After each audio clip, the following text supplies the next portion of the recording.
Welcome to space. What were you expecting? It's a dangerous place.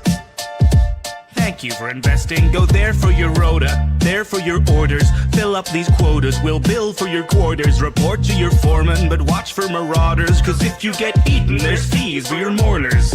Prosperity's there in the care of magnates. In halcyon heaven away. Did you think it was supposed to look like the poster? It mostly does, oh, if you'd only read closer. Just 10 short years to a new frontier. Snooze as you cruise and you'll wake up here. You've been trapped in that ship for an awful long time, so perhaps you have simply forgot what you signed. Oh, honestly, did you not read the colony policy that defined you as company property?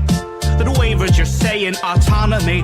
The conglomerates got you in lock and key. We put the dollar back into idolatry. If you're upset, you can rent an apology. We are a family forged in bureaucracy. No I in teen, but there's con in economy. Were you expecting adventure?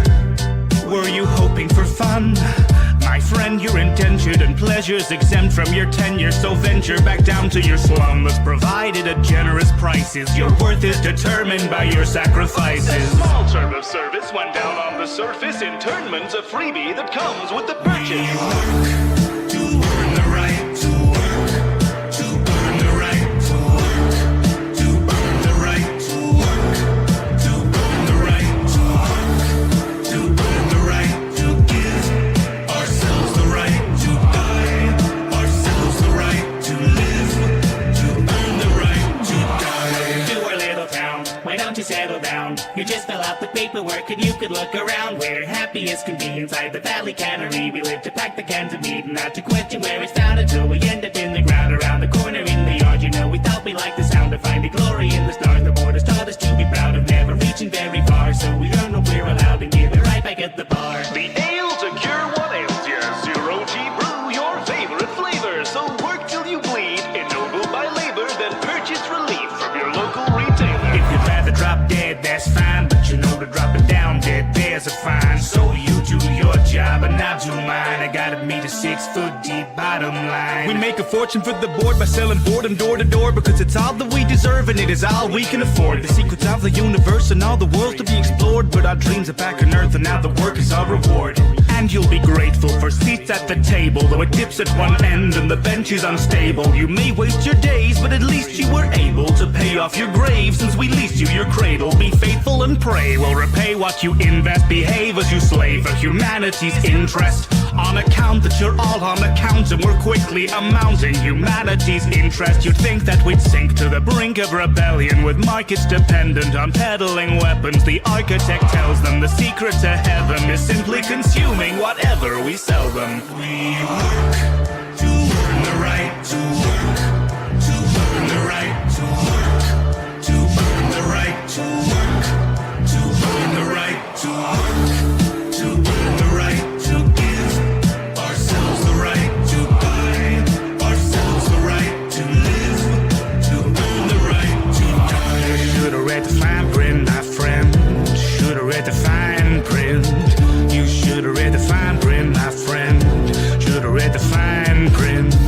Welcome to our little town. Why don't you settle down? You just fill out the paperwork and you can look around. We work and then we work and then we work and then we work and then we work and then we work and then we end up in the ground. Welcome to our little town. Why don't you settle down? You just fill out the paperwork and you can look around. We work and then we work and then we work and then we work and then we work. Should've read the fine print. Here and here and initial here. Welcome to the family.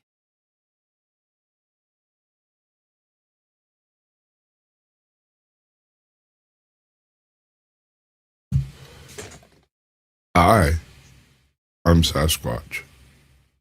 And we're going to do some stuff like this until people show up or don't. And that's up to you.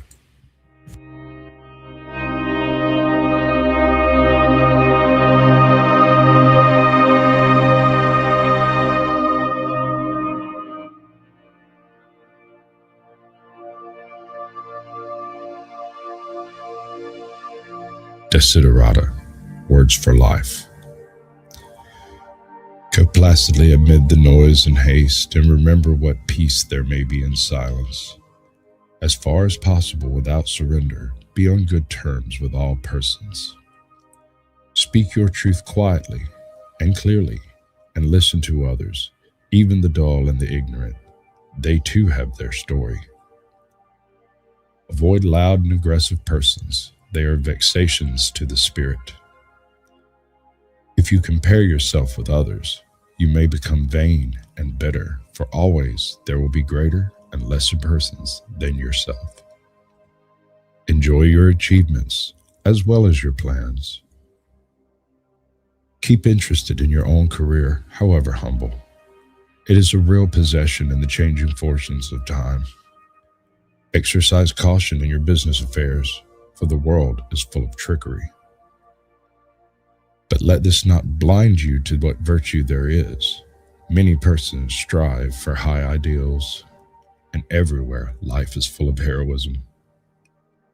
Be yourself, especially do not feign affection, neither be cynical about love, for in the face of all aridity and disenchantment, it is as perennial as the grass. Take kindly to the counsel of years, gracefully surrendering the things of youth. Nurture strength of spirit to shield you in sudden misfortune, but do not distress yourself with dark imaginings. Many fears are born of fatigue and loneliness. Beyond a wholesome discipline, be gentle with yourself.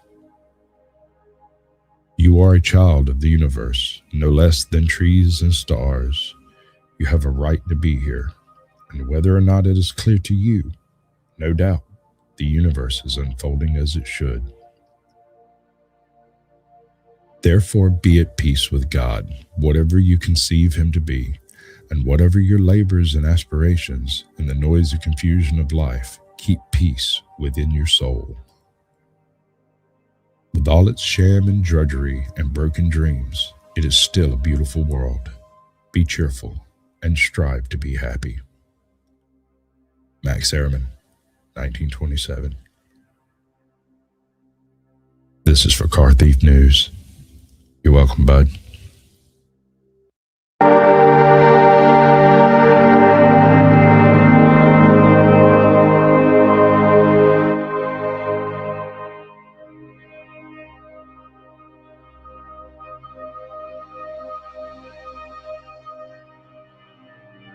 The microphone, there we go. Do not go gentle into that good night, by Dylan Thomas. I beg you all, do not go gentle into that good night. Old age should burn and rave at close of day, but rage against the dying of the light. The wise men at their end know dark is right, because their words had forked no lightning, they do not go gentle into that good night. Good men the last wave by crying bright, their frailties might have danced in a green bay, rage against the dying of the light. Wild men who caught and sang the sun in flight and learned too late they grieved it on its way, do not go gentle into that good night. Grave men near death who see the blinding sight, blind eyes could blaze like meteors and be gay, rage against the dying of the light. And you, my father there on the sad height, curse, bless me now with your fierce tears, I pray. Do not go gentle into that good night. Rage against the dying of the light.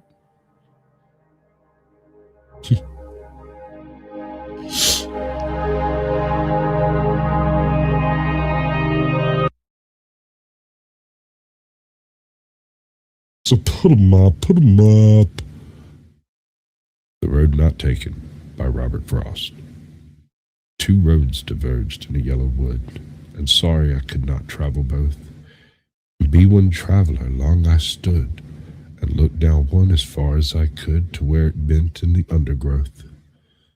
Then took the other as just as fair, and having perhaps the better claim, because it was grassy and wanted wear, though as for that, the passing there had worn them really about the same. And both that morning equally lay, in leaves no step had trodden black. Oh, I kept the first for another day, yet knowing how way leads on to way, I doubted if I should ever come back. I shall be telling this with a sigh, somewhere ages and ages hence, two roads diverged in a wood nigh. I took the one less traveled by. That has made all the difference. I guess that's about all I got. Thank you for listening.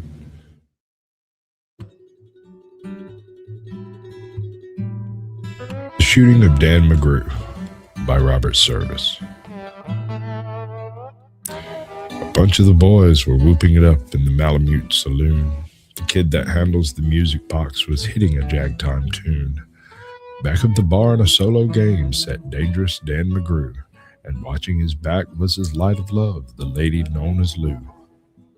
When out of the night, which was 50 below, and into the din and glare, there stumbled a miner fresh from the creeks, dog dirty and loaded for bear. He looked like a man with a foot in the grave and scarcely the strength of a louse, yet he tilted the poke of dust on the bar and called for drinks on the house. There was none who could place the stranger's face, though we searched ourselves for a clue. But we drank his health, and the last to drink was Dangerous Dan McGrew. Those men that somehow just grip your eyes and hold them hard like a spell. Such was he. He looked to me like a man who'd lived in hell, with a face most hair and a dreary stare of a dog whose day is done. As he watered the green stuff in his glass, the drops fell one by one. Then I got to figuring who he was and wondering what he'd do. And I turned my head, and there watching him was the lady that's known as Lou.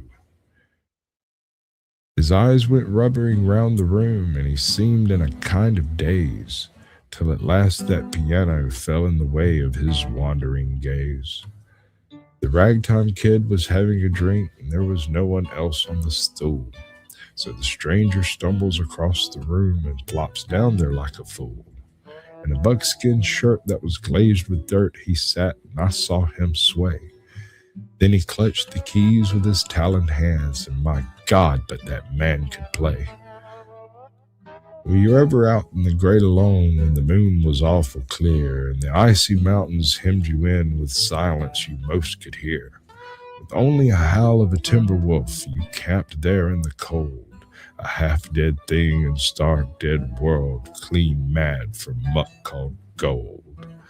While high overhead, green, yellow, and red, the northern lights swept in bars, then you've a hunch what music meant, hunger and night and the stars. And hunger not of a belly kind that's banished with bacon and beans, but the gnawing hunger of a lonely man for a home and all that it means, for fireside far from the cares that are four walls and a roof above, but oh so crammed full of cozy joy and crowned with a woman's love, a woman dearer than all the world and true as heaven is true. God, how ghastly she looks through her rouge, the lady that's known as Lou. Then on a sudden the music changed, so soft you could scarce hear, but you felt that your life had been looted clean of all that it once held dear, that someone had stolen the woman you loved, that her love was a devil's lie, that your guts were gone and the best for you was to crawl away and die. 'Twas the crowning cry of a heart's despair. It thrilled you through and through. I guess I'll make it a spread misery, said Dangerous Dan McGrew. The music almost died away, then it burst like a pent-up flood, and it seemed to say, repay, repay. My eyes were blind with blood. The thought came back of an ancient wrong. It stung like a frozen lash, and the lust awoke to kill, then the music stopped with a crash. And the stranger turned, and his eyes they burned in a most peculiar way. In a buckskin shirt that was glazed with dirt, he sat, and I saw him sway. Then his lips went in a kind of grin. When he spoke, his voice was calm. And boys, says he, you don't know me. None of you care a damn. But I want to state my words are straight. I'll bet my poke they're true, that one of you is a hound of hell, and that one is Dan McGrew. Then I ducked my head, and the lights went out, and 2 guns blazed in the dark, and a woman screamed, and the lights went up, and 2 men lay stiff and stark. Pitched on his head, pumped full of lead, was dangerous Dan McGrew, while the man from the creeks lay clutched to the breast of that lady that's known as Lou. These are the simple facts of the case. I guess I ought to know. They say that the stranger was crazed with hooch, and I'm not denying it's so. I'm not so wise as the lawyer guys, but strictly between us two, the woman that kissed him and pinched his poke was that lady that's known as Lou. Well, thank you all. Now have a good evening.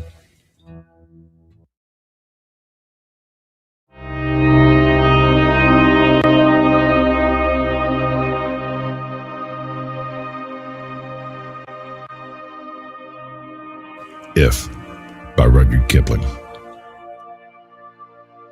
If you can keep your head when all about you are losing theirs and blaming it on you, if you can trust yourself when all men doubt you, but make allowance for the doubting too, if you can wait and not be tired by waiting, or being lied about, don't deal in lies, or being hated, don't give way to hating, and yet don't look too good nor talk too wise. If you can dream and not make dreams your master, if you can think and not make thoughts your aim, if you can meet with triumph and disaster and treat those 2 impostors just the same, if you can bear to hear the truth you've spoken, twisted by knaves to make a trap for fools, or watch the things you gave your life to broken and stoop and build them up with worn out tools, if you can make one heap of all your winnings and risk it on one turn of pitch and toss, and lose and start again at your beginning and never breathe a word about the loss. If you can force your heart and nerve and sinew to serve your turn long after they're gone, and so to hold on when there's nothing in you except the will which says to them, hold on.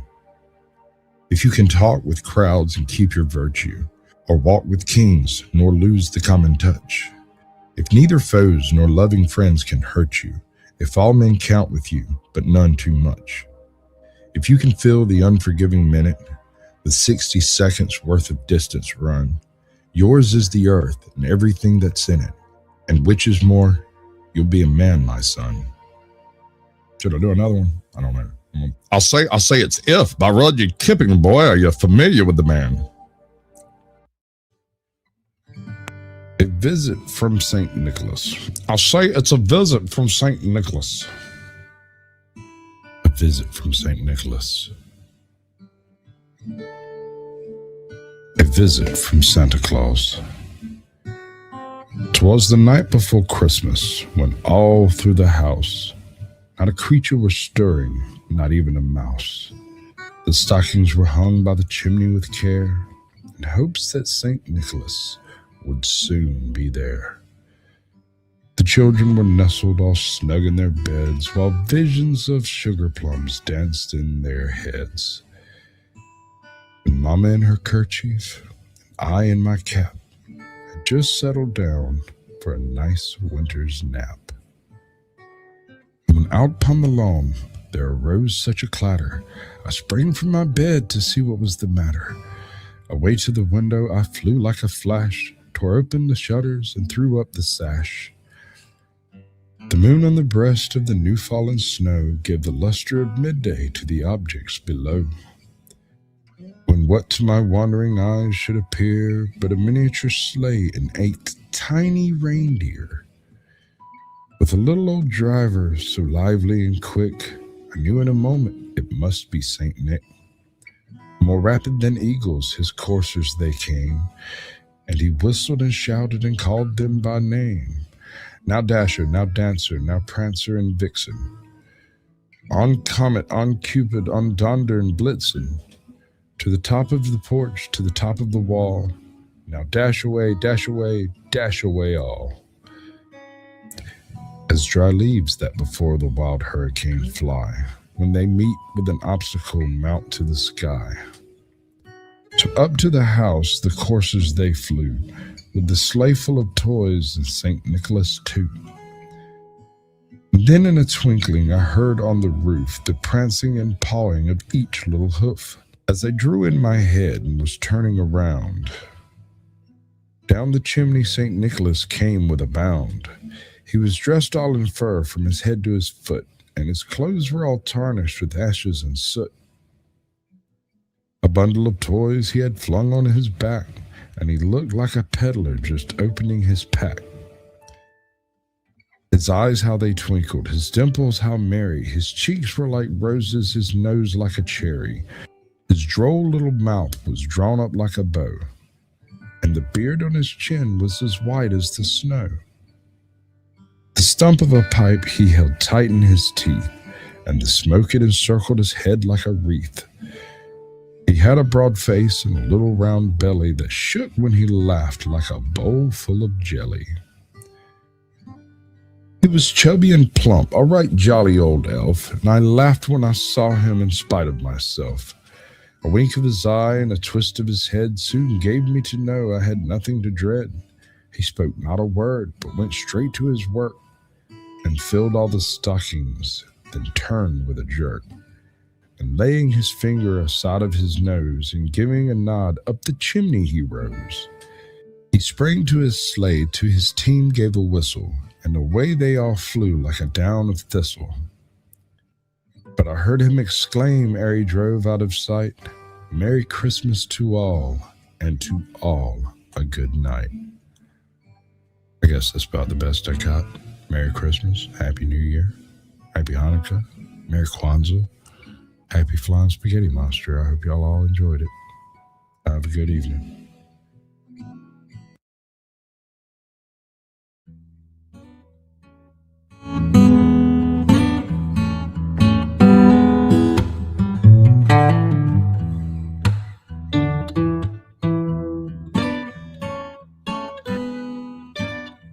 The Cremation of Sam McGee by Robert Service. There are strange things done in the midnight sun by the men who moil for gold. The Arctic trails have their secret tales that would make your blood run cold. The Northern Lights have seen queer sights, but the queerest they ever did see was that night on the marge of Lake LaBarge I cremated Sam McGee. Now, Sam McGee was from Tennessee, where the cotton blooms and blows. Why he left his home in the South to roam round the pole, God only knows. He was always cold, but the land of gold seemed to hold him like a spell, though he'd often say in his homely way that he'd sooner live in hell. On a Christmas day, we were mushing our way over the Dawson Trail. Talk of your cold through the parka's fold, it stabbed like a driven nail. If our eyes we'd closed, then the lashes froze till sometimes we couldn't see. It wasn't much fun, but the only one to whimper was Sam McGee. And that very night, as we lay packed tight in our robes beneath the snow, and the dogs were fed and stars overhead were dancing heel and toe, he turned to me. "Cap," he says, "I'll cash in this trip, I guess. And if I do, I'm asking that you won't refuse my last request." Well, he seemed so low that I couldn't say no. Then he says with a sort of moan, "It's the cursed cold. It's got right hold till I'm chilled clean through the bone. Yet 'tain't being dead, it's my awful dread of the icy grave that pains. So I want you to swear, foul or fair, you'll cremate my last remains." A pal's last need is a thing to heed, so I swore I would not fail. And we started on that streak of dawn, but God, he looked ghastly pale. He crouched on the sleigh and he raved all day of his home down in Tennessee. And before nightfall, a corpse was all that was left of Sam McGee. There wasn't a breath in that land of death. I hurried hard driven, with a corpse half hid that I couldn't get rid because of a promise given. It was lashed to the sleigh and it seemed to say, "You may tax your brawn and brains, But you promised true, and it's up to you to cremate those last remains. Now, a promise made is a debt unpaid, and the trail has its own stern code. In the days to come, though my lips were numb, in my heart how I cursed that load. In the long, long night by the lone firelight, while the huskies round in a ring howled out their woes to the homeless snows, oh God, how I loathed the thing. And every day that quiet clay seemed to heavy and heavier grow. And on I went, though the dogs were spent and the grub was getting low. The trail was bad and I felt half mad, but I swore I would not give in. And I'd often sing to that hateful thing, and it hearkened me with a grin. Till I came to the marge of Lake Lebarge, and a derelict there lay. It was jammed in the ice, and I saw in a trice it was called the Alice May. And I looked at it and thought a bit, looked at my frozen chum. Then, here, said I, with a sudden cry, is my crematorium. Some planks I tore from the cabin floor, and I lit the boiler fire. Some coal I found that was laying around and heaped the fuel higher. The flames just soared and the furnace roared, such a blaze you seldom see. And I burrowed a hole in those glowing coals and stuffed in Sam McGee. Then I made a hike, for I didn't like to hear him sizzle so. And the heavens scowled and the huskies howled and the wind began to blow. It was icy cold and the hot sweat rolled down my cheeks, and I don't know why. And the greasy smoke in an inky cloak went streaking down the sky. I do not know how long in the snow I wrestled with grisly fear, but the stars came out and they danced about ere again I ventured near. I was sick with dread, but I bravely said, I'll just take a peep inside. I guess he's cooked, and it's time I looked. Then the door I opened wide. And there sat Sam, looking cool and calm, in the heart of the furnace roar. He wore a smile you could see a mile. He said, please close that door. It's fine in here, but I greatly fear you'll let in the cold and storm. Since I left Plumtree down in Tennessee, it's the first time I've been warm. There's strange things done in the midnight sun by the men who moil for gold. The Arctic trails have their secret tales that would make your blood run cold. The Northern Lights have seen queer sights, but the queerest they ever did see was the night on the marge of Lake Lebarge when I cremated Sam McGee. Thank y'all very much. Have a lovely evening. The cremation of Sam McGee.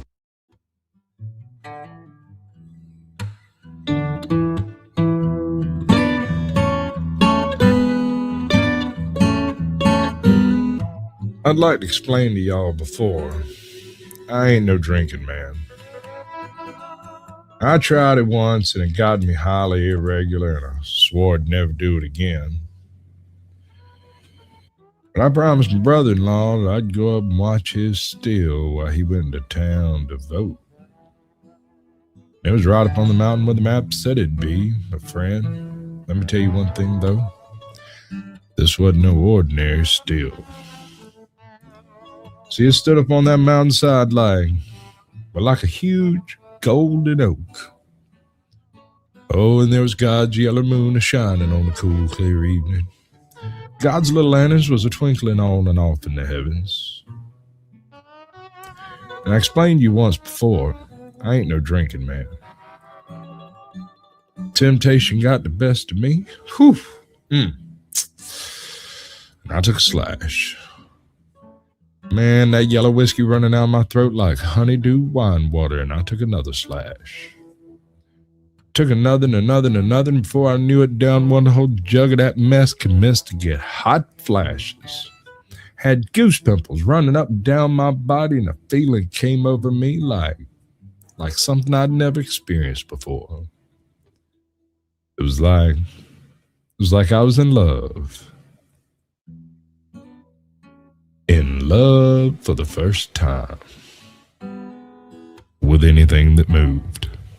Animate or inanimate, it didn't matter. It was like there was a great neon sign flashing on and off in my brain saying, Sasquatch, there's a great day coming, because I was drunk. Now, to be clear, now I wasn't no slip sliding Reggie Youngin commode hugging drunk. I was God's own drunk, the fearless man. Friends, that's when I first saw the bear. He was a Kodiak-looking fella, about 19 feet tall. Wandered up on the hill, expecting me to do one of two things. Flip a fly, didn't do either one. It hung him up. He started sniffing around my body, trying to smell fear, but he ain't gonna smell no fear, because I'm God's own drunk and a fearless man, and it hung him up.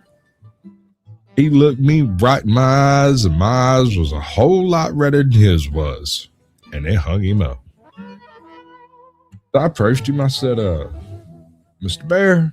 Hey, Aaron. How you doing, bud? I love every hair on your 27-acre body. And I know you got a lot of friends over there on the other side of the hill. You got old Rare Bear, Tall Bear, Pretty Bear, Kelly, Jerry, Relly Bear, Smelly the Bear, Smokey the Bear, Pokey the Bear.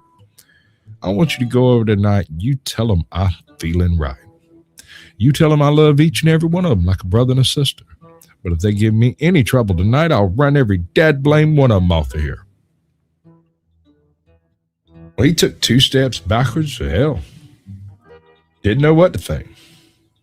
Neither did I, but being charitable and cautious, I approached him again. I said, Mr. Bear, you know, in the eyes of the Lord, we're both beasts when it comes right down to it. So I'd like you to be my buddy, Buddy Bear. So I took old Buddy Bear by his island-sized paw and I led him over to the still. He's sniffing around that thing because he's smelling something good. I gave him one of them jugs of honeydew wine water. He downed it upright. Looked like a big damn bear in the circus sipping sarsaparilla in the moonlight. Gave him another and another and another. Directly, he commenced to do the bear dance. His 2 sniffs, a snort, a fly, turned into grunt. It was so simple, like the jitterbug, it plumb evaded me. And we worked ourselves into a tumultuous uproar, and I was off, tired, and I wandered over to the hillside, and I laid down. I went to sleep. I slept for 10 hours and dreamt me some tremulous dreams. When I woke up, I found God's yellow moon shining on a cool, clear evening. God's little lantern still twinkling on and off in the heaven. But my buddy the bear, he was missing. Yeah. Wanna know something else, friend and his neighbors? So was that still.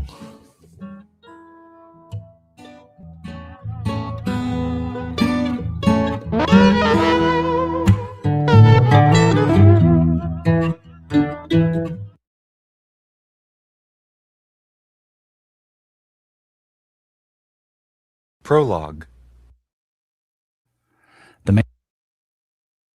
No one watched this trip from the village, but they never came back.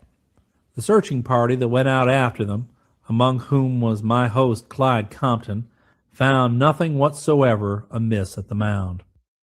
The next trip was the solitary venture of old Captain Lawton, a grizzled pioneer who had helped to open up the region in 1889, but who had never been there since.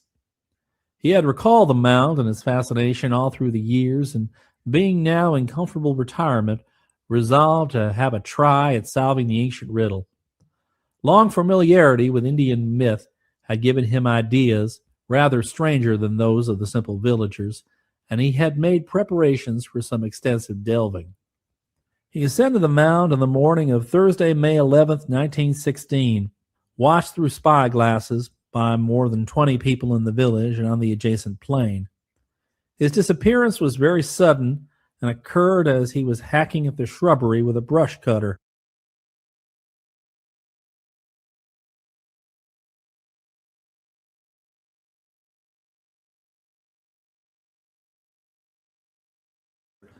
Nobody could say more than he was there one moment and absent the next.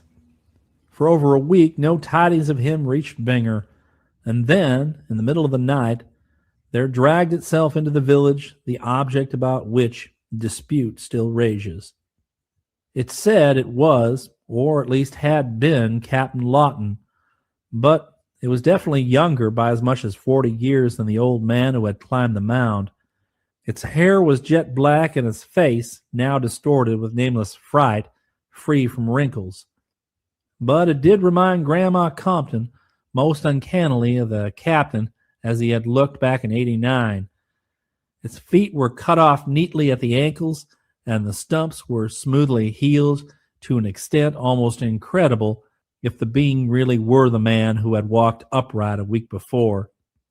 It babbled of incomprehensible things and kept repeating the name George Lawton, George E. Lawton, as if trying to reassure itself of its own identity. The things it babbled of, Grandma Compton thought, were curiously like the hallucinations of poor young Heaton back in '91, though there were minor differences. The blue light, muttered the object. Always down there before there were any living things, older than the dinosaurs. Always the same, only weaker, never death.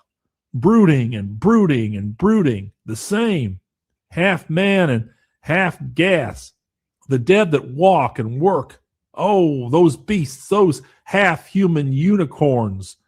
Houses and cities of gold, older than time, came down from the stars.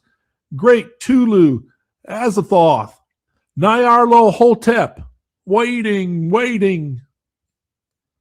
The object died before dawn. Of course, there was an investigation, and the Indians at the reservation were grilled unmercifully, but they knew nothing and had nothing to say. At least none of them had anything to say except old Gray Eagle, a Wichita chieftain, whose more than a century of age put him above common fears. He alone deigned to grunt some advice. You let 'em alone, white man. No good, those people. All under here, all under there, them old ones. Yig, the big father of snakes, be here. Yig is Yig. Tirawa, big father of men, he there. Tirawa is Tirawa.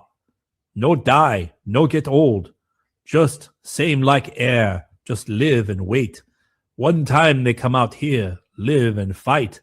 Build dirt teepee. Bring up gold. They got plenty. Go off and make new lodges. Me, them, you, them. Then big waters come. All change. Nobody come out. Let nobody get in. Get in, no get out. You let them alone. You have no bad medicine. Red man no. He no get catch. White man meddle. He no come back. Keep way, little hills. No good. Gray Eagle say this. Joe Norton and Rance Wheelock had taken the old chief's advice. They would probably be here today, but they didn't. They were great readers and materialists and feared nothing in heaven or earth. They thought that some Indian friends had a secret headquarters inside the mound. They had been to the mound before, and now they went again to avenge old Captain Lawton, boasting that they'd do it if they had to tear the mound down altogether. Clyde Compton watched them with a pair of prism binoculars and saw them round the base of the sinister hill. Evidently they meant to survey their territory very gradually and minutely. Minutes passed, and they did not reappear, nor were they ever seen again. Once more, the mound was a thing of panic fright, and only the excitement of the Great War served to restore it to the farther background of Binger folklore. It was unvisited from 1916 to 1919, and would remain so but for the daredeviltry of some of the youths back from the service in France.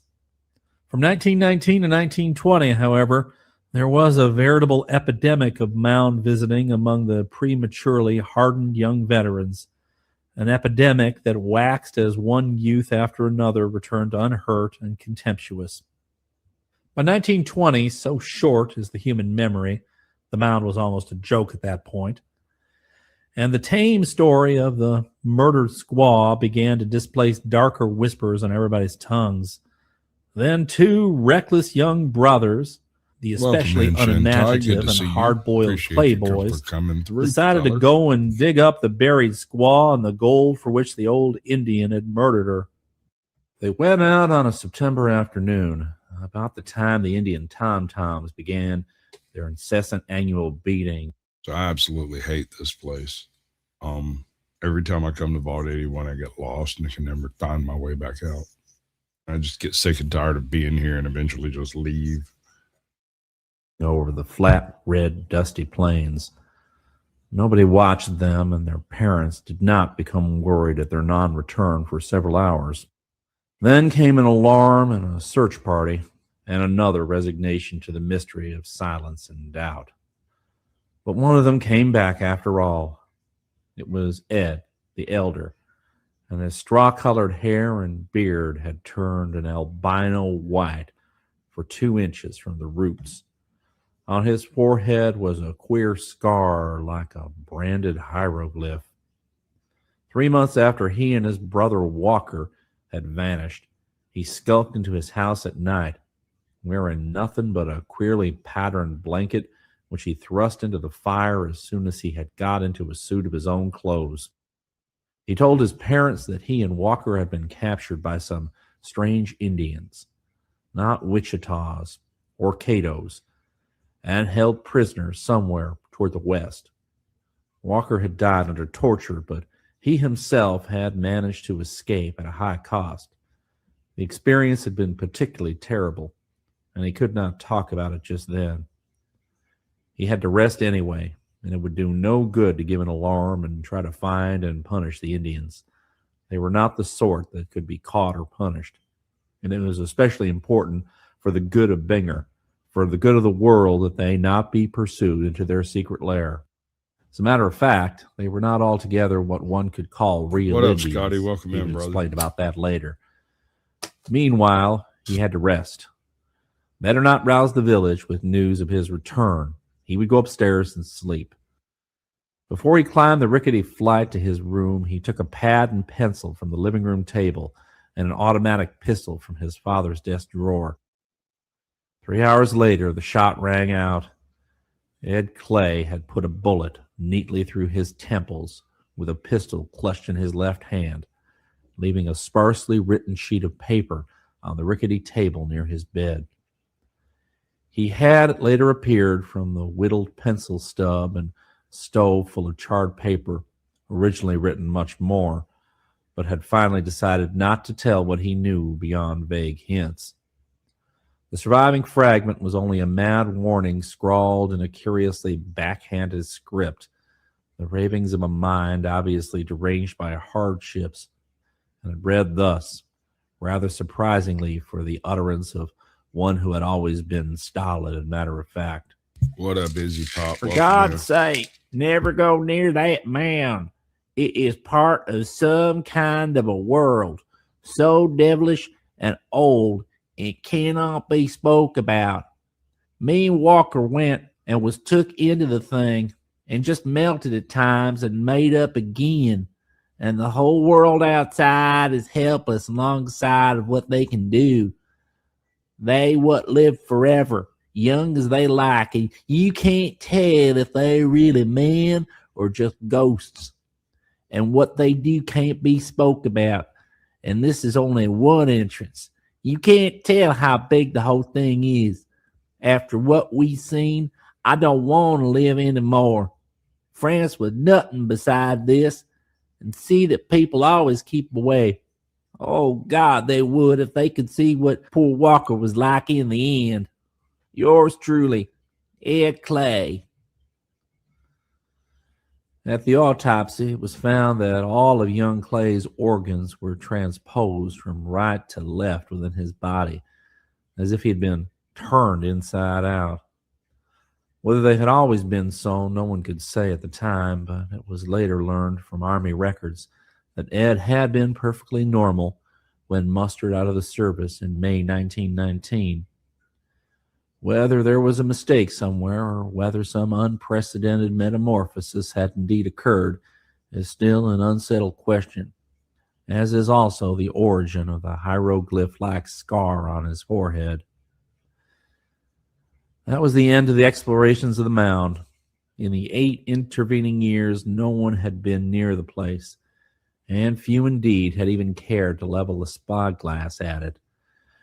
From time to time, people continued to glance nervously at the lone hill as it rose starkly from the plain against the western sky, and to shudder at the small dark speck that paraded by day and the glimmering will-o'-wisp that danced by night.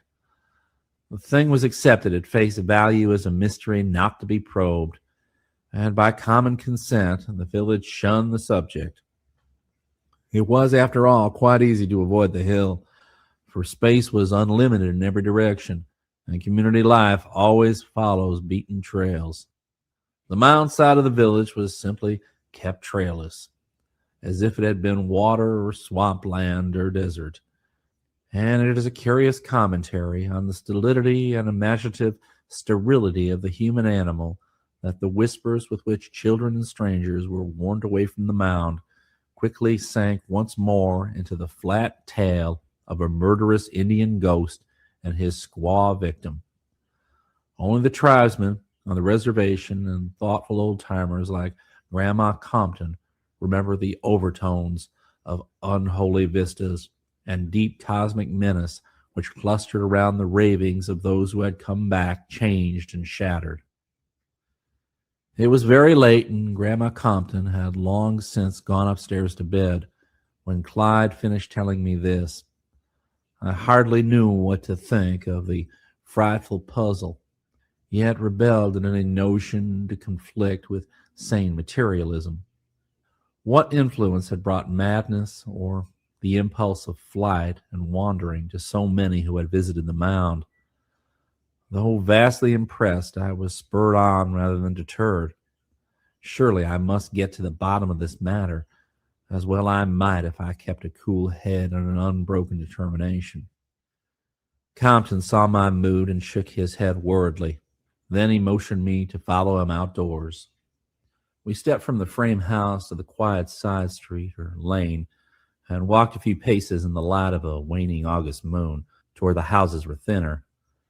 The half moon was still low and had not blotted many stars from the sky, so I could see not only the westering gleams of Altair and Vega, but the mystic shimmering of the Milky Way as I looked out over the vast expanse of earth and sky in the direction that Compton pointed. Then all at once I saw a spark that was not a star, a bluish spark that moved and glimmered against the Milky Way near the horizon, and that seemed in a vague way more evil and malevolent than anything in the vault above. In another moment it was clear that this spark came from the top of a long distant rise in the outspread and faintly litten plain, and I turned to Compton with a question. "Yep," he answered.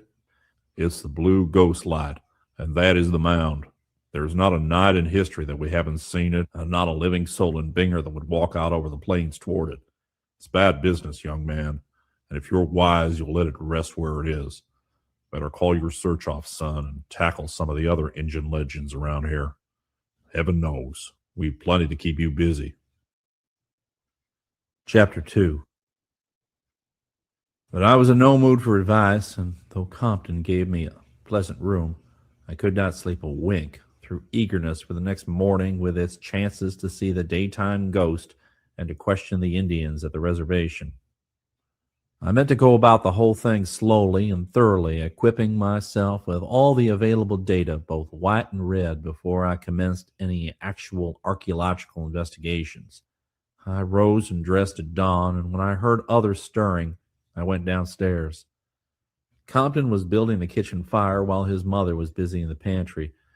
When he saw me, he nodded, and after a moment invited me out into the glamorous young sunlight. I knew where we were going, and as we walked along the lane, I strained my eyes westward over the plains. There was the mound, far away and very curious in its aspect of artificial regularity. Must have been from 30 to 40 feet high and all of 100 yards from north to south as I looked at it. It was not as wide as that from east to west, Compton said, but had the contour of a rather thinnish eclipse. He, I knew, had been safely out to it and back several times. As I looked at the rim silhouetted against the deep blue of the west, I tried to follow its minor irregularities and became Really, Scotty? impressed with a sense I of didn't see something you as a moving upon continent it. kid. My pulse mounted a bit feverishly, and I seized quickly on the high-powered binoculars which Compton had quietly offered me. Focusing them hastily, I saw at first only a tangle of underbrush on the distant mound's rim, and then something stalked into the field. And it was unmistakably a human shape, and I knew at once that I was seeing the daytime Indian ghost. I did not wonder at the description, for surely the tall, lean, darkly robed being with the filletted black hair and seamed, coppery, expressionless, aquiline face looked more like an Indian than anything else in my previous experience. And yet my trained ethnologist's eye told me at once this was no redskin of any sort hitherto known in history, but a creature of vast racial variation and of a wholly different culture stream. Modern Indians are brachycephalic, round-headed, and you can't find any dolichocephalic or long-headed skulls except in ancient Pueblo deposits dating back 2,500 years or more. Yet this man's long-headedness was so pronounced that I recognized it at once, even at this vast distance and in the uncertain field of the binoculars. I saw, too, that the pattern of his robe represented a decorative tradition utterly remote from anything we recognized in southwestern native art. There were shining metal trappings, likewise a short sword or kindred weapon at his side, all wrought in a fashion wholly alien to anything I had ever heard of. As he paced back and forth along the top of the mound, I followed him for several minutes with the glass, noting the kinesthetic quality of his stride and the poised way he carried his head, and there was borne in again upon me the strong, persistent conviction that this man, whoever or whatever he might be, was certainly not a savage. He was the product of a civilization, I felt instinctively, though of what civilization I could not guess. At length he disappeared beyond the farther edge of the mound, as if descending the opposite and unseen slope. And I lowered the glass with a curious mixture of puzzled feelings. Compton was looking quizzically at me, and I nodded noncommittally. What do you make of that? He ventured. This is what we've seen here in Binger every day of our lives. That noon found me at the Indian reservation, talking with old Gray Eagle, who, through some miracle, was still alive, though he must have been close to 150 years old. He was a strange, impressive figure, this stern, fearless leader of his kind who had talked with outlaws and traitors in fringed buckskin and French officials in knee breeches and three-cornered hats. And I was glad to see that because of my air of deference toward him, he appeared to like me. His liking, however, took an unfortunate, obstructive form as soon as he learned what I wanted, for all he would do was to warn me against the search I was about to make. You good boy. You no bother that hill. Bad medicine. Plenty devil under there. Catch 'em when you dig. No dig. No hurt. Go and dig. No come back. Just same with me, boy. Just same when my father and he father, boy. All time, buck, he walking day. Squaw with no head, she walking night. All time since white man with tin coats, they come from sunset and below big river. Long way back. 3-4 times more back than Gray Eagle. 2 times more back than Frenchman. All same after then. More back than that, nobody go near little hills nor deep valleys with stone caves. Still more back, Those old ones no hide. Come out, make villages. Bring plenty gold. Me, them, you, them. Then big waters come. All change. Nobody come out. Let nobody in. Get in, no get out. They no die. No get old like Grey Eagle with valleys in face and snow on head. Just same like air. Some man, some spirit. Bad medicine. Sometimes at night, spirit come out on half man, half horse with horn, and fight where men once fight. Well, if you manage to get your marbles Keep away recombobulated, them let place. me know. No I good. could use some You recombobulation. good boy. Go away. Let them old ones alone. That was all I could get out of the ancient chief, and the rest of the Indians would say nothing at all. But if I was troubled, Grey Eagle was clearly more so, for he obviously felt a real regret at the thought of my invading the region he feared so abjectly. As I turned to leave the reservation, he stopped me for a final ceremonial farewell, and once more tried to get my promise to abandon my search. When he saw he could not, he produced something half timidly from a buckskin pouch he wore and extended it toward me very solemnly. It was a worn but finely minted metal disc, about 2 inches in diameter, oddly figured and perforated and suspended from a leathern cord. You no promise? Then Grey Eagle no can tell what get you. But if anything help 'em, this good medicine come from my father. He get from his father.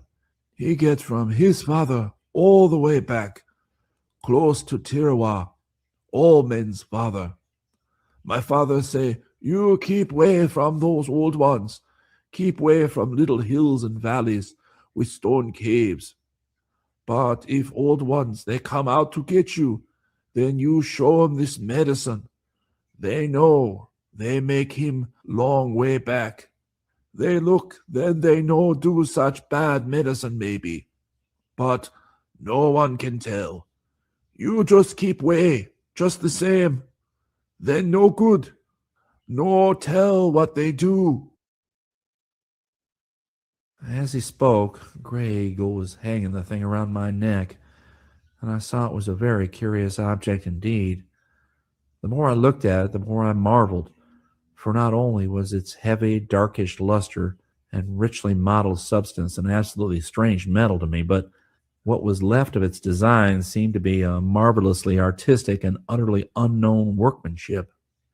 One side, so far as I could see, had borne an exquisitely modeled serpent design, while the other had depicted a kind of octopus or other tentacled monster. There were some half-effaced hieroglyphs, too, of a kind which no archaeologist could identify or even place conjecturally. With Grey Eagle's permission, I later had expert historians, anthropologists, geologists, and chemists pass carefully upon the disk, but from them I obtained only a chorus of bafflement. It defied either classification or analysis. The chemists called it an amalgam of unknown metallic elements of some heavy atomic weight, and one geologist suggested that the substance must be of meteoric origin, shot from unknown gulfs of interstellar space. Whether it really saved my life or sanity or existence as a human being, I cannot attempt to say, but Grey Eagle is sure of it. He has it again now, and I wonder if it has any connection with Oh, that's this sad. inordinate age. All his fathers who had it lived far I'm beyond thinking the about century taking me a mark, couple of weeks off of perishing all only this. in battle. Things Is have it gotten possible that odd. Grey Eagle, if kept from accidents, will never die? But I'm ahead of my story. When I returned to the village, I tried to secure more You're mild welcome to lore, come but up. found only I'll excited mute the gossip thingy, and we can opposition. rethingify It was everything. really flattering to see how And then it'll be solicitous the the thingy people thing with were the about my thinginess. safety, but I had to set their almost frantic remonstrances aside. I showed them Grey Eagle's charm, but none of them had ever heard of it before or seen anything even remotely like it. They agreed that it could not be an Indian relic, and imagined that the old chief's ancestors must have obtained it from some trader. When they saw that they could not deter me from my trip, the Bingor citizens sadly did what they could to aid my outfitting. Having known before my arrival the sort of work to be done, I had most of my supplies already with me: machete and trench knife for shrub clearing and excavating, electric torches for any underground phase which We do might know an develop, octopus monster. rope, field glasses, tape measure, microscope, and He was incidentals actually for here a little while emergencies. ago. As much, in fact, as might be comfortably stowed in a convenient handbag. To this equipment I added only the heavy revolver which the sheriff forced upon me, and the pick and shovel which I thought might expedite my work. I decided to carry these latter things slung over my shoulder with a stout cord, for I soon saw that I could not hope for any helpers or fellow explorers. The village would watch me, no doubt, with all its available telescopes and field glasses, but it would not send any citizens so much as a yard over the flat plain toward the lone hillock. My start was timed for early the next morning, and all the rest that day I was treated with the awed and uneasy respect which people give a man about to set out for certain doom. Volume 2. When morning came, a cloudy though not threatening morning, the whole village turned out to see me start across the dust-blown plain. Binoculars showed the lone man at his usual pacing on the mound, and I resolved to keep him in sight as steadily as possible during my approach. At the last moment, a vague sense of dread oppressed me, and I was just weak and whimsical enough to let Gray Eagle's talisman swing on my chest in full view of any beings or ghosts who might be inclined to heed it. Bidding au revoir to Compton and his mother, I started off at a brisk stride, despite the bag in my left hand and the clanking pick and shovel strapped to my back, holding my field glass in my right hand and taking a glance at the silent pacer from time to time. As I neared the mound, I saw the man very clearly, and fancied I could trace an expression of infinite evil and decadence on his seamed, hairless features. I was startled, too, to see that his goldenly gleaming weapon case bore hieroglyphs very similar to those on the unknown talisman I wore. All the creature's costume and trappings bespoke exquisite workmanship and cultivation. Then, all too abruptly, I saw him start down the farther side of the mound and out of sight. When I reached the place, about 10 minutes after I set out, there was nobody there. There is no need to relate how I spent the early part of my search in surveying and circumnavigating the mound, taking measurements and stepping back to view the thing from different angles. It had impressed me tremendously as I approached it, and there seemed to be a kind of latent menace in its two irregular outlines. It was the only elevation of any sort on the wide level plain, and I could not doubt for a moment that it was an artificial tumulus. The steep side seemed wholly unbroken, and without marks of human tenancy or passage. There were no signs of a path toward the top, and, burdened as I was, I managed to scramble up only with considerable difficulty. When I reached the summit, I found a roughly level elliptical plateau about 300 by 50 feet in dimensions, uniformly covered with rank grass and dense underbrush, and utterly incompatible with the constant presence of a pacing sentinel. This condition gave me a real shock, for it showed beyond question that the old Indian, vivid though he seemed, could not be other than a collective hallucination. I looked about with considerable perplexity and alarm, glancing wistfully back at the village and the mass of black dots which I knew was the watching crowd. Training my glass upon them, I saw that they were studying me avidly with their glasses. So as to reassure them, I waved my cap in the air with a show of jauntiness which was far from what I was feeling. Then, settling to my work, I flung down pick, shovel, and bag, taking my machete from the latter and commencing to clear away the underbrush. It was a weary task, and now and then I felt a curious shiver as if some perverse gust of wind arose to hamper my motion with a skill approaching deliberateness. At times it seemed as if a half-tangible force were pushing me back as I worked, almost as if the air thickened in front of me, or as if formless hands tugged at my wrists. My energy seemed used up without producing adequate results. Yet for all that, I did make some progress.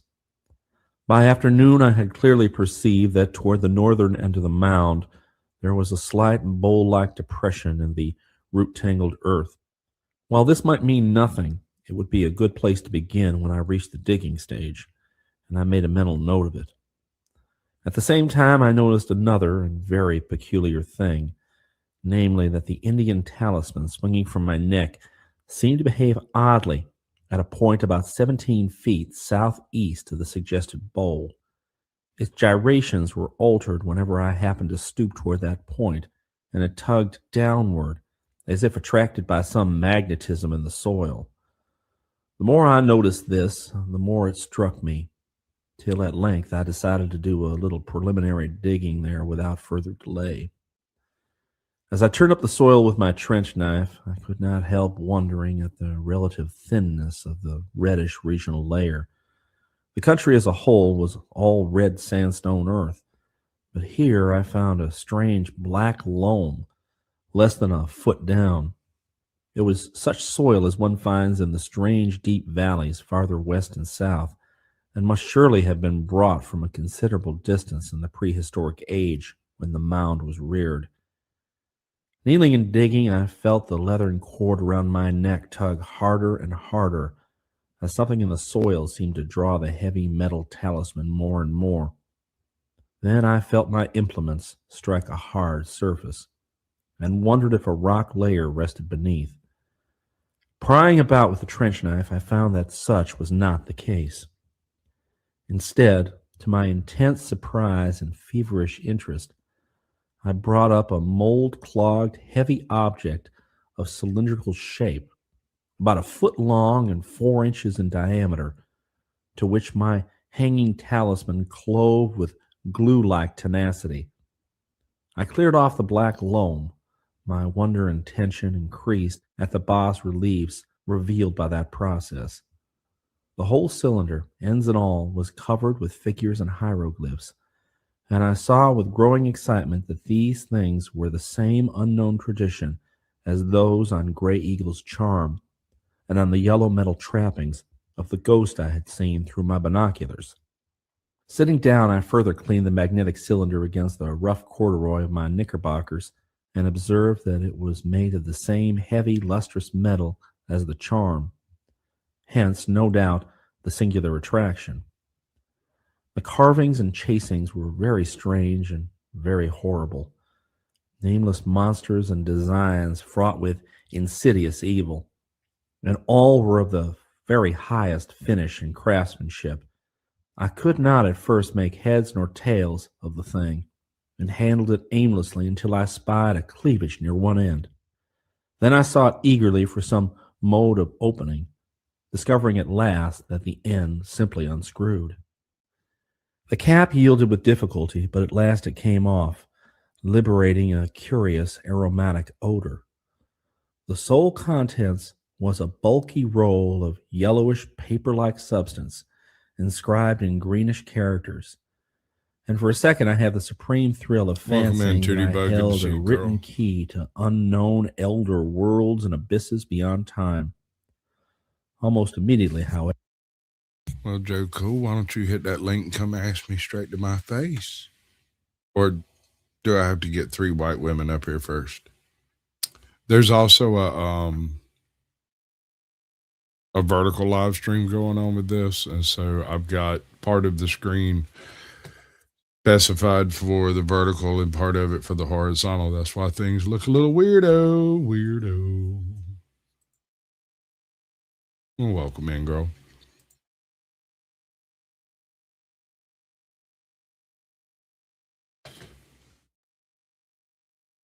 the unrolling of one end showed that the manuscript was in Spanish, albeit the formal, pompous Spanish of a long-departed day. In the golden sunset light, I looked at the heading and the opening paragraph, trying to decipher the wretched and ill-punctuated script of the vanished writer. What manner of relic was this? Upon what sort of discovery had I stumbled? The first words set me in a new fury of excitement and curiosity, for instead of diverting me from my original quest, they startlingly confirmed me in that very effort. The yellow scroll with the green script began with a bold, identifying caption and a ceremoniously desperate appeal for belief in incredible revelations to follow. Relación de Panfilo de Zamacona y Núñez Hidalgo de Lorca en Asturias, tocante al mundo soterráneo de Quiñán, ADNDXLV.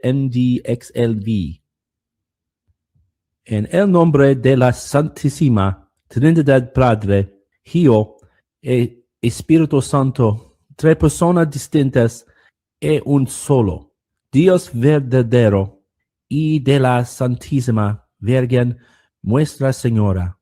Yo, Panfilo de Zamacona, hijo de Pedro Guzmán Zamacona Hidalgo, y de la doña Inés Alvarado y Núñez de Luarca en Asturias. Juro para que todo que deco está verdadero como sacramento. I paused to reflect on the portentous significance of what I was reading. The narrative of Panfilo de Zamacona y Núñez, gentleman of Luarca in Asturias, concerning the subterranean world of Quiñán, A.D. 1545. Here surely was too much for any mind to absorb all at once. A subterranean world? Again, that persistent idea of which filtered through all the Indian tales and through all the utterances of those who had come back from the mound. And the date, 1545? What could this mean? In 1540, Coronado and his men had gone north from Mexico into the wilderness, but they hadn't turned back in 1542. My eye ran questingly down the open part of the scroll, and almost at once seized on the name Francisco Vasquez de Coronado.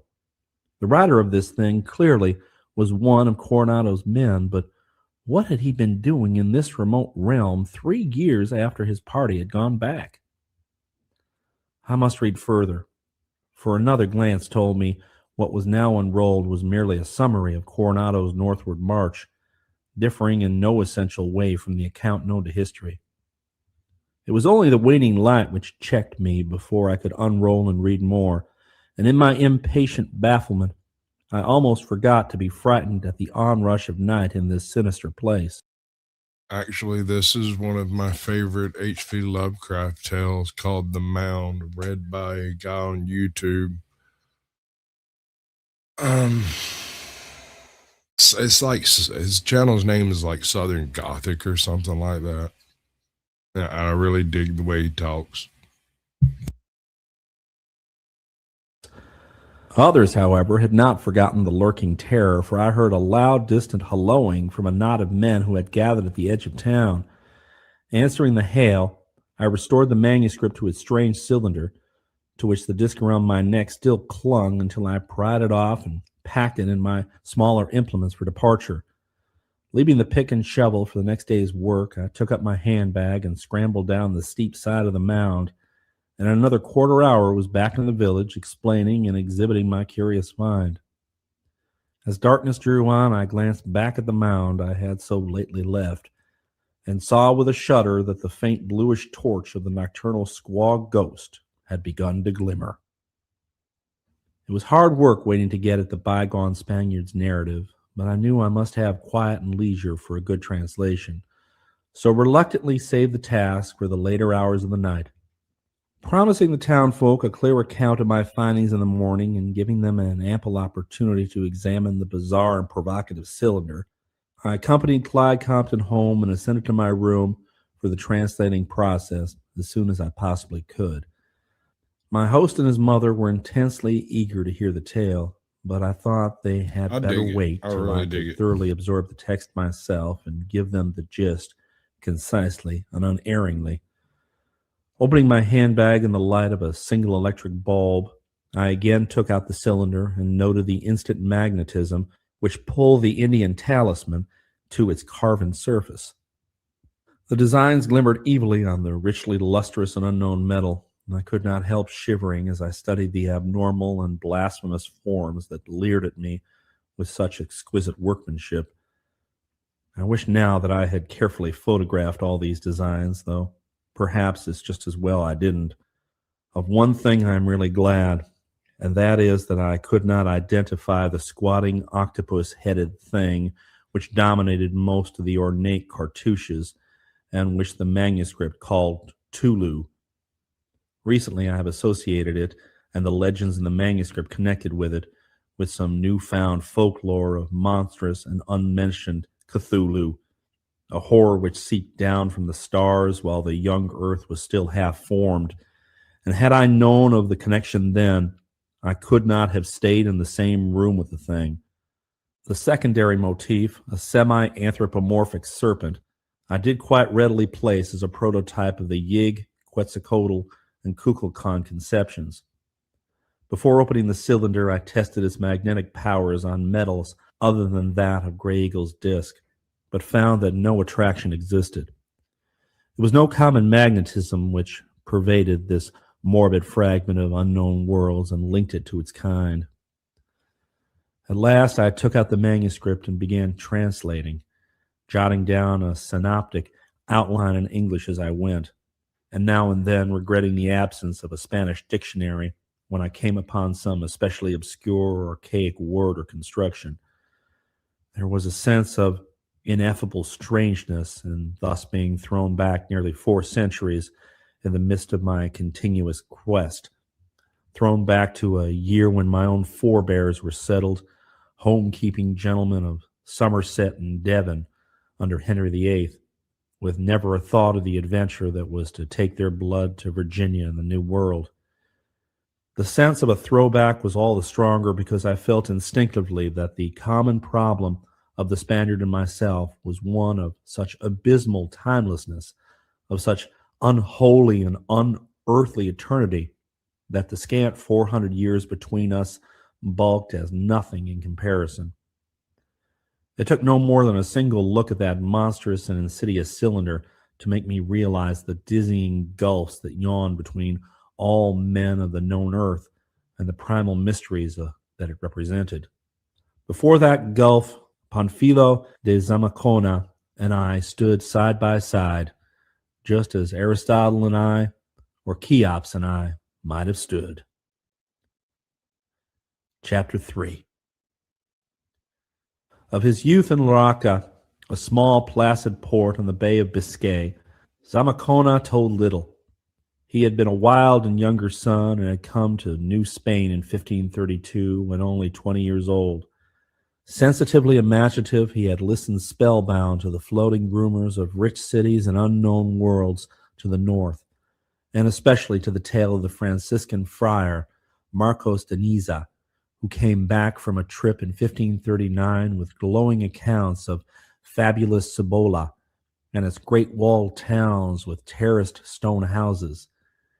Hearing of Coronado's contemplated expedition in search of these wonders, and of the greater wonders whispered to lie beyond them in the land of the buffaloes, young Zamacona managed to join the picked party of 300 and started north with the rest in 1540. History knows the story of that expedition, how Cibola was found to be merely the squalid Pueblo village of Zuni, and how de Niza was sent back to Mexico in disgrace for his florid exaggerations.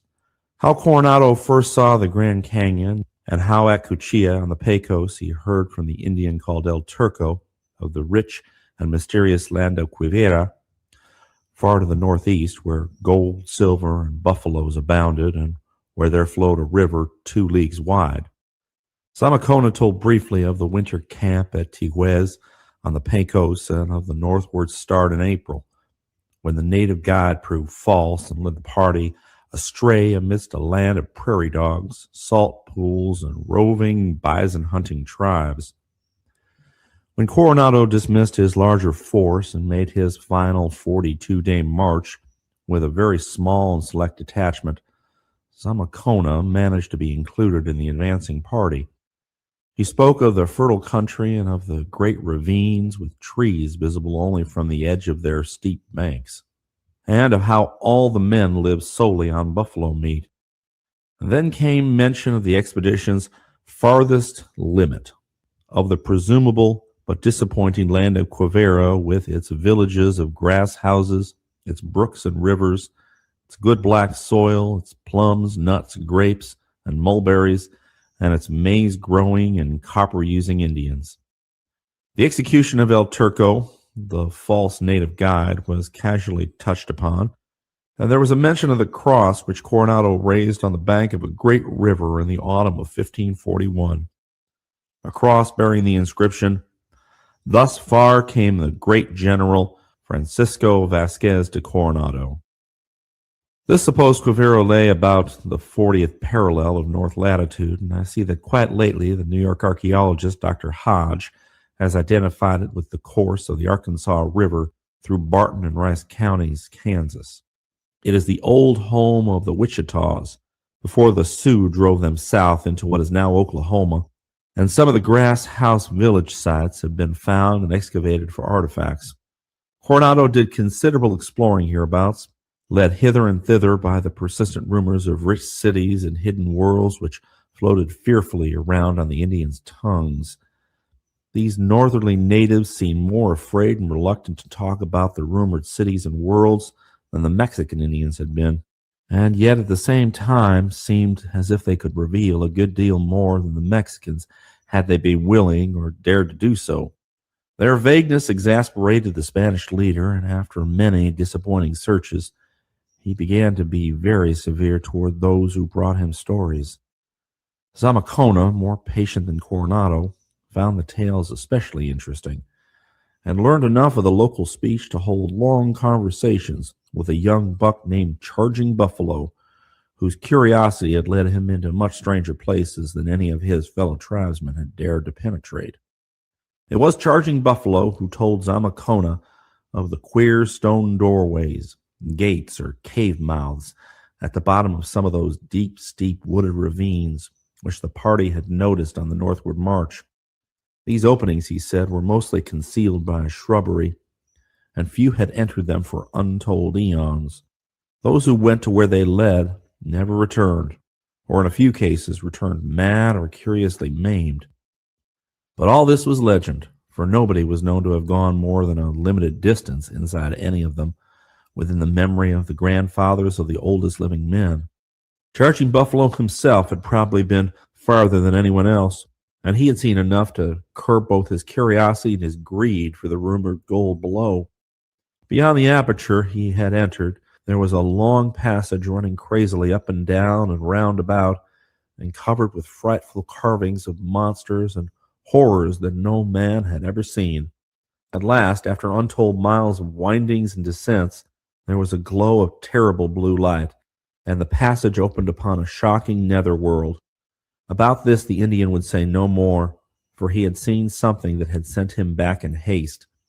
But the golden cities must be somewhere down there, he added, and perhaps a white man with the magic of the thunderstick might succeed in getting them. He would not tell the big chief Coronado what he knew, for Coronado would not listen to Indian talk any more. Yes, he could show Zamacona the way if the white man would leave the party and accept his guidance, but he would not go inside the opening with the white man. It was bad in there. The place was about 5 days' march to the south, near the region of the Great Mounds. These mounds had something to do with the evil world down there. They were probably ancient closed-up passages to it, for once the old ones below had had colonies on the surface and had traded with men everywhere, even in the lands that had sunk under the big waters. It was when these lands had sunk that the old ones closed themselves up below and refused to deal with surface people. The refugees from the sinking places had told them that the gods of outer earth were against men, and that no men could survive on the outer earth unless they were demons in league with the evil gods. That's why they shut out all surface folk and did fearful things to any who ventured down where they dwelt. There had been sentries once at the various openings, but after ages, they were no longer needed. Not many people cared to talk about the hidden old ones, and the legends about them would probably have died out but for certain ghostly reminders of their presence now and then. It seemed that the infinite ancientness of these creatures had brought them strangely near to the borderline of spirit, so that their ghostly emanations were more commonly frequent and vivid. Accordingly, the region of the great mounds was often convulsed with spectral nocturnal battles, reflecting those which had been fought in the days before the openings were closed. The old ones themselves were half ghost indeed. It was said that they no longer grew old or reproduced their kind, but flickered eternally in a state between flesh and spirit. The change was not complete, though, for they had to breathe. It was because the underground world needed air that the openings in the deep valleys were not blocked up as the mound openings on the plains had been. These openings, Charging Buffalo added, were probably based on natural fissures in the earth. It was whispered that the old ones had come down from the stars to the world when it was very young and had gone inside to build their cities of solid gold because the surface was not then fit to live on. They were the ancestors of all men, yet none could guess from what star or what place beyond the stars they came. Their hidden cities were still full of gold and silver, but men had better let them alone, lest protected by very strong magic. They had frightful beasts with a faint strain of human blood, on which they rode and which they employed for other purposes. The things, so people hinted, were carnivorous, and like their masters, preferred human flesh, so that although the old ones themselves did not breed, they had a sort of half-human slave class, which also served to nourish the human and animal population. This had been very oddly recruited and was supplemented by a second slave class of reanimated corpses. The old ones knew how to make a corpse into an automaton which would last almost indefinitely and perform any sort of work when directed by streams of thought. Charging Buffalo said that the people had all come to talk by means of thought only, speech having been found crude and needless. Except for religious devotions and emotional expression, as eons of discovery and study rolled by. They worshipped Yig, the great father of serpents, and Tulu, the octopus-headed entity that had brought them down from the stars, appeasing both of these hideous monstrosities by means of human sacrifices offered up in a very curious manner which Charging Buffalo did not care to describe. Zamacona was held spellbound by the Indian's tale, and at once resolved to accept his guidance to the cryptic doorway in the ravine. He did not believe the accounts of strange ways attributed by legend to the hidden people, for the experiences of the party had been such as to disillusion one regarding native myths of unknown lands. But he did feel that some sufficiently marvelous field of riches and adventure must indeed lie beyond the weirdly carved passages in the earth. At first he thought of persuading Charging Buffalo to tell his story to Coronado, offering to shield him against any effects of the leader's testy skepticism. But later he decided that a lone adventure would be better. If he had no aid, he would not have to share anything he found, but might perhaps become a great discoverer and owner of fabulous riches himself. Success would make him a greater figure than Coronado, perhaps, a greater figure than anyone else in New Spain, including even the mighty viceroy Don Antonio de Mendoza. On October 7th, 1541, at an hour close to midnight, Zamacona stole out of the Spanish camp near the Grass House village and met Charging Buffalo for the long southward journey. He traveled as lightly as possible and did not wear his heavy helmet and breastplate. Of the details of the trip, the manuscript told very little, but Zamacona records his arrival at the Great Ravine on October 13th. The descent of the thickly wooded slope took no great time, and though the Indian had trouble in locating the shrubbery-hidden stone door again amidst the twilight of that deep gorge, the place was finally found. It was a very small aperture, as doorways go, formed of monolithic sandstone jambs and lintel, and bearing signs of nearly effaced and now undecipherable carvings. Its height was perhaps 7 feet, and its width not more than 4. There were drilled places in the jambs which argued the bygone presence of a hinged door or gate, but all other traces of such a thing had long since vanished. At the sight of this black gulf, Charging Buffalo displayed considerable fear and threw down his pack of supplies with signs of haste. He had provided Zamacona with a good stock of resinous torches and provisions, and had guided him honestly and well, but he refused to share in the venture that lay ahead. Zamacona gave him the trinkets he had kept for such an occasion, and obtained his promise to return to the region in a month, afterwards showing the way southward to the Pecos Pueblo villages. A prominent rock on the plain above them was chosen as a meeting place, the one arriving first to pitch camp until the other should arrive. In the manuscript, Zamacona expressed a wistful wonder as to the Indians' length of waiting at the rendezvous, for he himself would never keep that tryst. At the last moment, Charging Buffalo tried to dissuade him from his plunge into the darkness, but soon found it was futile, and gestured a stoical farewell. Before lighting his first torch and entering the opening with his ponderous pack, the Spaniard watched the lean form of the Indian scrambling hastily and rather relievedly upward among the trees. It was the cutting of his last link with the world, though he did not know that he was never to see a human being, in the accepted sense of that term, again. Zamacona felt no immediate premonition of evil upon entering that ominous doorway, though from the first he was surrounded by a bizarre and unwholesome atmosphere. The passage, slightly taller and wider than the aperture, was for many yards a level tunnel of cyclopean masonry, with heavily worn flagstones underfoot and grotesquely carved granite and sandstone blocks in sides and ceiling. The carvings must have been loathsome and terrible indeed, to judge from Zamacona's description, according to which most of them revolved around the monstrous beings Yig and Tulu. They were unlike anything the adventurer had ever seen before, though he added that the native architecture of Mexico came closest to them of all the things in the outer world. After some distance, the tunnel began to dip abruptly, and irregular natural rock appeared on all sides.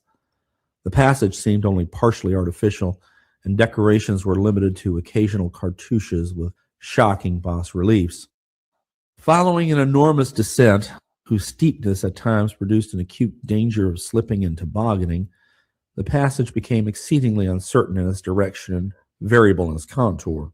At times it narrowed almost to a slit or grew so low that stooping and even crawling were necessary, while at other times it broadened out into sizable caves or chains of caves.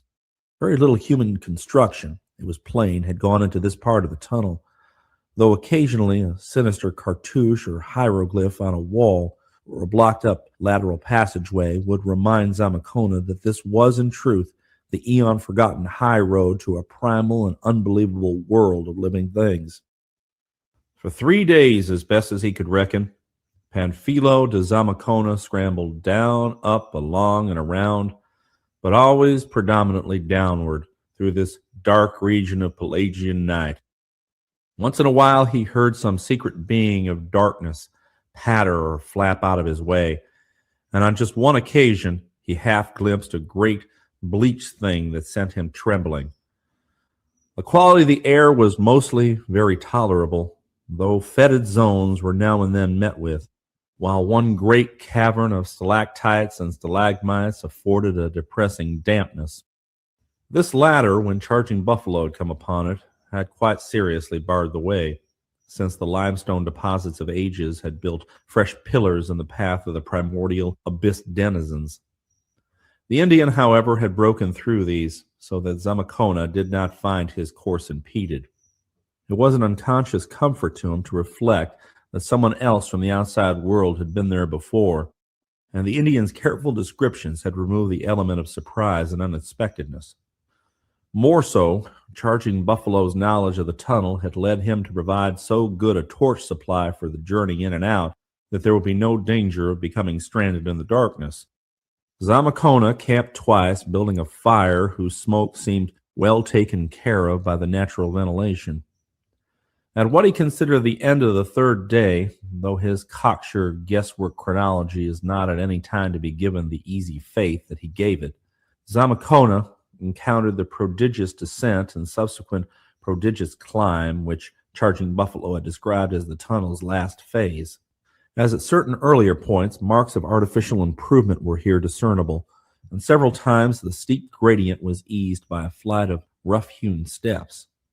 The torch showed more and more of the monstrous carvings on the walls, and finally the resinous flare seemed mixed with a fainter and more diffusive light as Zamakona climbed up and up after the last downward stairway. At length the ascent ceased, and a level passage of artificial masonry with dark basaltic blocks led straight ahead. There was no need for the torch now, for all the air was glowing with a bluish, quasi-electric radiance that flickered like an aura. It was a strange light of the inner world that the Indian had described, and in another moment Zamakona emerged from the tunnel upon a bleak rocky hillside, which climbed above him to a seething, impenetrable sky of bluish coruscations, and descended dizzily below him to an apparently illimitable plain shrouded in bluish mist. He had come to the unknown world at last, and from his manuscript it is clear that he viewed the formless landscape as proudly and exaltedly as ever his fellow countryman Balboa viewed the newfound Pacific from that unforgettable peak in Darien. Charging Buffalo had turned back at this point, and driven by fear of something which he would only describe vaguely and evasively as a herd of bad cattle, neither horse nor buffalo, but like the things the mound spirits rode at night. But Zamakona could not be deterred by any such trifle. Instead of fear, a strange sense of glory filled him, for he had imagination enough to know what it meant to stand alone in an inexplicable nether world whose existence no other white man suspected. The soil of the great hill that surged upward behind him and spread steeply downward below him was dark gray, rock-strewn, without vegetation, and probably basaltic in origin, with an unearthly cast which made him feel like an intruder on an alien planet. The vast distant plain, thousands of feet below, had no features he could distinguish, especially since it appeared to be largely veiled in a curling bluish vapor. But more than hill or plain or cloud, the bluely luminous, coruscating sky impressed the adventurer with a sense of supreme wonder and mystery. What created the sky within a Good world job, boys. he could Go not back to tell, what you was doing. though he knew of the northern lights and had even seen them once or twice.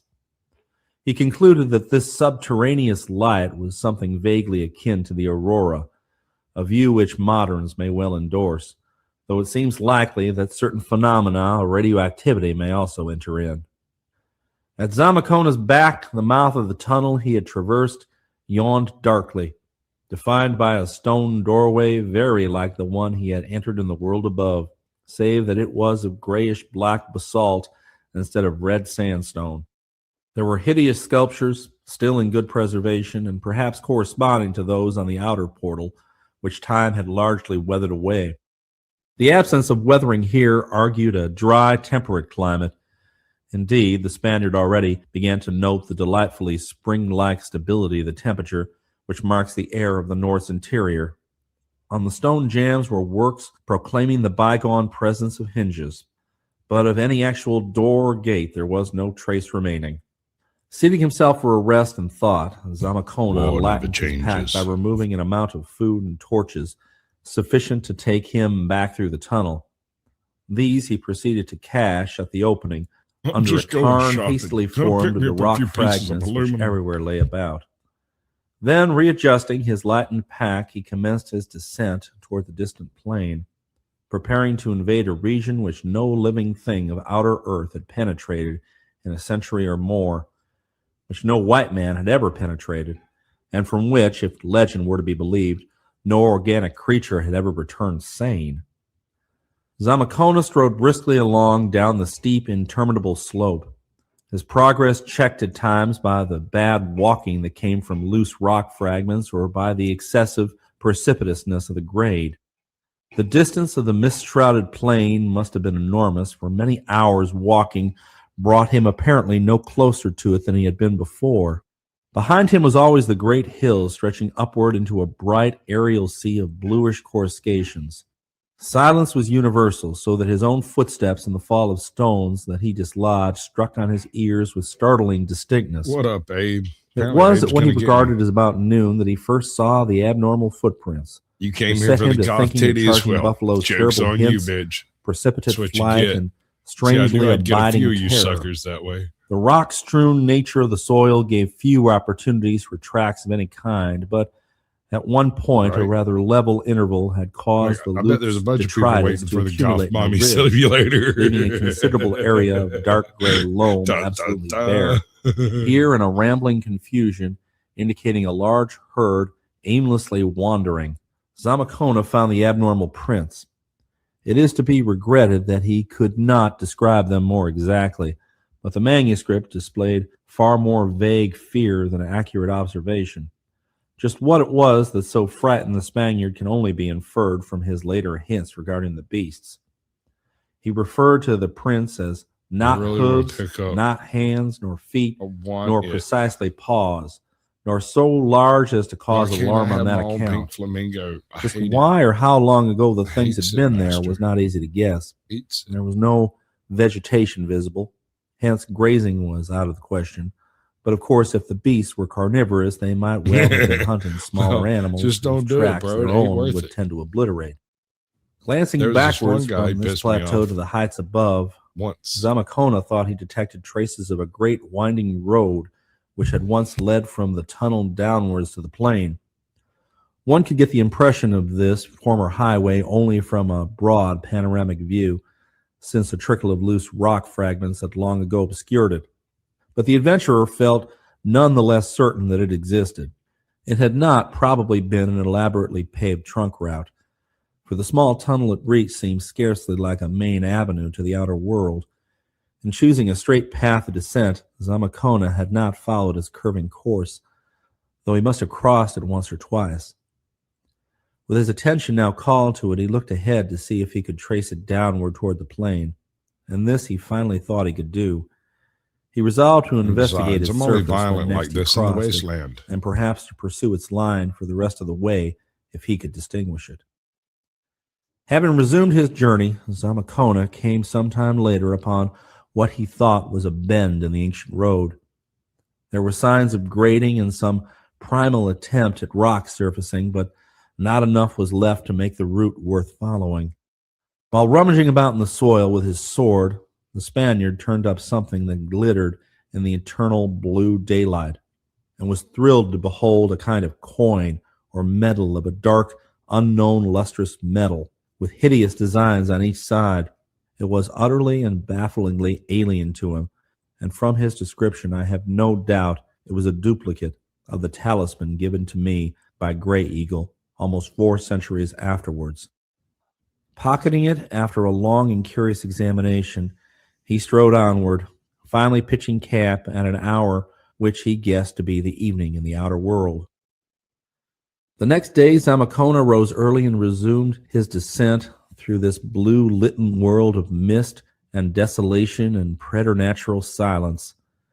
As he advanced, he at last became able to distinguish a few objects on the distant plain below. Trees, bushes, rocks, and a small river that came into view from the right and curved forward at a point to the left of his contemplated course. This river seemed to be spanned by a bridge connected with the descending roadway, and with care the explorer could trace the route of the road beyond it in a straight line over the plain. Finally, he even thought he could detect towns scattered along the rectilinear ribbon, towns whose left-hand edges reached the river and sometimes crossed it. Where such crossings occurred, he saw as he descended, there were always signs of bridges, either ruined or surviving. He was now in the midst of sparse grassy vegetation and saw that below him the growth became thicker and thicker. The road was easier to define now, since its surface discouraged the grass which the looser soil supported.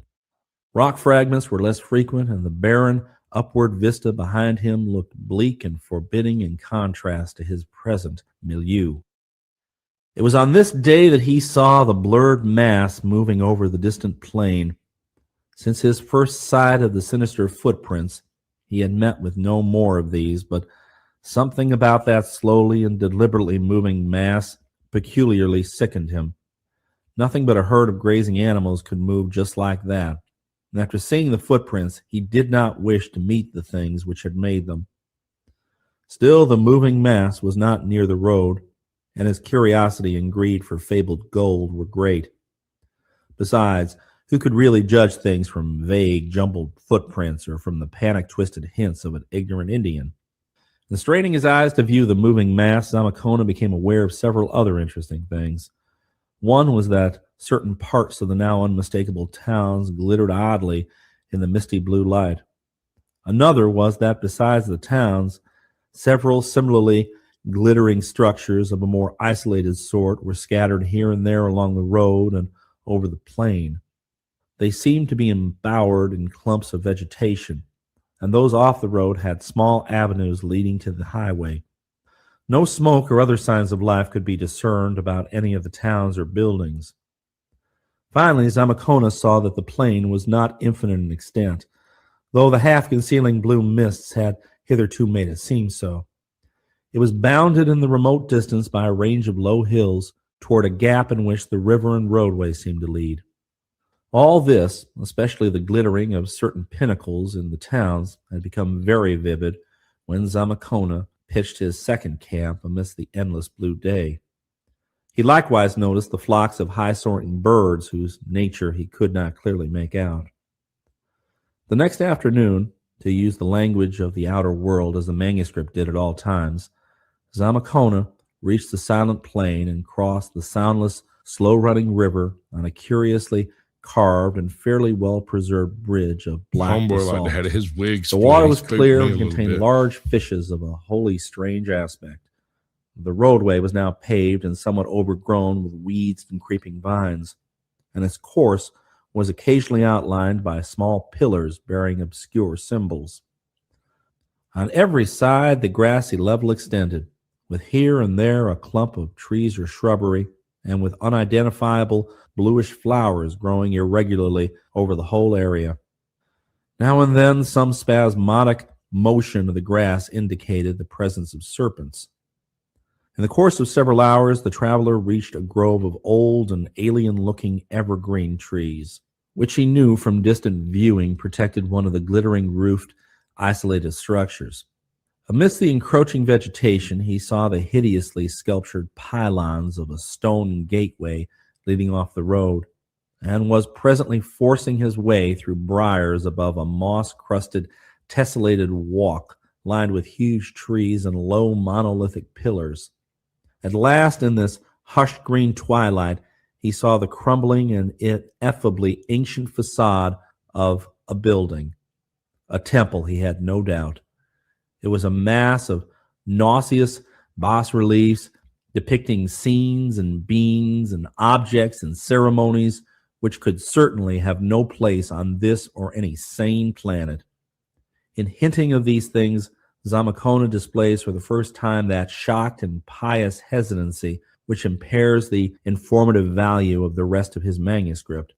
We cannot help regretting that the Catholic ardor of Renaissance Spain had so thoroughly permeated his thought and feeling. The door of the place stood wide open, and absolute darkness filled the windowless interior.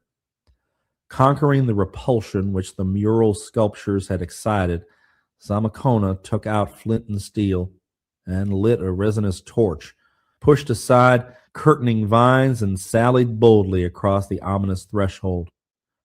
For a moment he was quite stupefied by what he saw. It was not the all-covering dust and cobwebs of immemorial eons, the fluttering winged things, the shriekingly loathsome sculptures on the walls, the bizarre form of the many basins and braziers, the sinister pyramidal altar with the hollow top, or the monstrous octopus-headed abnormality in some strange dark metal leering and squatting broodingly on its hieroglyph pedestal, which robbed him of even the power to give a startled cry. It was nothing so unearthly as this, but merely the fact that, with the exception of the dust, the cobwebs, the winged things, and the gigantic emerald-eyed idol, every particle of substance in sight was composed of pure and evidently solid gold.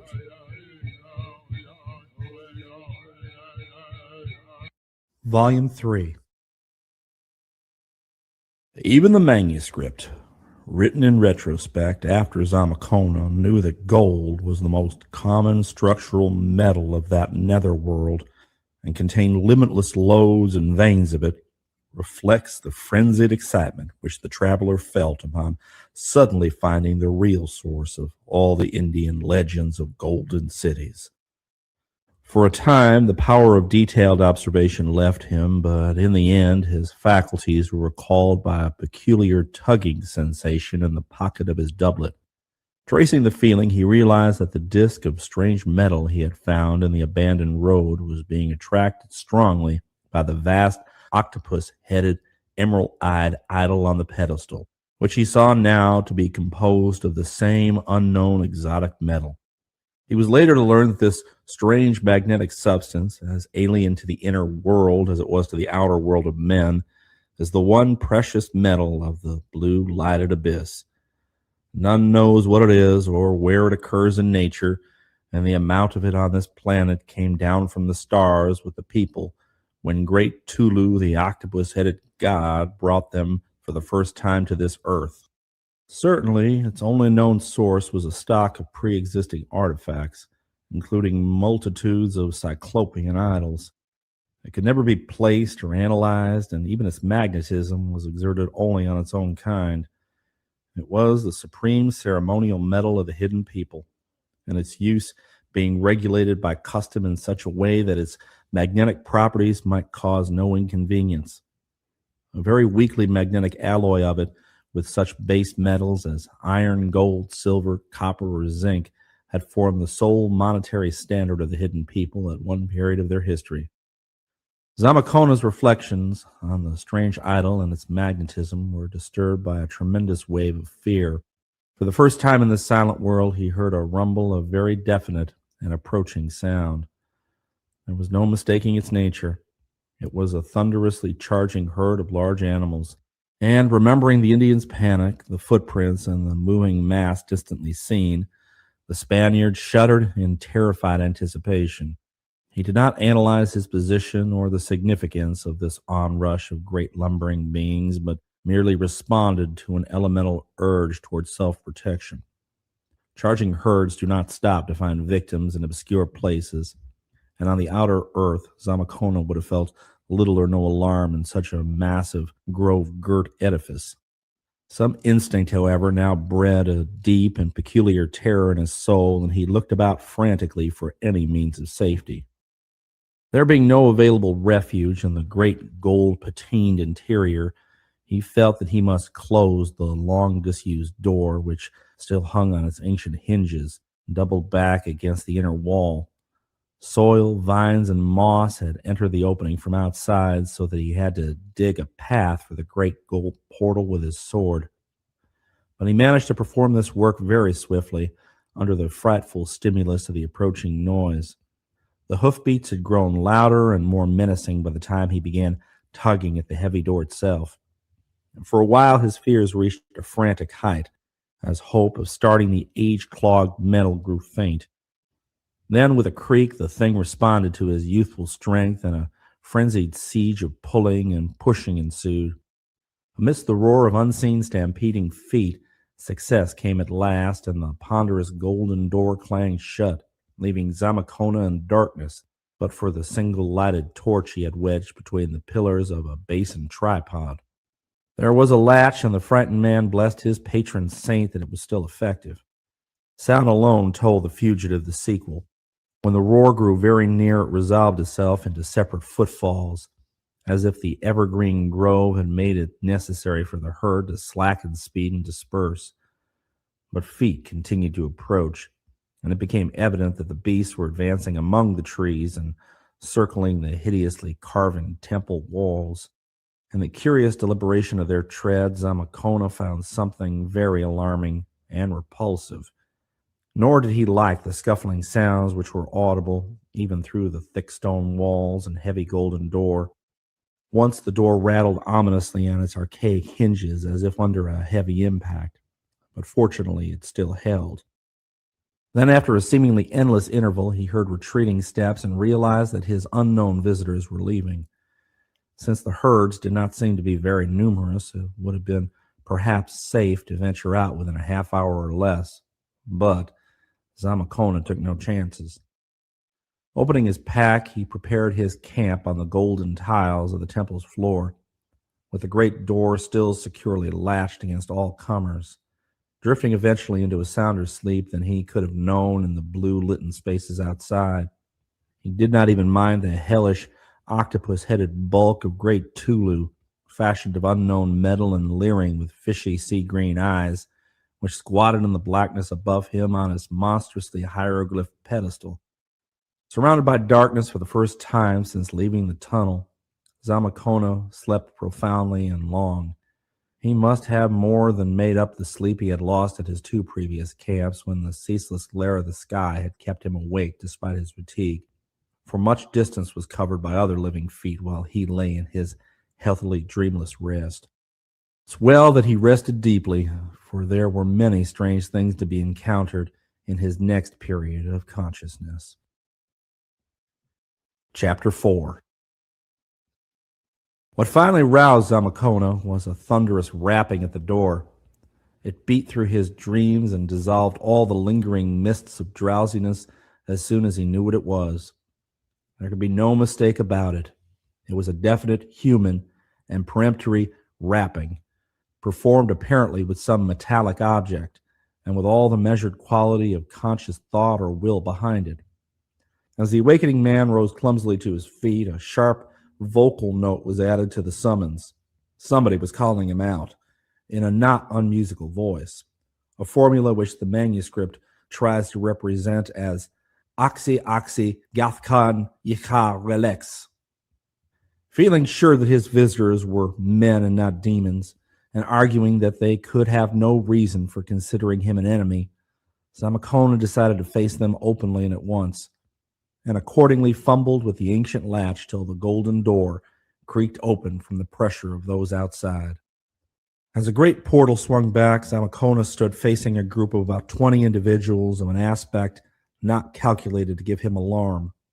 They seemed to be Indians, though their tasteful robes and trappings and swords were not such as he had seen among any of the tribes of the outer world, while their faces had many subtle differences from that of the Indian type. That they did not mean to be irresponsibly hostile was very clear, for instead of menacing him in any way, they merely probed him attentively and significantly with their eyes, as if they expected their gaze to open up some sort of communication. The longer they gazed, the more he seemed to know about them and their mission, for although no one had spoken since the vocal summons before the opening of the door, he found himself slowly realizing that they had come from the great city beyond the low hills mounted on animals, and that they had been summoned by animals who had reported his presence, that they were not sure what kind of person he was or just where he had come from, but that they knew he must be associated with that dimly remembered outer world which they sometimes visited in curious dreams. How he read all this in the gaze of the 2 or 3 leaders he could not possibly explain, though he learned why a moment later. As it was, he attempted to address his visitors in the Wichita dialect he had picked up from Charging Buffalo, and after this failed to draw a vocal reply, he successively tried Aztec, Spanish, French, and Latin, adding as many scraps of lame Greek, Galician, and Portuguese, and the babble of peasant patois of his native Asturias as his memory could recall. But not even this polyglot array, his entire linguistic stock, could bring a reply of any kind. When, however, he paused in perplexity, one of the visitors began speaking in an utterly strange and rather fascinating language, whose sounds the Spaniard had much difficulty in representing on paper. Upon his failure to understand this, the speaker pointed first to his own eyes and then to his forehead, and then to his eyes again, as if commanding the other to gaze at him in order to absorb what he wanted to transmit. Zamakona, obeying, found himself rapidly in possession of certain information. The people, he learned, conversed nowadays by means of unvocal radiations of thought, although they had formerly used a spoken language which still survived as the written tongue, and into which they still dropped orally for tradition's sake or when strong feeling demanded a spontaneous outlet. He could understand them merely by concentrating his attention upon their eyes, and could reply by summoning up a mental image of what he wished to say and throwing the substance of this into his glance. When the thought speaker paused, apparently inviting a response, Zamakona tried his best to follow the prescribed pattern, but did not appear to succeed very well. So he nodded and tried to describe himself and his journey by signs. He pointed upward as if to the outer world, then closed his eyes and made signs as of a mole burrowing. Then he opened his eyes again and pointed downward in order to indicate his descent to the great slope. Experimentally, he blended a spoken word or two with his gestures. For example, pointing successively to himself and to all of his visitors and saying, "Un hombre," and then pointing to himself alone and very carefully pronouncing his individual name, Panfilo de Zamakona. Before the strange conversation was over, a good deal of data had passed in both directions. Zamakona had begun to learn how to throw his thoughts and had likewise picked up several words of the region's archaic spoken language. His visitors, moreover, had absorbed many beginnings of an elementary Spanish vocabulary. Their own old language was utterly unlike anything the Spaniard had ever heard, though there were times later on when he was to fancy an infinitely remote linkage with the Aztec, as if the latter represented some far stage of corruption or some very thin infiltration of loanwords. The underground world, Zamakona learned, bore an ancient name which he recorded in his manuscript as Xinaian. From the writer's diacritical marks and explanations, I concluded that the word could best be represented to Anglo-Saxon ears by the phonetic arrangement of Kinyan. It is not surprising that this preliminary discourse did not go beyond the merest essentials, but those essentials were highly important. Zamakona learned that the people of Kinyan were almost infinitely ancient, and that they had come from a distant part of space where physical conditions are much like those of Earth. All this, of course, was legend now, and one could not say how much truth there was in it, or how much worship was really due to the octopus-headed being Tulu, who had traditionally brought them thither, and whom they still reverenced for aesthetic reasons. But they knew of the outer world, and were indeed the original stock who had peopled it as soon as its crust was fit to live on. Between glacial ages, they had had some remarkable surface civilizations, especially one at the South Pole near the mountain Kadath. At some time infinitely in the past, most of the outer world had sunk beneath the ocean, so that only a few refugees remained to bear the news to Kinyan. This was undoubtedly due to the wrath of space devils, hostile alike to men and to men's gods, for it bore out rumors of a primordially earlier sinking which had submerged the gods themselves, including great Tulu, who still lay prisoned and dreaming in the watery vaults of the half-cosmic city Relax. No man, not a slave of the space devils, it was argued, could live long on the outer earth, and it was decided that all beings who remained there must be evilly connected. Accordingly, traffic with the lands of sun and starlight abruptly ceased. The subterraneous approaches to Kinyan, or such as could be remembered, were either blocked up or carefully guarded, and all encroachers were treated as dangerous spies and enemies. But this was long ago. With the passing of ages, fewer and fewer visitors came to Kinyan, and eventually sentries ceased to be maintained at the unblocked approaches. The mass of the people forgot, except through distorted memories and myths and some very singular dreams, that an outer world existed, though educated folks never ceased to recall the essential facts.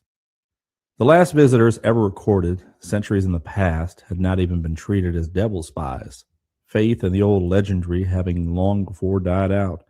They had been questioned eagerly about the fabulous outer regions, for scientific curiosity in Kinyan was keen, and myths, memories, dreams, and historical fragments relating to the Earth's surface had often tempted scholars to the brink of an external expedition, which they had not quite dared to attempt. The only thing demanded of such visitors was that they refrain from going back and informing the outer world of Kinyan's positive existence. For after all, one could not be sure about these outer lands. They coveted gold and silver, and these people might prove to be highly troublesome intruders. Those who had obeyed the injunction had lived happily, though regrettably briefly, and had told all they could about their world. Little enough, however, since their accounts were all so fragmentary and conflicting that one could hardly tell what to believe and what to doubt. One wished that more of them would come.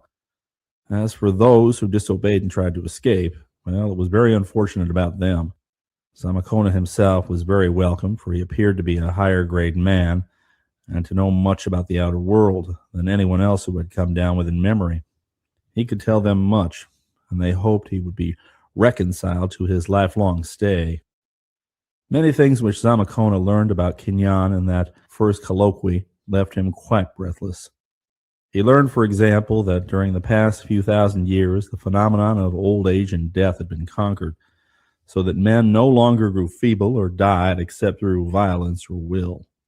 By regulating the system, one might be as physiologically young and immortal as one wished. The only reason why any allowed themselves to age was that they enjoyed the sensation in a world where stagnation and commonplaceness reigned. Well, now keep it in mind that I might be the monster of the wasteland, like the real one, because I'm a unit. They could easily become young again when they felt like it anyway. Births had ceased except for experimental purposes, since a large population had been found needless by a master race which controlled nature and organic rivals alike. Many, however, chose to die after a while, since despite the cleverest efforts to invent new pleasures, the ordeal of consciousness became too dull for sensitive souls, especially those in whom time and satiation had blinded the primal instincts and emotions of self-preservation. All the members of the group before Zamakona were 500 to 1,500 years old, and several had seen surface visitors before, though time had blurred the recollection. These visitors, by the way, had often tried to duplicate the longevity of the underground race, but had been able to do so only fractionally, owing to evolutionary differences developing during the 1,000,000 or 2 years of cleavage. These evolutionary differences. What up, Chickabee? Howdy, howdy. How you doing? I'm doing good. How you doing? I'm mutilating the abominations of the wasteland. Uh-huh. Yeah, I am. I see that. Well, the wasteland ain't gonna save itself. Oh, hell no. Hell So- no. It's just going to waste away.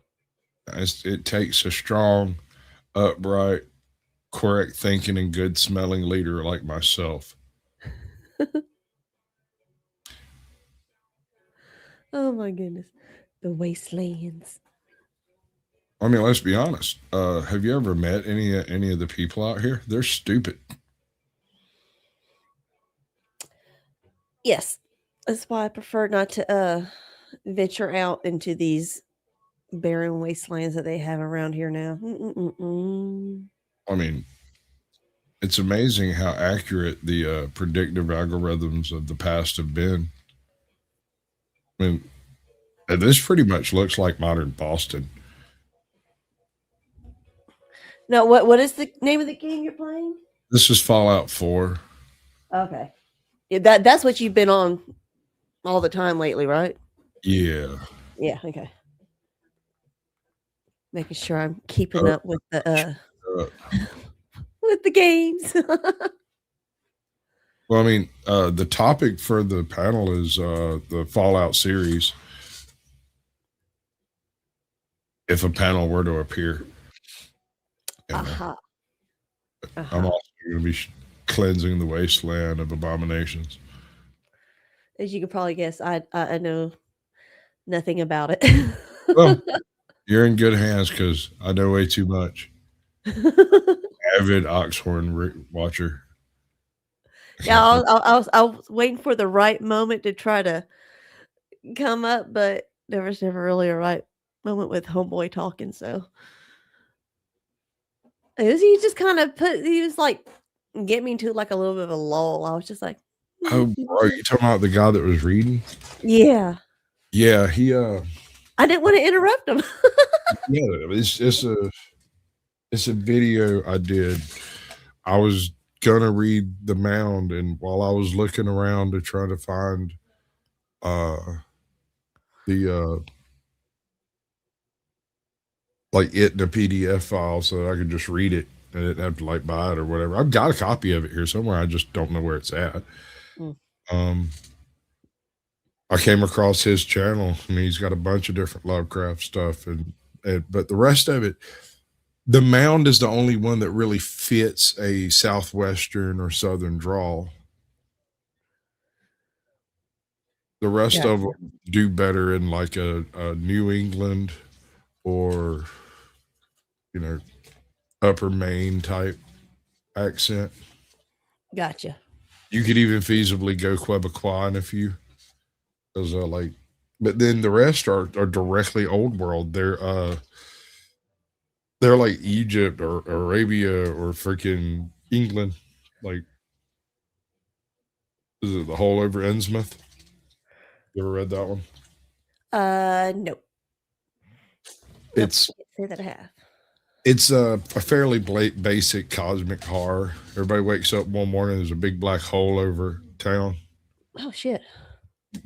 Nothing in particular happens except everybody generally gets creeped out and becomes more creeped out as time goes on. And then What folks the fuck is this black hole? What the hell? yeah, no, I get it. It's just this big black. You just dopey do around town. Oh, yep, that's our black hole. That's exactly how some folks went about it, but it was kind of creepy in the storytelling of it that the less how would I put it, less savory characters found it easier to occupy the daytime hours in the presence of the whole than Mom and Pop Joe over here, right? I mean, from how it was sounding, it sounds like and I believe I've actually seen interviews about this. Like Eric Kripke sounds like he's pulling a lot of his ideas from. Well, I mean, H.P. Lovecraft. I mean, if you've ever one of watched the most any of his stuff. rare character figures in Western writing, just in general. Yeah, but it's just like that whole ominous type of vibe to it. It's like you feel like you're in it with how the guy's reading it. You feel like you're kind of And going through it this too. case with The Mound, yes, it's Mhm. exceptional. I Mhm. really dig the way he delivers his lines in The Mound. Some of his other work it's equally good, but it's not as well suited, maybe, or maybe it's just my ear for it, whatever. Like maybe you've heard it another way and it didn't sound right coming how he did it. Mm. Or you just perceived it as different whenever you read it. What in the world is Dusty doing over here? Whenever I Um, first came up and I saw this, I was like, is this the right link? yeah, What is this? When look at did it. Squatch have this? I've got lots of toys. Yes. So many wonderful toys. I just don't often get a chance to use them. Like this whole setup that I had going on with the game setup I was using. Mhm.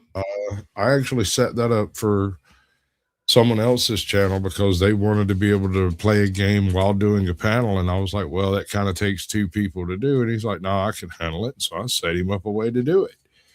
And it turns out it takes an awful lot of attention to manage a panel and a chat. And then playing a game takes almost all of your attention. So he kind of needs he needs a co-host to make that work. So he doesn't use it. He does it like everybody else does, where they either text to speech, which on YouTube's quite the danger. Yes. Oh yeah. Is this Dusty on yeah, that's Yeah, he's over Gospel of Bob, right? yeah. Skywalker, yeah. Gospel of Bob, and it's got Bob on there too. You know who Bob is, right? Yeah, no, dude. I Yeah. ran across that whole clique back when they first started the Gospel of Bob channel. Yeah, he's Right. usually over the Bob that's up there right now. He's usually over at CT's a lot. Yeah. CTs. Yeah, Chaotic Yes. Truth. Yeah, Yeah. and I like this new fella that's been coming around, the Emperor. He's pretty cool. Okay. So From what I've seen, he seems okay to me. he's not a moron, but he experienced an exceptional level of hubris. I'll explain. Three times, not three. I was in chat the other time, but twice I've gotten on panel with him and he hit me with an absolute statement, something along the lines of what was it the other night? Only the strong survive. And that is moral. Did you hear any of this? I don't think so. All right. If So- it gets too late at night, I'm usually already in bed. if the panel's going real late, I usually go to bed, between 10 and 12. So he says something along the lines of all life chooses to survive and only the strong survive, and to survive is moral, barring intent in any particular direction. And so anything that helps you survive is strength. And I'm like, bro, like, strong is carrying an awful lot of water in that statement. You know what I'm saying? Like, it means a lot, and yet doesn't seem to mean what you're implying that it means. And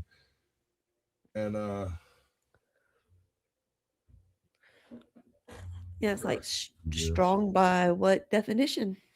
right. See, that was exactly the issue. Like right off the rip, is how do you determine what strength is in that case? See if I can make it work right now. Like a diss. Is that it? I don't think that's quite it. This one? Yeah.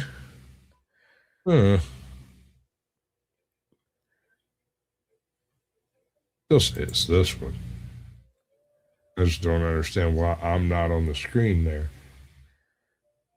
That is, yeah. Yes. Who are Yeah. you? That's a sharing screen. I'm not sure. But I'm not there. I'm vocally here, but I'm not Yeah. there. Not even as my little icon, which is what should be up there. Yeah, on the vertical or on the horizontal. You're not on either one of them. That's weird. I guess I mucked it up pretty. Oh, I know what I did. I got lucky and dropped that fucker right perfect. See? Let's see. That's wild work, man.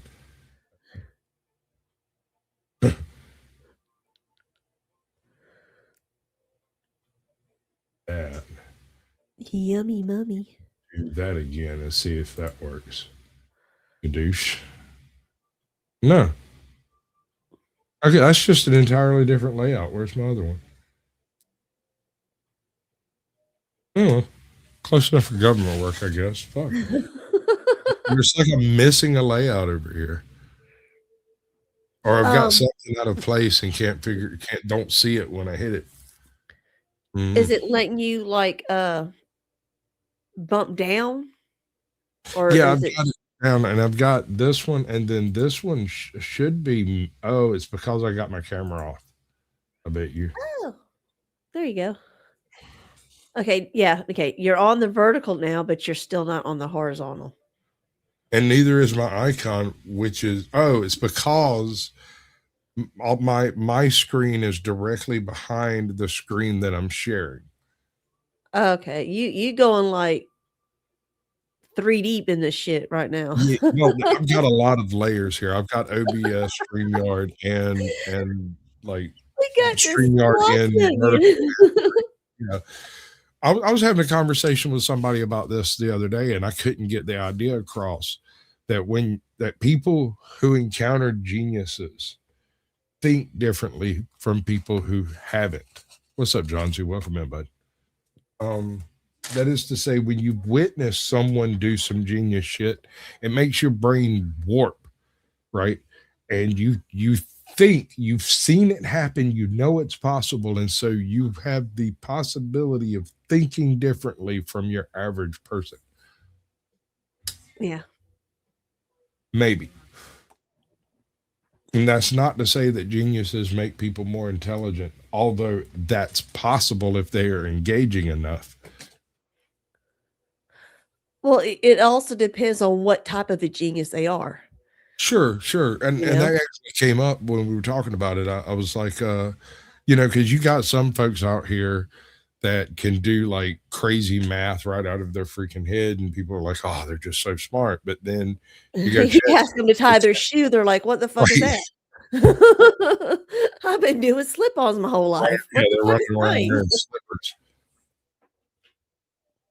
I mean, that's how Einstein was. Well, You and know, but he even Einstein I mean, he even wasn't a admitted genius. all the time. He's like, Hold "Yeah, I on. can throw together physics, but Einstein was a very thorough theoretical mathematician, very thorough, right?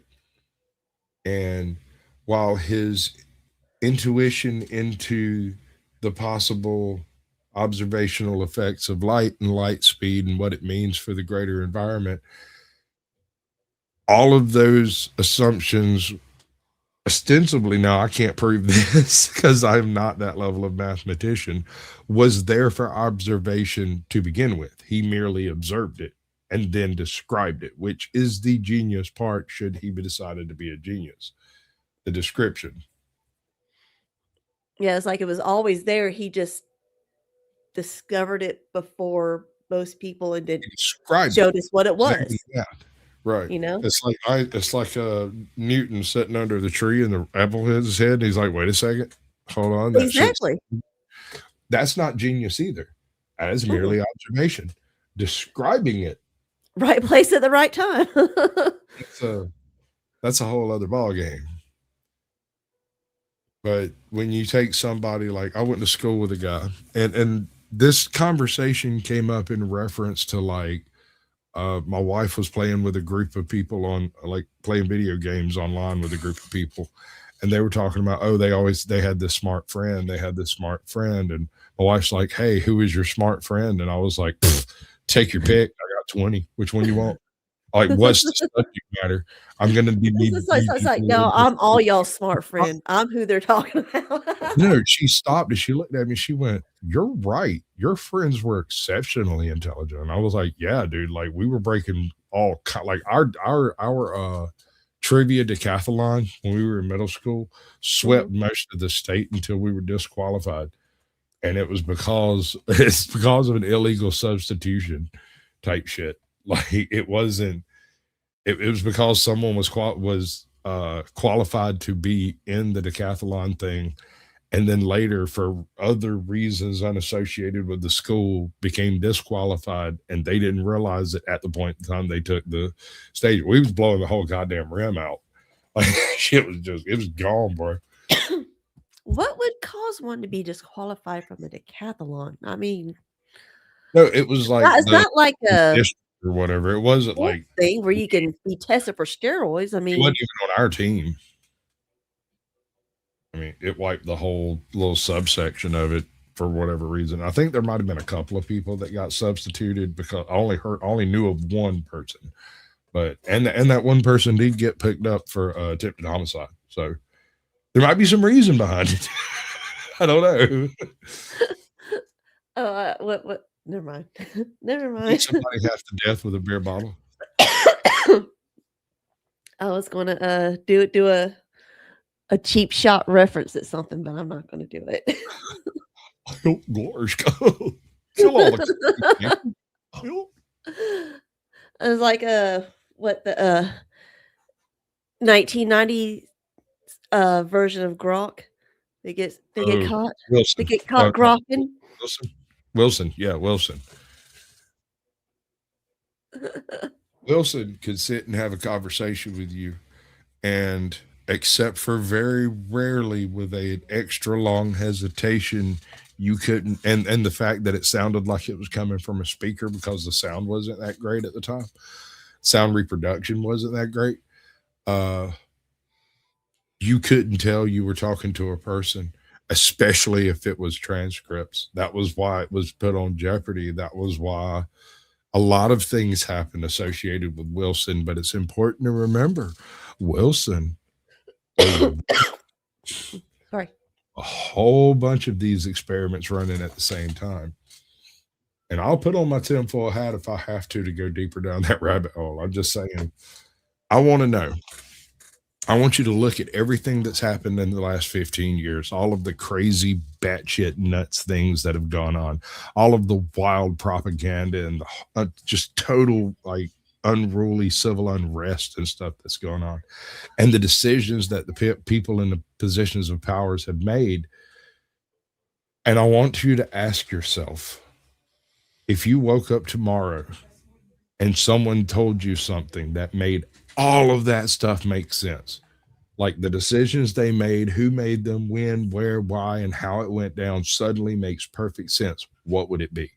What did they tell you? And I believe that that question will answer another question. What is it that make presidents age so quickly while in office? I think those two answers are the same answer. Ooh. What up, Jay Watson? Thank you, dear God, Watson, bro. Yes. What up, Brad Lee? How you doing, brother? I'm doing all right. How you guys doing? Spiffy. I was playing some Fallout, waiting for folks to finish doing what they were doing and come play with me. So we're playing with me now. Playing with you. We playing with Squat. And it's Playing with Watson, each not other. Wilson. Thank you, Jay Rillo. Appreciate it. That's Juicy J from Juicy J's Hot Topics over there. If you ever get a chance to catch him live, it's worth a listen. He does more of a global, international news kind of thing usually. Not just the local shit that's happening here on the daily. Ugh. Tootie Bug, this is Bradley. We This have is met before. Oh, y'all have. I can't remember where. It might have been a Squatch channel or perhaps Tooth, maybe. Do you ever go to Tooth Man? No, I don't know. It's not sounded familiar, but I might have.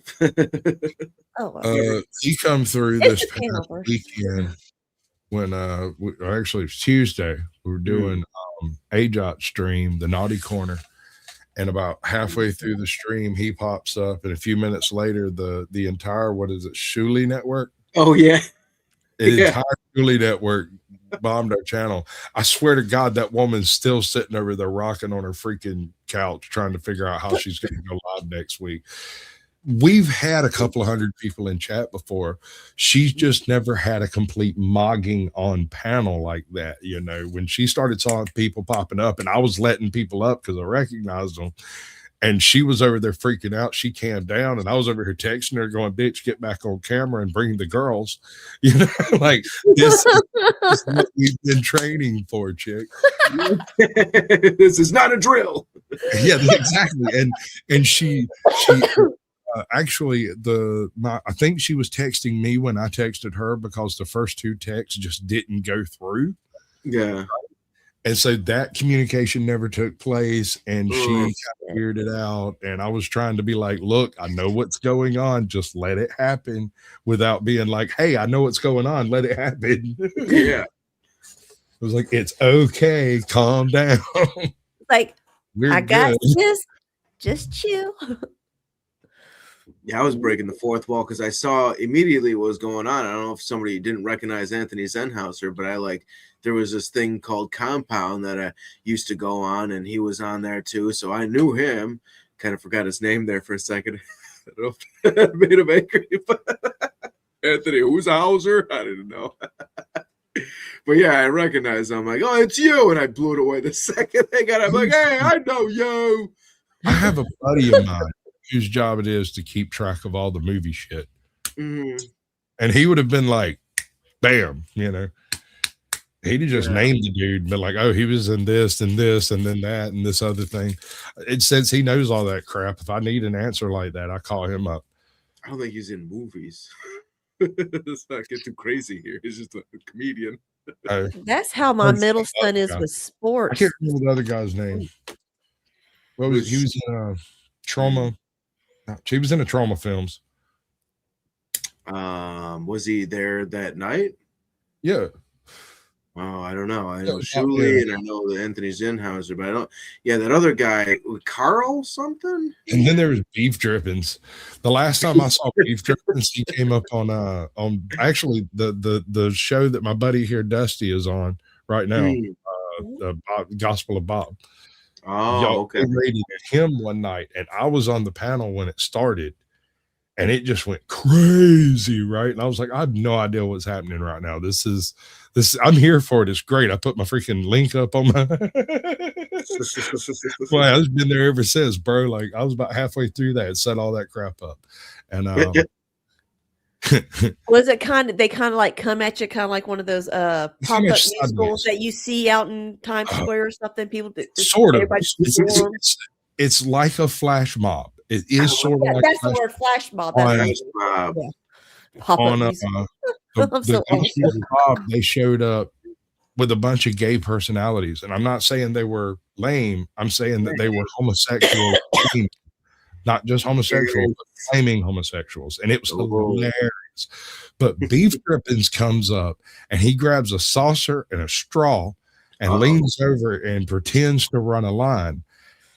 And the host takes him down, and I immediately go over to, I calmed down for a second, went to OBS, went back to that particular bit and looked, and that man didn't run a line and nothing up his nose. I looked really close. I was like, dude, no. He was just pretending.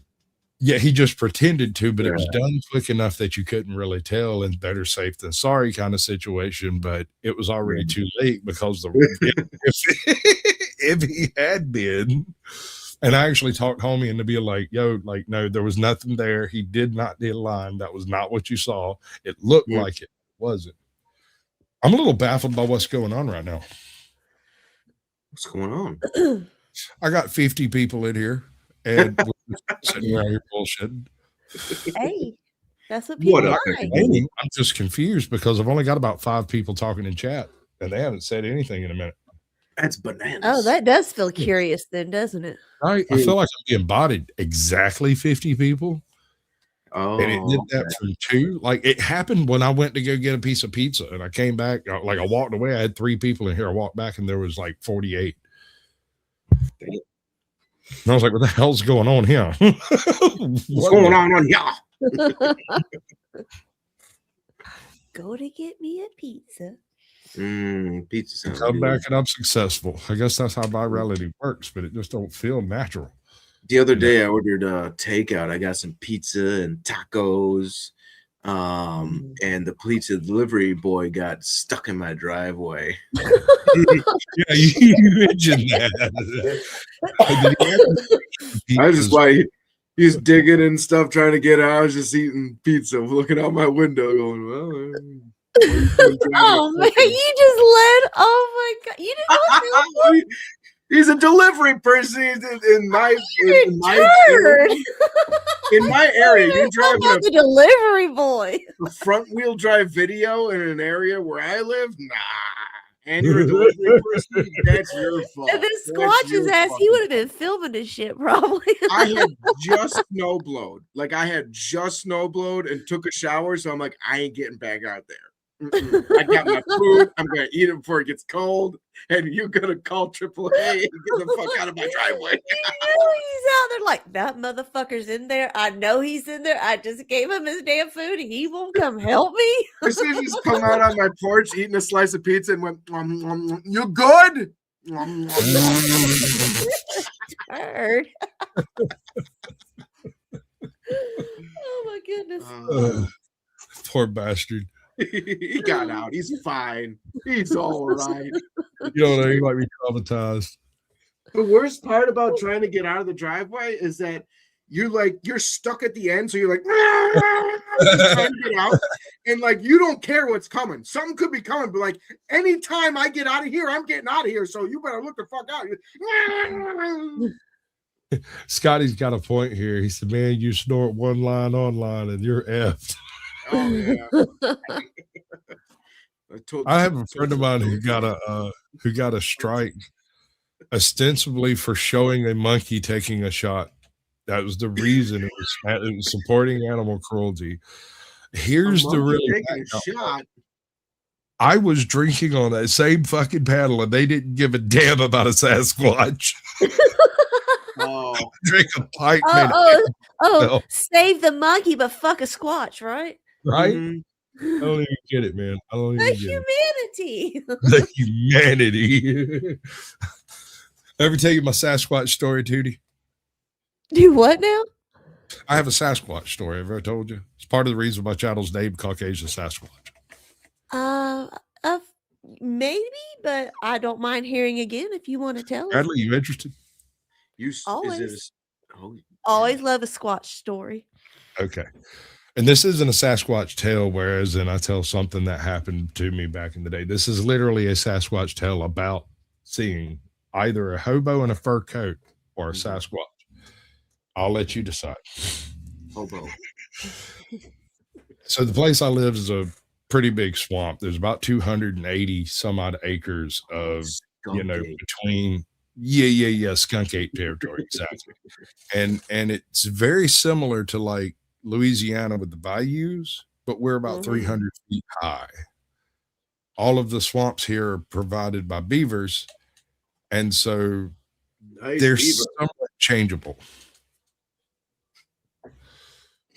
Now, 1996, 97 was one of the driest years I've ever seen in my life. What she said. Yeah, I remember that. For the first time ever, I've never seen it since or before this. I could walk from my back door to within throwing distance of the opposite side of the valley that I live next to. And that's a good 30 foot down, like below what is usually the water table. Mm-hmm. And it reduced what is typically a half mile of open water to a shoestring of water running through the middle of it. And I had woke up and decided I was going to, like real early in the morning, decided I was going to go squirrel hunting, and I couldn't find no fucking squirrels. Right. So I was like, screw it. And I went back to my place and I swapped out and got some fishing gear because I know where a couple of deep holes are. There's probably a little water in them. You can probably catch all the fucking fish you want, like real quick. And I went to the first one. It was a bunch of dead fish. I went to the second one. It was headed towards that same conclusion, and I'd rather not eat those fish. And then I thought,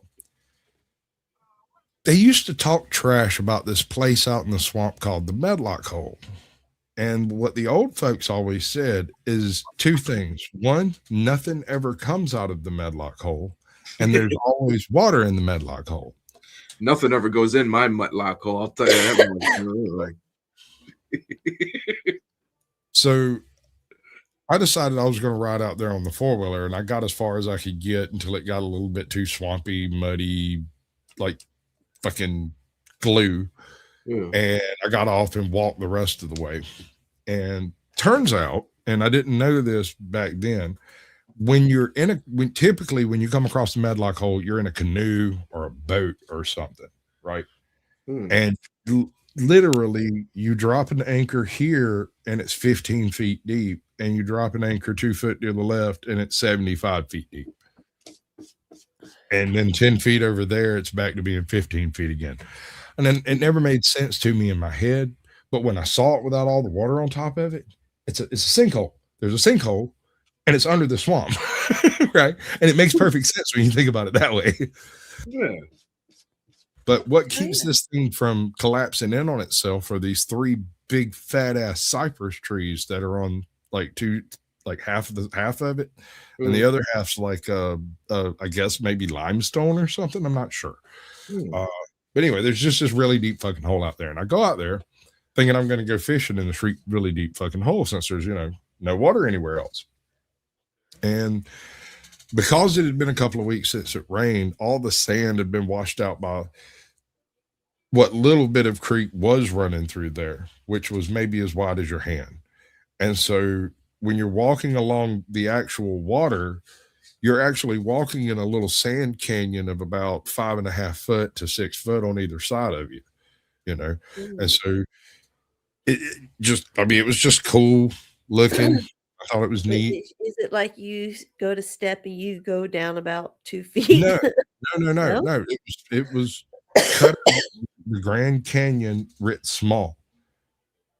It was just sand had washed out of this area because the water had carried it away. And so it wasn't sloppy and sloggy because it had been dry for weeks. So it was just, you know, cooler in that little groove than it was outside. And when I got up to the Medlock hole, it kind of leveled out a little bit. And there's like this sort of swampy area right before you get to it. And you walk out from between those things. And there's only about, you know, I don't know, waist high sticking up above the sand. And there's this dude in a fur coat drinking out of the Medlock hole. He's just drinking, like just scooping water with his hands. water up to his mouth. In his hand. Yeah. Not like taking a water bottle. No. He didn't have a Boda bag or nothing like that. He was just drinking out of the Medlock hole. And I was like, hey, man, you probably shouldn't be drinking. And he looked over his shoulder and he didn't have the right nose. And then I realized the right nose. Yeah, his nose didn't exactly stick out from his face. It was kind of A little more puggy looking. Kind of puggy looking. You know, How else to put it?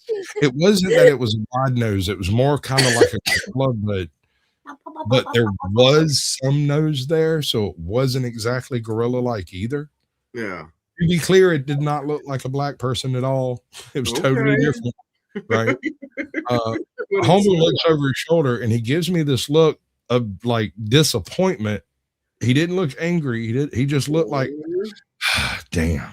And he gets up, walks over the little hill right there on the other side of it, where like 20 yards away there's a little island, and it turns into this like super thicket of like brambles and small pine trees and shit. And because it had been dry for a while, that shit had kind of climbed down in this direction, you know, towards the water, I would guess. He disappeared. Homeboy took like 4 steps. In fact, the only reason I saw him in the first place really was because he was standing in front of the sand and the water from the other side of the Medlock hole. And so had he been standing 10 feet to the right or the left, I might not have noticed him, because the color was like a tortoiseshell cat, dappled light and shadow on pine straw. Oh shit! I mean, if he had been right over here, I wouldn't even noticed him. So do you think it's good at hiding, or do you think, because I heard like tales that they can become invisible? What do you think? I don't know. I've read Secret at least portals they disappear into? That too. I've heard that. Maybe they cross dimensions. Yeah. They say let's go visit Earth over here today. Well, did you Go visit smell Raggedy Earth today? Yes, I did. That was part of what made me stop talking, was that, and actually I smelled it before I got there. There was this BO / rotten cabbage kind of thing going on. Like if somebody left sauerkraut out for longer, then it becomes sauerkraut. Like even Yeah, one of my farts. after the sauerkraut, man. It was funky. It was funky enough that it had me looking around for the source of something that funky. Funky like a monkey. Yeah, I know that's Well- that type of a swamp smell, because I Fucking like a monkey, living in baby. Charleston, my backyard was a swamp right off, Ooh, you know, good. the Ashley River. But you didn't see a skunk ape? Do what? You haven't seen a skunk ape living on a swamp? On the Oh bottom? gosh, man, the shit that was back there in my swamp. Yeah. I had the gators and crab, mostly blue crab, and then the fiddler crabs. Oh, I love fiddler crabs. They were so Were much they fun to furry play with big feet? No. Okay, just wondering. No, because there was no actual like woodland around it. It was all swamp, you know. Mhm. So Hey, Miss Moses was a Cajun, lived by himself in the swamp. Yeah. Or you could say, and I got to tell you, The Devil Went Down to Georgia is a uniquely American song. Mm. Only in America does somebody write a cautionary tale about meeting the devil where you whip his ass and walk away with his fiddle. He went down to Georgia. He was looking for a Sasquatch. Only in Georgia too. I swear. I don't think it would work in any other state than Well, Georgia. you could try South Carolina, but it's not going to roll off the tongue as well. If Florida's just nuts, son. The devil went down to South Dakota. That's more of an up kind of thing, I think. Yeah. The devil went up to the Black Hills. Well, they did I devil live went there down to too, so. Jamaica. I think the devil went down to fucking Los Angeles, if you ask me. Actually, have you seen the freaking show? Can't remember the name of the show that does it. It's like Critical Role or some crap. They dress up as different things, and they had this meeting with all of the progressive Democrats and the devil. And the devil was like, "Look, y'all need to calm the fuck down. Y'all need to chill out, yo. I'm all for triggering the end of days, but not too soon. Like we're not even close to that. We've got worldwide things to do, and y'all are already got like nine points of the apocalypse fulfilled in LA. Chill." Damn. Moloch is bucking at his chains right now. What up, Carrie? Welcome in, brother. What up? Mandatory carry is my complaints department. Any complaints can be directed directly at him in a hateful manner, preferably. I got a bunch. Good. I'm proud of you.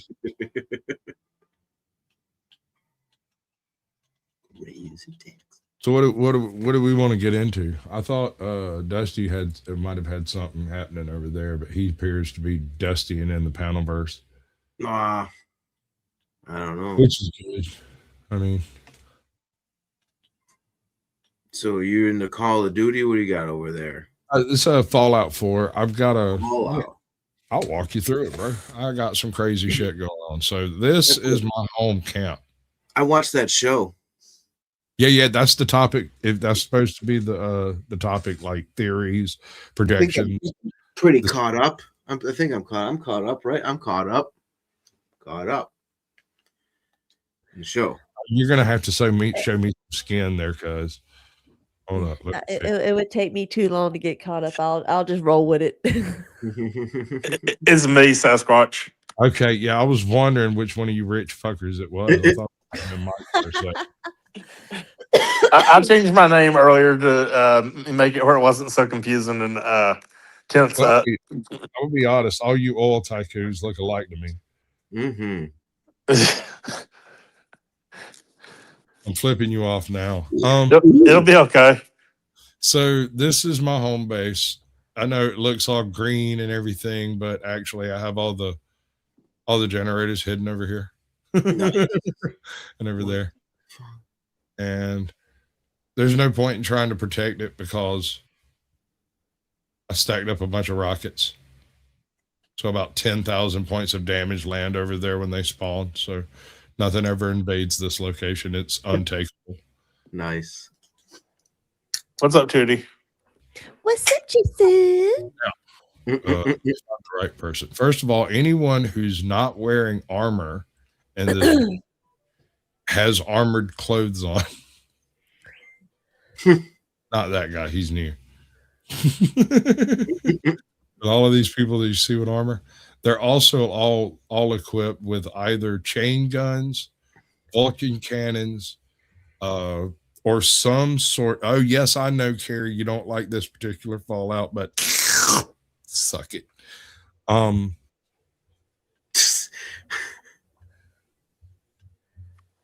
But they're all equipped with like either legendary things or super pimped out rifles or whatever, you know, except for these guys that are in the shabby shit. Like this chick, don't fuck with her. I don't know what she's carrying, but it's rough. Greedy. I guarantee you it is rough. That shit's gonna fuck you up, dude. Just letting They're him get dressed- sleep. if they're in a dress or a tuxedo or like a vault uniform, don't fuck with them. Mm. Those guys are going to trash your joint. If they're Oh. wearing yellow flight helmets, they've probably got chain guns. Oh shit. Yeah, Squatch, you were talking about Dusty's panel right before I jumped on. Yeah, that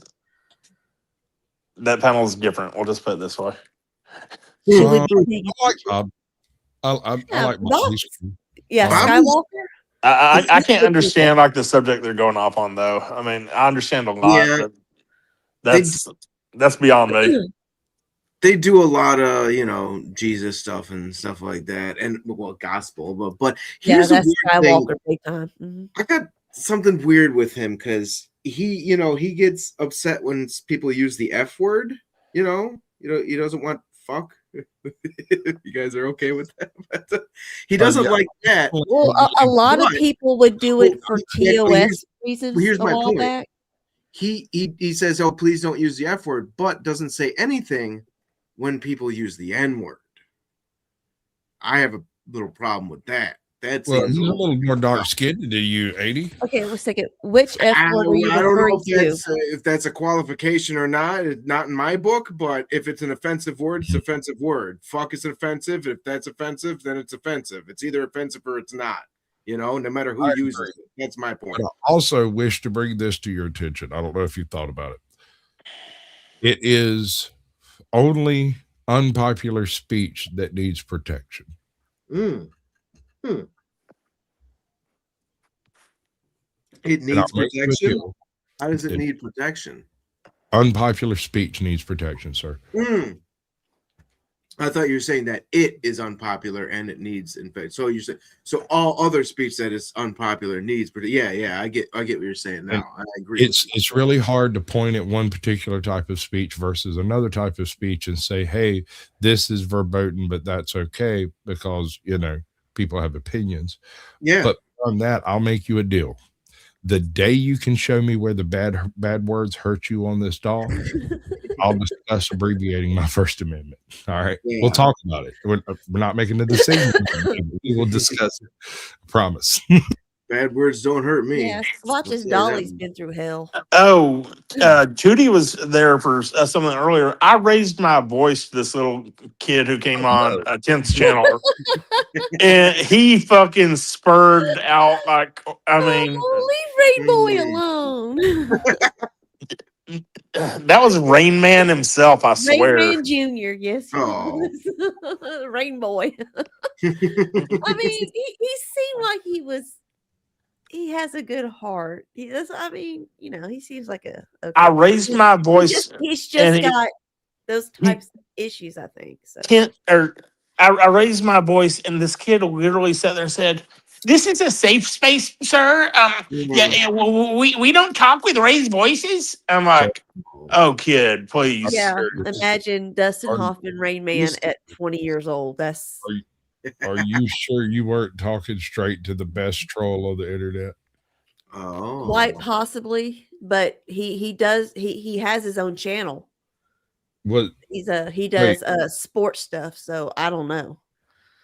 sure it was Looney Tunes Brandon? I had no idea.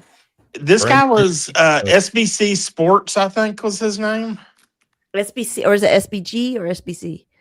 SBC. I think it was a reverse of CBS Sports is what it was supposed to be. Ah, okay, gotcha. That's clever. Oh, I'll give him that. I mean, but then like whenever he was leaving his chat also, he was like, "Kent, you're so beautiful. You look just like Marilyn Manson." Oh no. It was like you're the best looking person I've ever seen in my life. I was like, It was I'm a friend. it was a great moment. Let's just put it that way. That's only mildly disturbing to me. Between him criticizing me for raising my voice and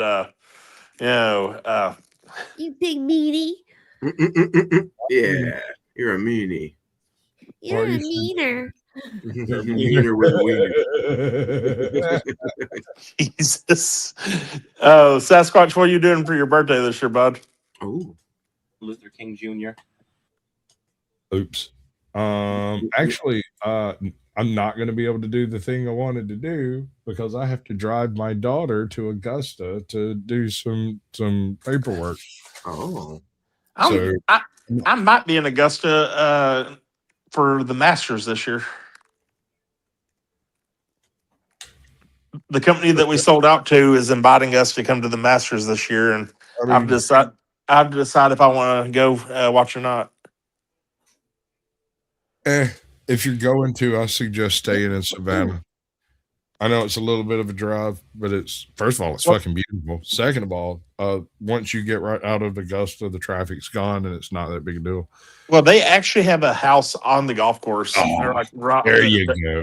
Ooh. So yeah, they're like, we can stay in it, and like it has they have a private chef and everything else. And I'm like, okay. Well, tooraloo. Are they still doing it over in Eagles Landing too? I know they used to host some Masters over there, right? I think they had over at Eagles Landing Golf Club. Where's my fucking camera at? Yeah, because I think Chick-fil-A would host it. Gotta go. Right.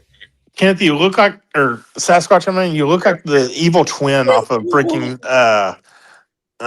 one of the twins off of The Matrix with those glasses on. I see it. Actually, I see it. I gotta jump off of here, but I might be back. I'll see you guys. All right, brother. Peace out. Come back. Okay. This guy is Teflon. He is like who in the world could I say nearly 100 felony criminal charges have been leveled against the former president? And he is still like rallying and campaigning. I feel like he like eats his shit and it just like makes him tanner and younger and stronger. I feel like he eats it with like a golden spoon that's like emblazoned the Mar-a-Lago emblem, and he's just like, give me more charges. It's like Jesus. amazing. You better not cut that and make that a video. Oops. Dude, I was recording it before she finished. I was like, you don't, I don't know what you heard about me. But if you can't get it out of me. Oh, Squatch, where you been lately? I haven't seen you around much. With all the cold weather and stuff, I had a bunch of family here doing a bunch of crap. And, okay. If the dogs are constantly barking, I won't bother. If the freaking kids are screaming constantly, I won't bother.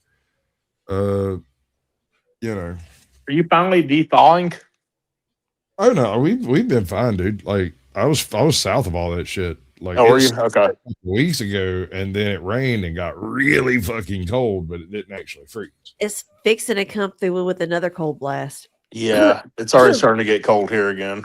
I got an orange tree in my yard that I haven't brought in to let you know how warm it's been, how well it's doing. I think there's supposed to be like a big snowball dropping on I think North Georgia. Yeah, I can have it. All urine. Yeah, I mean, I get it first, then Tut gets it, and then Squatch gets it. I don't got my usual stuff set up. I'm over here overlooking my kingdom everywhere the light is shown. I think it may have gotten to the 70s here today, but it dropped quick, probably around the 3. It started getting, when the sun started going down already, it started getting cold. Jay Rillo been working 2 jobs, man. He been he been working. I got no hate for it. My husband just told me that Catherine O'Hare died today. What is a Catherine O'Hare specifically? Actress, the mom in Home Alone, the redhead. Oh shit! Yeah, It's terrible. yeah, she's lot of John's What? movies. What? Let me hear the dulcet tones. You spoke me into existence, sir. Right again? Can you hear me? Yes, I can now hear you. Cool. Okay. You spoke me into Yeah, existence, sir. Beetlejuice. Yeah. Welcome to the resistance. Nah, dude. When I said the South would rise again, I never expected to carry the entire weight of the federal government. Isn't Yeah, that man. the fucking truth? That Well, shit was not on my bingo card. Is my audio bad? I don't know. How's my audio? It's Okay. a little itchy, but it's It's because okay. I'm talking to you from my phone. That's why. I'm actually on my second job right now. I'm on my break. So Man. I was just waiting until I started my break. I wanted to hop up and talk for a bit. That's all. That's part of the reason why you guys don't see me. I wanted to ask you actually, because I noticed that you've been playing Fallout lately. How many of the expansion packs do you have? None. I've never played one. And having done this now where I'm at, I have to buy the new fucking update, like the $39 update, and then all of the expansions will be like $6 or something. I can't remember. Bro, just go on Steam and buy them. Well, that's Go the on thing. Steam. No, I could do that. You know who it is. I know who it'd be being at. Hey, what's up, Muslim? What's up, dog? I have not seen you in forever. Cuz man, like I listen, Sasquatch is right. I'm down to 2 jobs now, actually. Yeah. You guys didn't know, but for about 6 months I was pulling 3 jobs 7 days a week. Yo. Yeah, man, I've been having no life lately, bro. That's why I haven't been streaming. Well, how have you been? I mean, I'm all right. It's so what really did it was my girl's mother got sick again, so she had to take more time off. And then get this, right? Because Sasquatch had clowned me back in 2024 for buying the car I told him I had bought, right? And he was right. It was a trick. So God decided to do me a solid, and he sent 2 deer my way this past October, which absolutely totaled my car. And then I had to buy a new car. So I had to pick up another job to make up for that. Now I'm back to baseline again, so I'm back down to 2 jobs. My girl's mother is doing a little bit better, so she's working again. So that's really what it's been, dude. I've been having to do the real life grind, and it's not been fun, but it's got to get done. Fair. I hear How about it's you, man? tough for an N-word. I know. How about you, man? Things are Is looking your family up. okay? Yeah. Things are looking up. We're good. We're good. Separated but good. So. I mean, are you guys like? I heard what happened. Are you guys like home secure? I'm working on that. Okay. I'll hit you up. I got you. You still got my contact. Yeah. So. But on a more positive note, Squatch, if you decide to get the expansions, my suggestion is you at least get the expansion where you can get the robots, so you can build the robot workstation. Because I'm gonna tell you right now, your best companion is going to be Ada. She's going to be your A1 companion. Have y'all been watching the show? Like, I just watched the newest episode of Fallout. Yes. Bro, when they screamed when they found out she was Canadian, they're like, ah! Like, that shit was fucking hilarious. No, don't spoil it. I'm only 3 episodes in. Stop. Ah! That's the topic of this fucking battle, bro. I was playing Fallout until people joined to talk about Fallout. What are you doing? Jay, now I feel like a douchebag. I'm sorry, G. Listen, the reason why I haven't been able to call up because I promised my girl I wouldn't watch ahead. You already know how that is, okay? I have to wait until we can watch it together. That's why. Fair enough. I'm so sorry. Damn it. You're all right, Carrie. You're on the vertical stream. There's a link at the bottom you can take to my channel, or you can go to my channel to the horizontal screen, and there'll be a link in there that you can actually get up on panel with. I like the okay, let's go very general so we don't do spoilers then. And I'm going to cover, I like the time period they've chosen because it is a lore void that already exists, and they don't have to retcon a lot in that time period.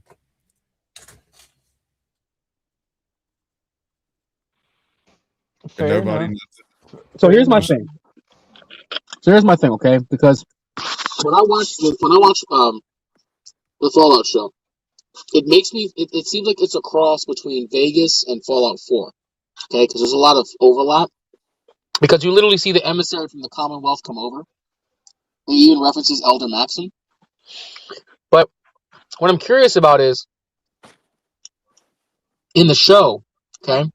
Because remember the episode where the last episode I saw was when you saw the Legion was at Caesar's Legion was in Civil War. It's the last episode I saw, which I think is episode 3. Okay. Macaulay Culkin. No, Macaulay They play with the scale though. It's weird. The Legion and the New California Republic feel too small. Their imprint on the world isn't as great. Well, yeah, but they can only do so much though. So. You're just gonna scream.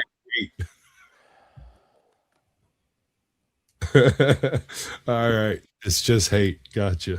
Oh, my fault. I didn't hear what you said. And malcontent. I'm sorry, I had somebody join. I just wanted to see whether they were on this side or that side of the line. And malcontent. Don't ever fucking forget the malcontent. Yes, of course. Okay. Scotch, I gotta set this record straight. I don't hate Fake Out 3+ just because I hate it.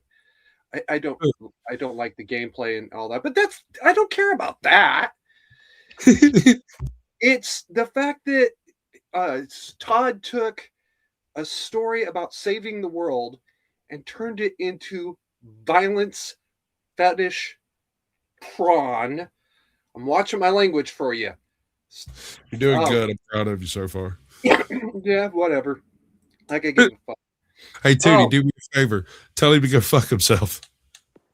Go fuck yourself. Oh, I missed you too. Yeah.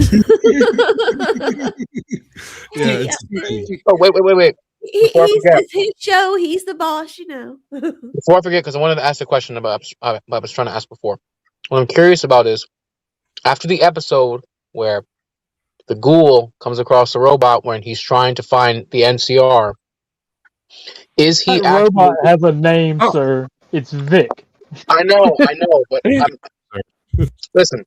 What I'm trying to understand is there a possibility that he's actually the courier from 76?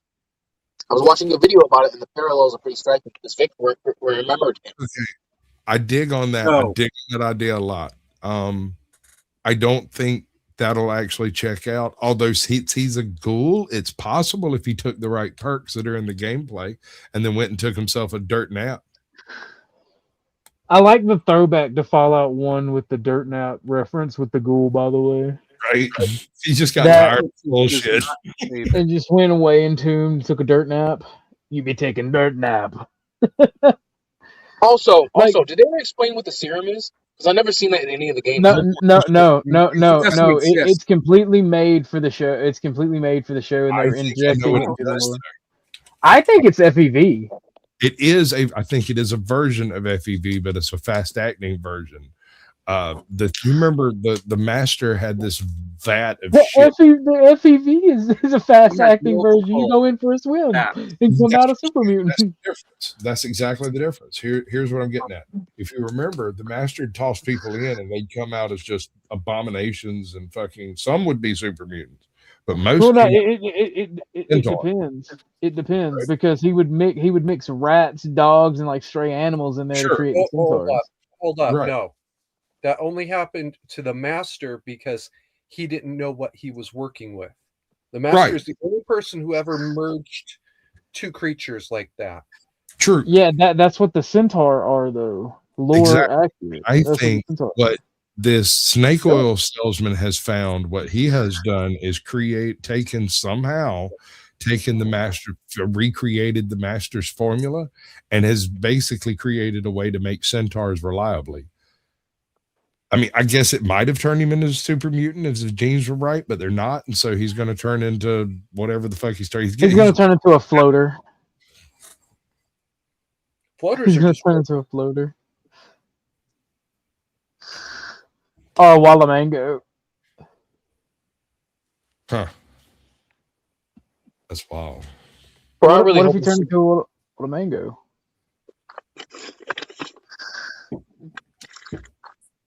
Well, Stock, just wanted to pop on and see how you where you had been. I can go watch a little sports ball. I can't control what you do when I'm not around, bud. Hold on, who's playing tonight? Send me some of that oil money. Hold on, who's playing tonight? I'm just watching a bunch of the NBA games since it's the trade deadline, trying to figure out what my fucking horrible Maverick team is going to do. Damn, it's trade deadline already for the NBA? February 5th. So next week. I haven't been keeping up very well. I mean, I'm a Celtics fan, but because it's, I mean, we had a week before the Super Bowl, so all my attention has been going there. So, but y'all have a good night. Yes, all right, man, sir. take care. Don't let the man get you down. I would love to talk shit with you all about sports, but I doubt anybody up here really follows sports like that, aside from my guy who just left. Yeah, he'd been the one. I used to, not anymore. I don't. I never did. Really? How about them Oilers? I followed the dog for a while.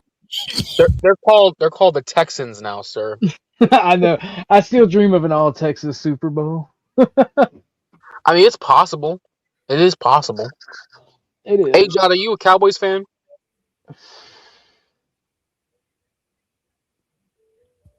I think her silence is a yes. Me? Yeah. Oh hell no! Oh no! My uncle and my cousins are diehard Cowboys fans, and I hate them motherfuckers. No, thank you. What was your team? Never. I used to watch NFL. I liked Tampa Bay, and then my my middle son. He's the one that's a football fucking data bank. I swear to God. He's a Falcons fan, Georgia boy, so you know. Wow, so you were a Buccaneers fan, and he's a Falcons fan. Damn. Yeah. Wow. That's but wild. that was past. I don't fool with the NFL anymore, and it's gotten to where college football has gone the same way as NFL. It's just become. Let me ask you this: did Colin Kaepernick really do it for you? Was Colin Kaepernick the final nail in the coffin? No. I try to hang on a little bit longer, but it's just the last probably 5 or 6 years is just gone to shit. I mean, it's nothing but Vegas now, about the money, about the hoot and the holler and the Hollywood aspect of everything now. It's not professional ball like it used to be.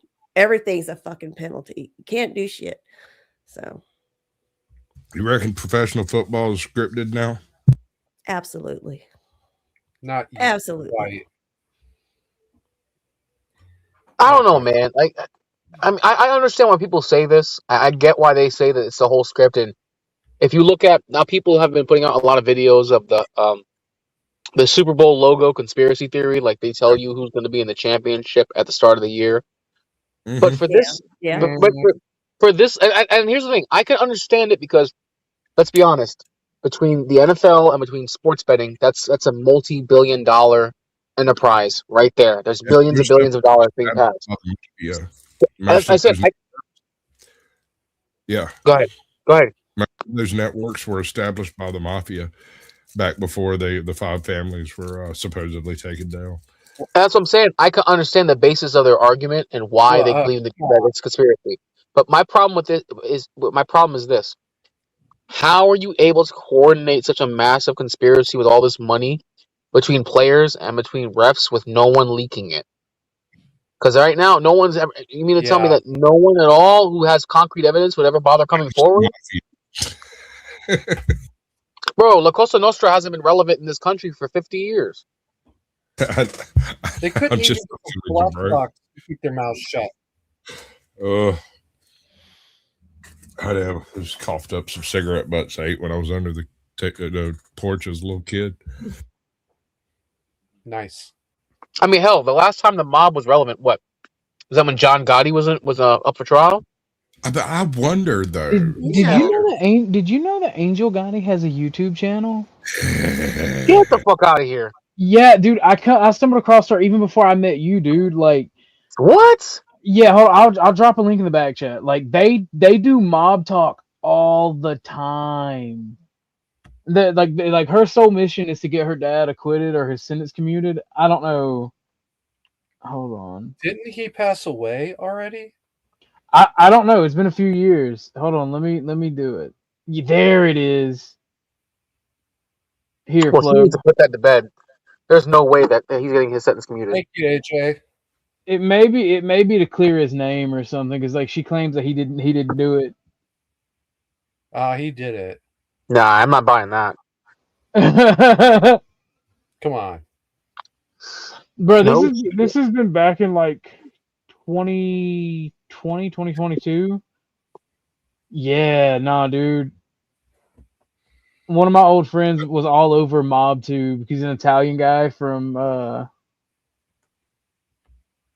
up near your way, Jay. For real? Like 2 states up, yeah. No Rhode shit. Island. Rhode Island, yeah. He's an old Italian dude from Rhode Island, and he knows all the fucking mobsters. Well, I am. You know what's wild? Actually, I could believe that. So get this. There's a Supermax prison in Rhode Island. The only reason why I know that is because my sister's ex-husband was sentenced there on kingpin charges. It's the only reason why I know that. And he said that, well, she said that when she last visited him, that they were bringing in, they actually have mobsters there, like old school mobsters up in there in Rhode Island. Is it like an island prison or what? No, like it's on the state of Rhode Island. Yeah, I know. Is that where they sent them off to retire? I mean, it's cold there, by the way. No, I mean, how do they know these people aren't going to escape? Because these aren't the sort of people who sit around in prisons just waiting to die. It's got to be a Supra Max, like concrete, 10 miles deep and wide, and air defenses, anti-aircraft guns to keep these people in there. So I'll be honest, dude. I don't know. I didn't look into it. I'll be honest about that. Okay. I'm only going off what my sister told me when she visited her ex-husband. Well, her husband at the time, but yeah. Anyways, how about them Cowboys? How about the dogs? Here's her oldest. Here's one of her oldest streams, and you can start from there. It is a fucking wild ride. The mob rats fucking YouTube shit. Let me see. Let me copy this link. Wait, I'm copying Spark this has shit. a mem for this. Hmm? You have a mem for this. A what? I'm an archaeologist. Oh. Oh yeah. Oh. Well, I mean, all I know about you is you live in a shed with a manifesto. It is And the- not a manifesto for the millionth time. No, you Potato have potato. you have a mem for this. The one about the archaeologist. Don't Oh, talk- paleontologist. It's the paleontologist. Paleontologist. I'm sorry, you're right. Yeah, I do got a button to push for this shit. Yeah? Because I am a paleontologist. He is? Or used to be. I used to know paleontologists. You know about cars? Yes. Oh, yeah. I know why that's not working. Because I have to do this first. And then we do this. You know about cars? Yes! I'm a paleontologist. Oh, it's okay. There's dynamite in this bag, too. I am a paleontologist. I'm a paleontologist. Paleontologists study really old stuff. Like crackers. Because bad movies are funny. Yes, they are. Squatch, is your game paused or are you just idling right now? I'm just idling. And do I see you without power armor? Are you serious? Bitch, I'm a unit. Well, I never use power armor. I hate the way it sounds. If he don't got the XO1, a full suit XO1. Yeah, like what are you even doing? Yeah, what are you even doing if you're on the XO1? No. Check this out. With the jump pack, by the way. With the jump pack. I don't have the jump pack yet, but I haven't gone there to do it yet. There's no jump packs in Fallout. Yes, there are. There is now. There is Our now. time is now, old man. I got XO2s. This isn't even where I'm keeping my armor, but I have like a dozen over here or so. Those are still on the chopping block. I haven't finished them. Yeah. I'm Do you collect suits of power armor? Everyone I come across, and because I've got ballistic weave, all these chicks in dresses are wearing bulletproof armor.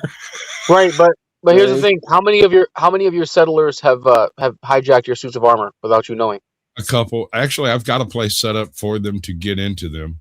The Boston airport. I haven't done any of those attack missions yet, right? And so I had this stupid idea that I was going to provide a suit of armor for everybody that was at the settlement and make them get in. They won't get in. They will not get in, these motherfuckers. They won't. They won't. They have to do it on their own. What's fucked up though is you could. I thought you could command them to get in. no, you can't. Not even in building mode. You can't command them. See, No, I mean, you can tell them to walk over there, and they might get in it once out of like every 60 times you tell them to, but they'll almost always get immediately back out of it. They'll take 2 steps and get. What's a pain in the ass is when they'll your provisioners will start taking suits of power armor. I remember I was able to loot. I was able to loot an Enclave suit of power armor. Man, one of my provisioners went snatched it up. I went halfway across the map with it. Damn. I have Your provision would be like, shouldn't have been in my damn walk path. All right. I have strong back, and so I can fast travel loaded. And so I've been just collecting power armor from everybody and everything. And I got power armor. Raider Power armor for days. Yeah, I got power armor, bro. And I got another box like this somewhere else. I don't remember where. You know what the problem with collecting power armor is? That collecting the armor is never the problem. It's getting the exoskeletons. The actual, the frames.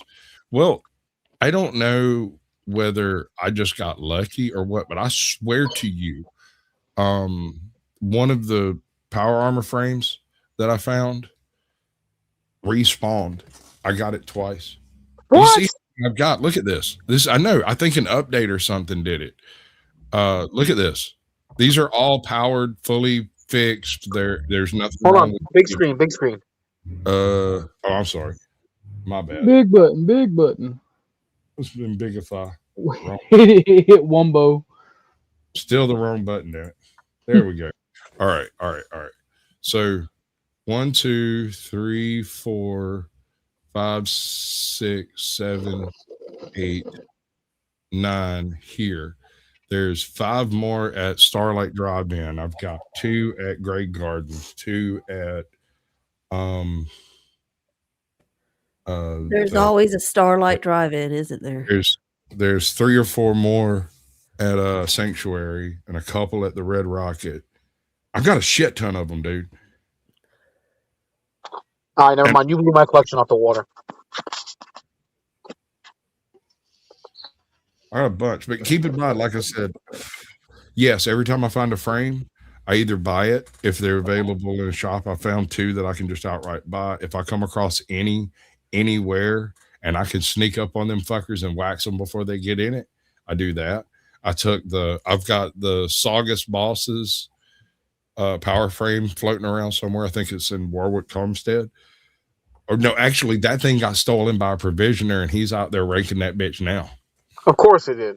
See? Of course it No, bro, you should spec into stealth so you can get behind them and you yank their power fusion core. Right, I got you. I didn't do that. But I'm showing the perks. Well, if you yank their power core, They get out. Yeah. yeah, they'll just get out. And I believe if you can get a sniper shot on the power core, it'll eject it.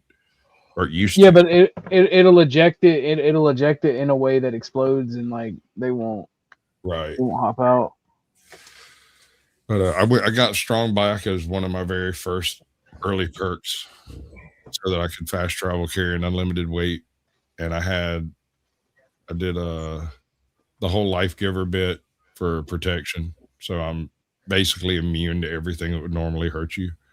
And I did a little bit of a luck build over here to pick up caps and salvage. Right? Did you do Idiot Savant? I did not.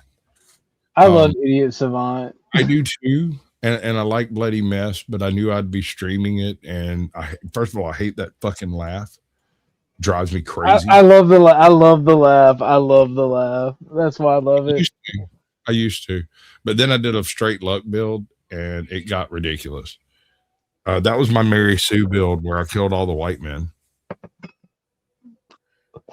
Wow. Yeah. Did a social justice warrior build, and inadvertently created a Second Amendment sanctuary Commonwealth, and realized my horrible error that I'd made, and just didn't feel like going and disarming everybody. So I started a new game, and I didn't do a luck build on the new game. I was so sick and tired of hearing that dude laugh. Now I'm going to do the Wild Wanderer eventually, but I haven't gotten there. Bro, Wasteland Whisperer is such a fun perk. It really is, especially once you max it out. When it works.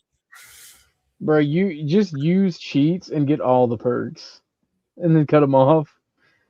Yeah, but that kind of takes away from the fun of it, though. Well, I'll put it to you this way. I like the ultimate Mary Sue build. The whole reason I started this build was for the settlement system. This is less I want when we come out the other end of this, it's going to be the railroad and the Minutemen are going to win, and they're going to be in possession of every major power available and in control of all the factions. The railroad and the Minutemen. That was a Fallout online thing. They stole that from The- Fallout Online. Yeah, sure. The railroad Sasquatch. It's the only one I haven't played through to any extent. That's why I've played through Brotherhood of Steel. I played through like 10,000 times. Bro, I inadvertently, you know the meme where like the just clueless guy gets whisked away into leftism? That was me. I did that. I inadvertently did the railroad. I wanted to do Brotherhood, but Deacon was so cool. I'm just like, yeah, Deacon, we can go do that. And it hurt me a little bit. Did you play through the Institute? Never the Institute. I don't like the Institute. You had to protect all the fucking machines. They're literal machines. You were protecting toasters. They're goddamn Cylons. What are you doing? For real. I'll be honest. Even when I play through with Brotherhood of Steel, I still shoot down vertebrates every chance I get. Why? Bro, because vertebrates. You know how much XP you can get from shooting down one vertebrate? No. Yeah. Yo, you can get over 100 XP shooting down one vertebrate, plus killing the pilot and whoever's inside. So I'm at this point right now where I am not an enemy to the Institute or the Railroad or the Brotherhood of Steel or the Minutemen, right? And so nobody attacks me when I enter a particular area, and I've cleared about half the shit. So I can just walk in and go collect resources right now. It's really neat. On the other hand, because they've been cleared, they now take like fucking 30 days to reset. So Wait, are the random synths not attacking you on the map? nope, not yet. I am one mission away from them triggering on me. I'm one mission away from the Brotherhood of Steel triggering on me. I'm one mission away from losing the support of the railroad, and I haven't touched the fucking Minutemen because Preston Garvey should be drug out in the street and shot with his own goddamn musket. Hey, Sasquatch, another settlement needs our help. Damn it, dude, shut up. I will burn that motherfucker. I am the another settlement needs your fucking help. That's why I side with the Raiders. That's why I side with the Raiders in fucking Nuka World, dog. So, bro, the Nuka World expansion is a pain in the ass, but it is fun fighting those. What are they called? The croc. What are they called? The croc claws. You know what I'm talking about, right? They're like death claws, but the crocodiles. What the fuck are they called? The alligators. They're called croc claws. Is it croc claws? Something like that, right? Yeah. But gator claws. The gator claws. That's what they're. Gator claws. Those are fun as shit to fight. You know what's interesting though? You know when you become an enemy of the Institute, if you throw a synth grenade, that synth will shoot at you. I'm dead serious. I'm dead I serious. know, me too. I've tested this. Listen, I gave some synth grenades to my fucking provisioners, and it works just like a normal grenade, except every time they throw it out, the synth immediately attacks the provisioner. And they're badasses too. It's like a random synth. It's not. I don't know what that's about. It was the robot from iRobot trying to escape. Yeah, no, dude, that's what it looks like. I'm not lying. So it ain't Gen 3, it's like Gen 1 and 2. Yeah, it's like there's Terminator looking fuckers. It's not a human looking. They don't send coursers when you talk. I guess it might be possible to spawn a courser, but I doubt it. Bro, if it started spawning coursers, that would be the best fucking grenade you can get in the game. Well, it says So are all- synth, but it doesn't give any percentages or nothing that I could tell. How often do y'all use the homing beacons? I use the artillery. I use the artillery more. Like I don't give a fuck if they got food and water. All right, they're gonna have an artillery cannon and it's gonna be manned. Yeah, but you guys never use the homing beacons for the Yangtze? I haven't. Oh, you're talking about the fucking the Yangtze. the freaking nukes. Yeah. Yeah, the I can submarine. never beat that mission. I can never beat that mission without killing ghouls. So he don't like me afterwards. I mean, you gotta kill ghouls in order to beat that. Part of the mission is to clear out the rest of the crew outside of the captain. Really? You have to. Yeah, that's how you get the homing beacons. When you go down there, when you find the Yangtze, because when you go there, I forget which expansion it is. When you go by the Boston Harbor, there's a kid who sees a sea monster, right? Now, it helps if you have a jetpack to do this. It helps a lot. And then you'll find out that it's actually the periscope. When you go down there, you'll see the captain. It was a Chinese captain of a Chinese submarine who became ghoulified. The rest of his crew turned into ferals. He gives you his blessing to go down there and kill them all off. Then he sends you on a mission to find some kind of power stabilizer for the nuclear core. And once you stabilize the engine or the nuclear core for the submarine, he gives you 10 homing beacons. Basically, these serve as, think about like the artillery grenades you use, except there is no range cap. They're from orbit. They're not from, well, I mean technically they are, but it's supposed to be shot from where the submarine is. And you can basically go anywhere on the map. You can even go to the expansion parts of the map, and they still work. But don't they only give you like 3? You get 10, however, and now I'm going to sound like a hypocrite. I did look up online how you can spawn more. You have to input command codes in order to get more. So I basically just do that, and I can get an unlimited amount. But they're fun to use. Fuck that. They are fun to use. They are. He is the first non-hostile Chinese character. That's funny. To be honest, the oldest and best character in Fallout, in my opinion, is probably going to be the samurai from Mothership Zeta. There we go.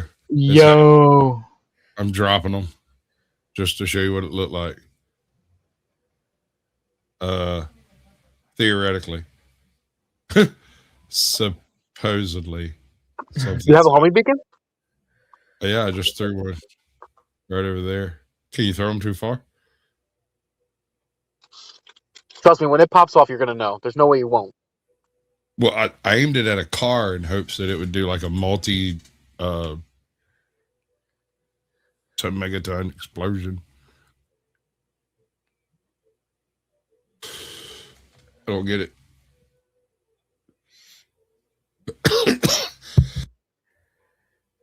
So I don't suppose you guys use any hacks in order to get more money, do you? Or more caps? And now I use cheats. Like I just cheat in the game. It's fucking fun. I play them for the story. I mean, I don't blame you, but there are hacks you can do. Like if you use well, I play off my laptop, but I'll use an Xbox controller. And if you use the D-pad, if you tap the D-pad just right when you are cooking food, when you're making weapons, you're able to get weapons and cook certain foods that even if you don't have the ingredients, you can still possess those.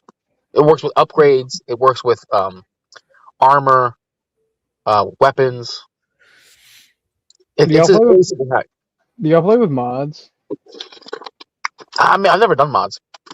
So I never I done mod that. out the game. I mod out the games because like when it's ridiculously hard, I do a couple playthroughs where I don't cheat, but I have like head. If you get headshot, you're done. Permadeath, everything. Like the like. So I'll send you some of the I'll send you some of the mod list on Steam. Fucking, it is really fun. You can have Mausers, 1911s. You can have Death Claws under fucking Macho Man Randy Savage. All right, yeah, I threw it too far away. Doggy. Yeah, that happens. So now when he walks over there, it's gonna register and he's gonna be like da da da da. 3, 2, 1. Boom. Bro, I love the homie beacons. That's gotta be a stealth though, because like that's too long of a delay to not catch you in it.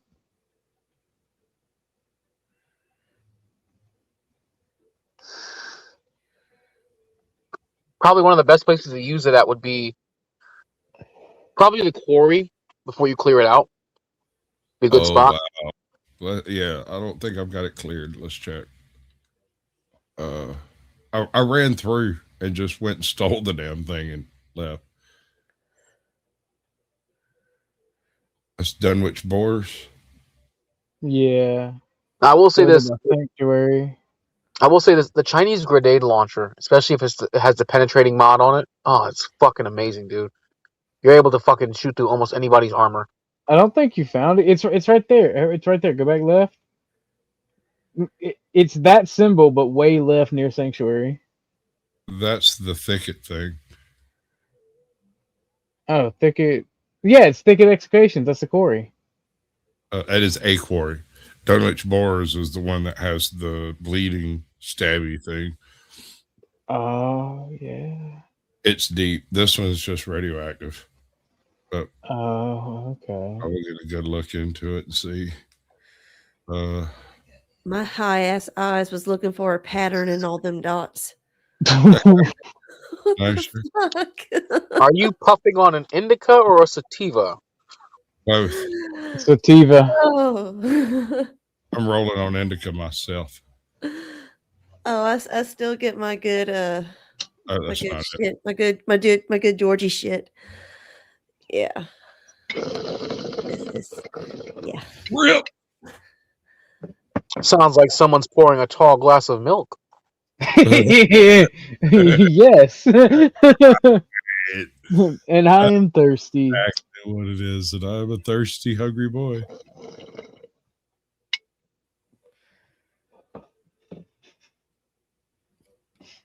There it is.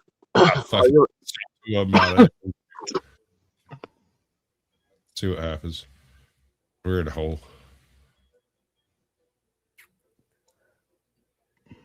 This is like erectile dysfunction, the grenade.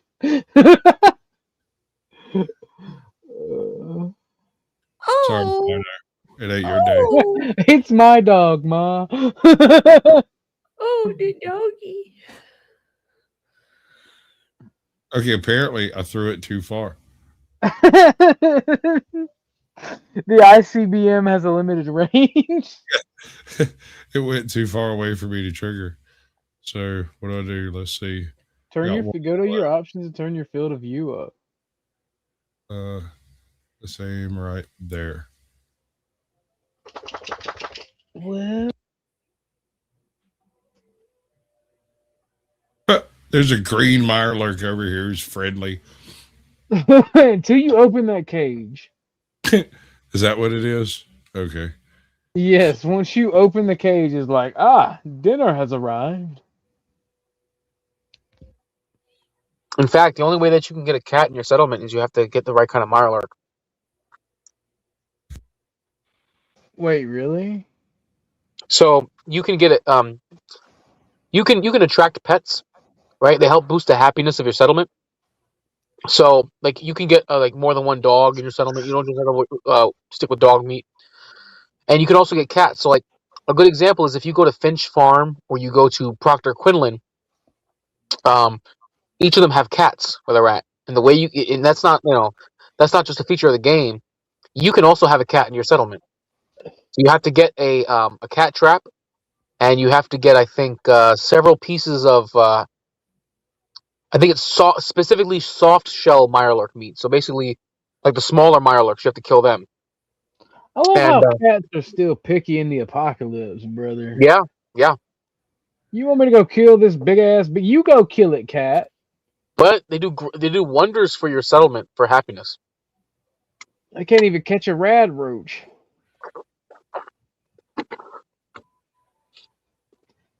I'm angry that they brought catbacks from extinction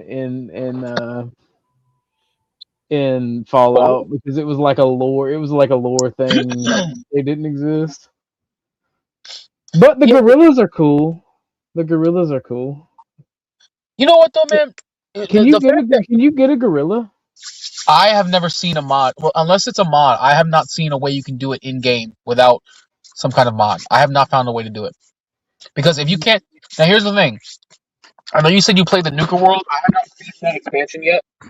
I'm still in the middle of playing that. I've cleared out. Well, I cleared out Galactic Zone and I cleared out the Animal Kingdom. Right now, I'm at the animal, the Safari, Animal Safari. I'm clearing out Kitty Kingdom now, so I don't know if maybe if you beat it, they give you a gorilla. I don't know because I know they have actual gorillas. The only other place in the Commonwealth that has gorillas is the Institute, but those are synths. Well, all the cats are synths as well. They have to be. Yeah, all the cats in Fallout are synths. How you know that? Because cat in Fallout 2, it says cats went extinct, and then if you hack the terminals and you read all the lore, it talks about how cats went extinct on the surface and they remade them.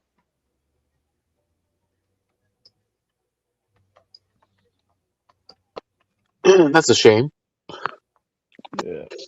People were eating them, bro. It was the apocalypse. A lot more people survived the bombs than people thought. It's crazy. You know, my girl. That's why I like the lore so much. It tells a really awesome They're story. eating the dogs. They're eating the cats. Yeah, my girl got mad. You can I had to catch my defend, my girl got mad. I had to defend my settlement one time against raiders, and I ended up throwing a grenade and I killed our local cat. So she got mad at me for doing that, and I had to go back and get another one. It's a pain in the ass. Shit, there is a gorilla cage. You have to have the Wasteland Workshop DLC. Right. You must complete the nuclear option quest with either the Brotherhood of Steel, Railroad, or Minutemen. You must issue the evacuation order at the Institute's via Father's Terminal.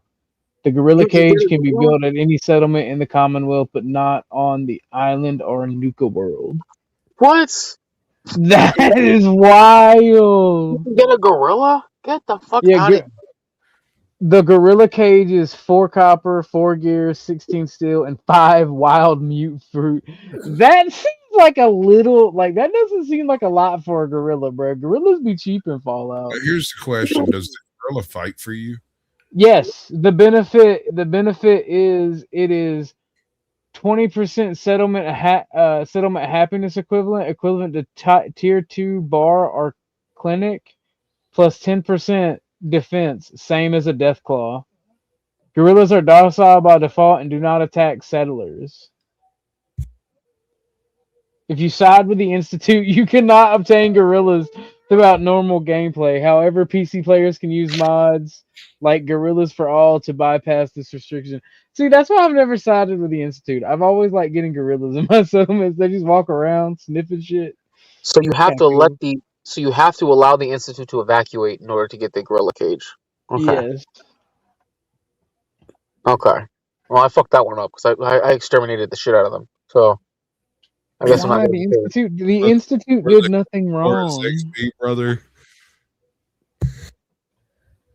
You say for the XP? Well, I mean, I didn't say that, but I mean, that's a good point. You figure you do level up way faster when you're evil. I'm just saying. Just shoot anything that moves. I'll be walking in Fallout and just like bam. Like I just shoot everything. regularly go through and reduce my settlements to rubble with a resave, right? And then any of the the cents that I find, I ship them off to specific settlements. That is a shame, though, man. That is a shame that they got rid of the morality system in Fallout 4. I actually kind of liked that. They replaced it with that such and such bitch ass companion dislike that. You know what? I don't care if you dislike me stealing from the poor. I'll do it every time. You know how many times I've shot Valentine in the side of the head for saying some drinky shit? McCready's the one that annoys me, though. Let me tell you what I did to McCready. McCready is now the Silver Shroud. He's geared up with all the Silver Shroud shit. I forced him to be a hero. Fuck you. And That's crazy. I've got what's his fuck Hancock in the goddamn black the Black Devil. Like, you didn't like him staying in the colonial uniform? Well, I wanted somebody who was aggressive enough to make it work. I've got Piper in the Grognak outfit.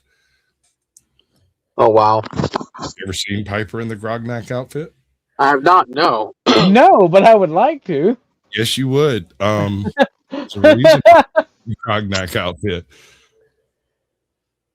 You ever thought about that? Did you?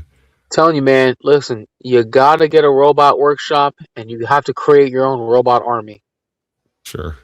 I mean, For evil.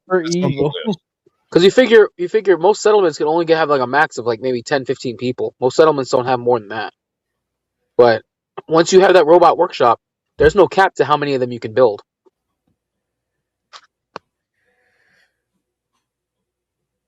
At least I've never seen the cap.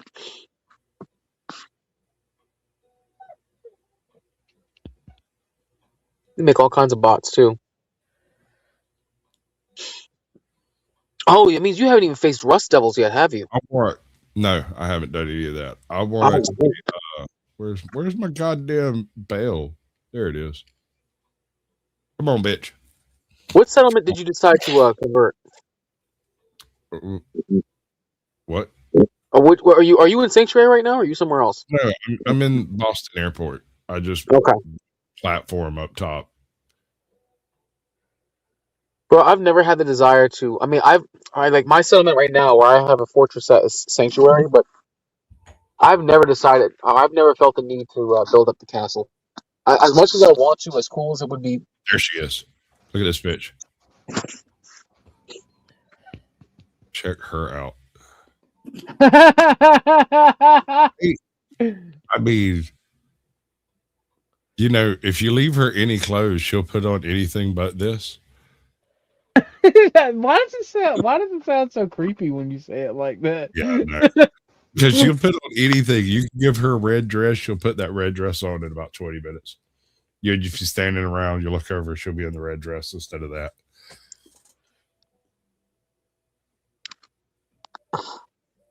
Well, damn.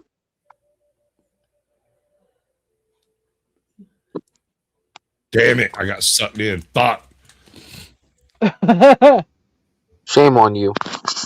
Shame on you. Shame on you. So now you're gonna make me go back when I get back home. Actually, no, when I get back home and pass out. But I'll probably tomorrow play some Fallout. I'm proud of you. Yeah, right. I've always been a big fan. You know, I mean, aside from the fact that Bethesda games are very expansive and they have a lot that goes into them, I think one of the funnest parts of Bethesda are how like the video game physics work and how Fallout is Fallout, and you'll just see wild shit happen for no reason. How the fuck did I just cap my Piper shit? Like, she's not even my companion, and she just went up to max companionship stat. I keep dog meat for the extra weight because I'm an absolute unit. Have you tried to form a relationship with what was it? I think it's either Piper or there's two of them you can actually have a relationship with in the game. I think Piper's one, and the fucking you don't have the Nuka World expansion. Never mind. You don't even know. Do you know what I'm talking about, Wisdom? Yeah, I do. The chick over there that everybody wants to get with. Yeah. No, but they made it so that way you can. I didn't know this until one day. This is in the Nuka World expansion, but even if you're a male character, you can end up forming a relationship with the dude from Nuka World. Okay. I didn't know that. I didn't know. I don't know. I'm I'm just fucking with you. I didn't know that Fallout built that in that way. That's magnificent. I'm dead serious. I had to look it up to see if what I saw was a glitch. I came across a weird glitch that was going on. I wonder if I don't think I recorded it. I didn't think about it till after I went to go tell somebody about it. It was like, oh shit! But I had a Colossus. Is that what they're called? Behemoth. You mean a behemoth? Yeah, behemoth. I had a behemoth that got stuck on my referential grid. So he wasn't attached to the landscape. He was attached to where I looked. So he was stuck like 40 foot away, and he was just throwing fucking rocks at me. But I could like walk over next to a building and put him behind the building. The rocks would hit the building. Like lift him up and over it by looking up, just like picking up an object, picking up a body or whatever, right? It was like I was picking up the behemoth. It was weird, dude. One of the most badass things you see is when you do finally attack the Institute, and you see Liberty Prime literally yoke up a behemoth and snap its neck. That's probably one of the coolest things I've seen in Fallout. Yeah. Especially to, of all things, a behemoth. They're cool looking. I didn't do it earlier. I came across a behemoth and I should have like geared down and made it a fight instead of just waxing you with my fucking 4,000 hit points of damage pistol or whatever this thing is. Good God, 4,000 hit points. What, dude? There's very few things that walk away from it when I fucking hit them with it. Hold on, let's see what it is. What the hell did you mod that shit with? It's 4,000 hit points. I don't know. It's not 4,000, but it's Hold on. It's a legendary doohickey. What does 2,308 rounds at 236 points of damage apiece, and that's average, right? So you're looking at 400, 460, 472, 472 points of damage, with it being right in at just under 1,000 for a critical hit. And God forbid a sneak damage on your ass that goes over 1,000. Hey, listen, I don't know if you're going to be going low to the night. If you are, I will be back. My break's over. I got to get back to work. All right, listen, are you going to be going into the night? I'm not really. This is kind of what I had planned, was sitting around bullshitting about Fallout and Fallout shit. Hey, if you're still going close to midnight, I'll hop back on. Just let me know. Much love. Don't let the man get you down. All right, I'll see you guys again later. Peace out. Bye. Later. Okay, now that he's gone, we can talk about the show. Right. So I think he's mutating into something resembling a centaur. Whether it'll be a centaur or something new, I couldn't tell you, but I think that's going to be the lore arc that they're going with on that end. Some of those centaurs are intelligent. Did you see the private chat? Do I need to? Possibly. Considering the conversation. From your end. You know.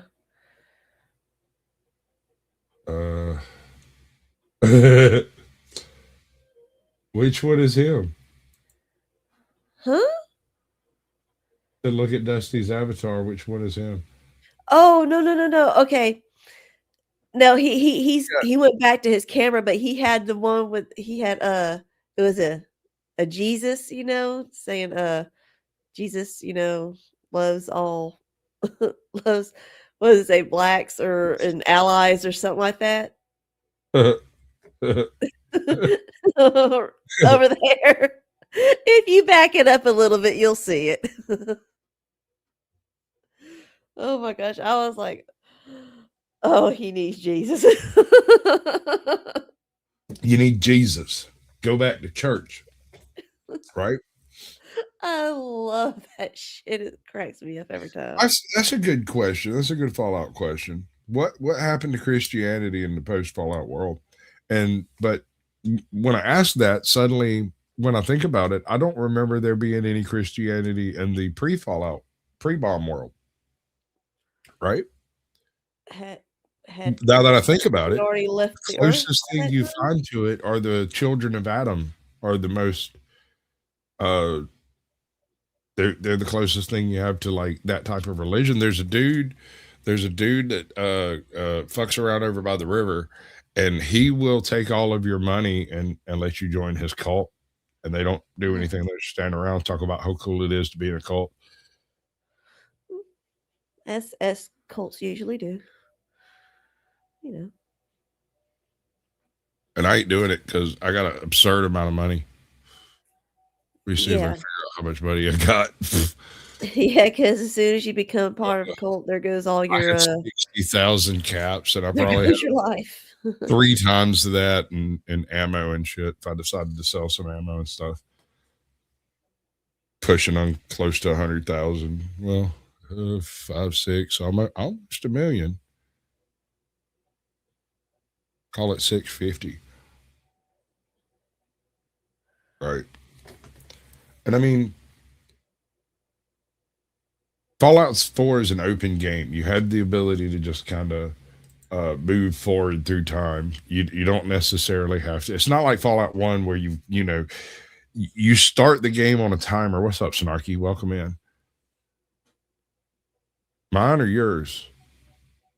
I'm thinking I'm going to have to put my birthday off for a day. Because I got to drive somebody out of town on my birthday. So I might do it the 3rd instead of the 2nd. But that fucks up the groundhog roast.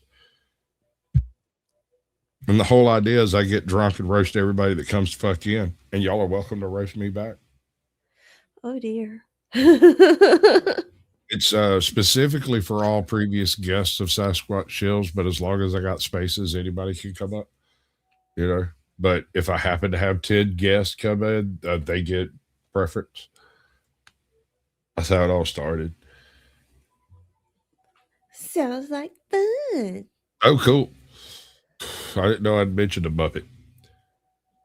Sure, it happens. Muppet. I guess there's some of the chat that I just ain't seeing.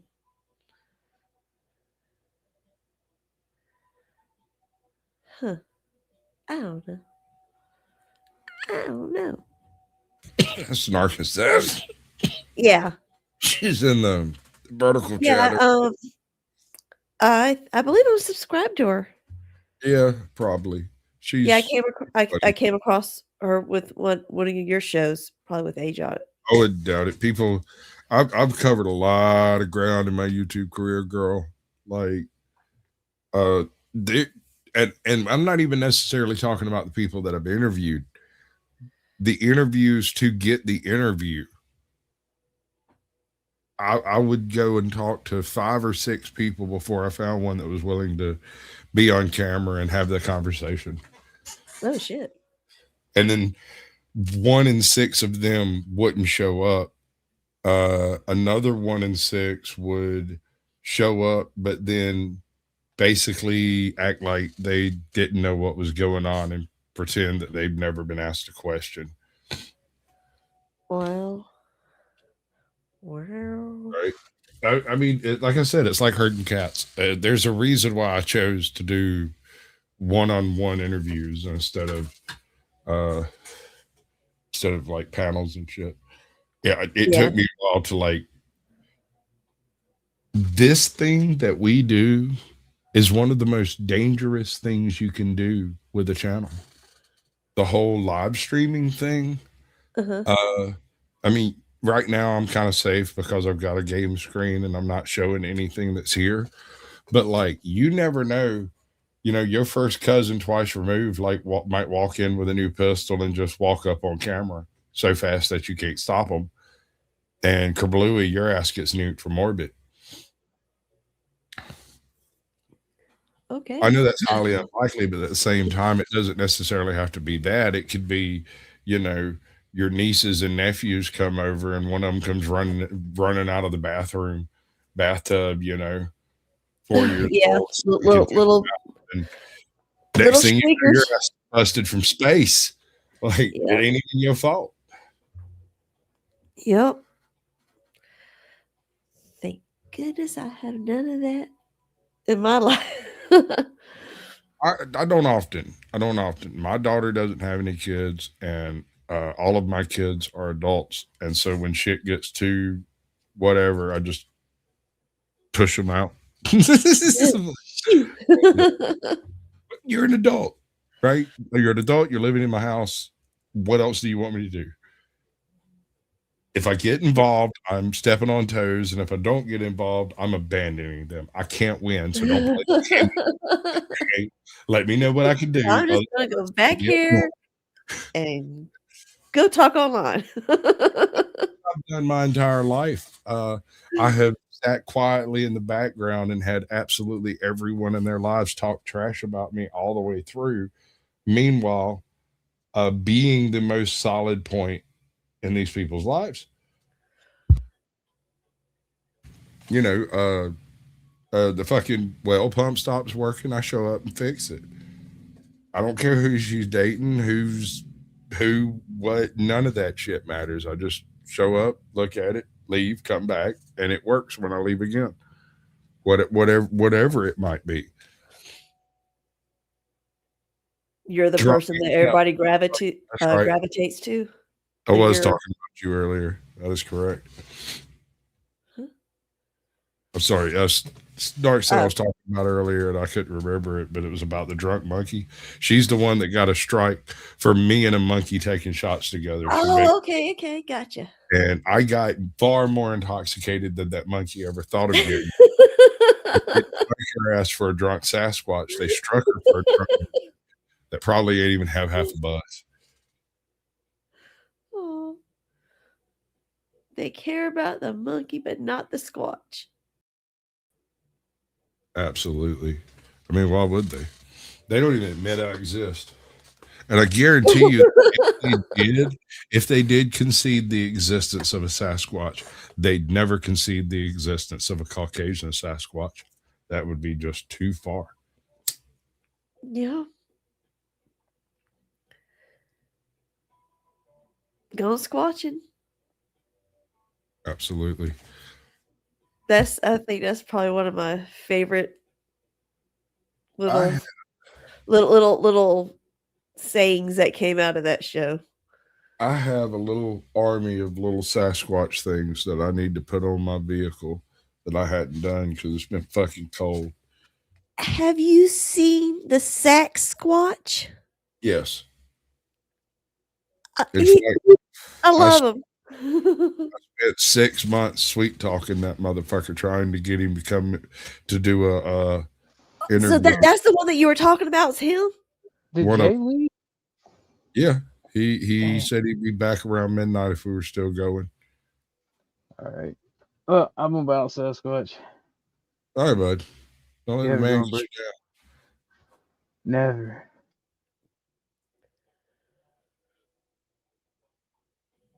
And then there were two. Dos.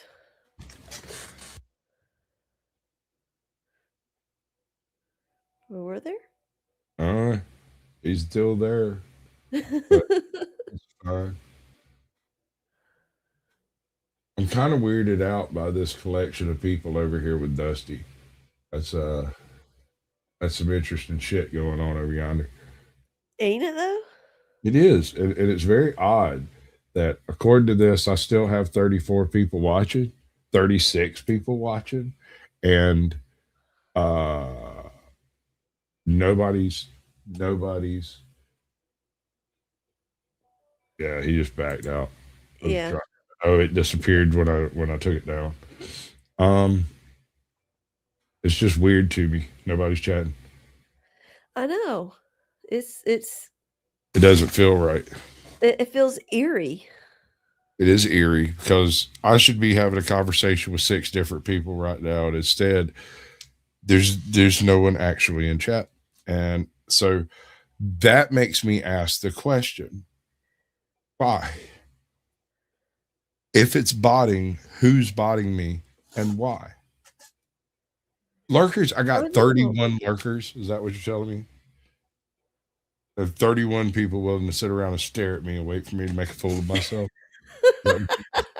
I mean, okay. Well, lurk no harder. I'm a little bit aroused. I'm not going to lie. Me. Challenge accepted.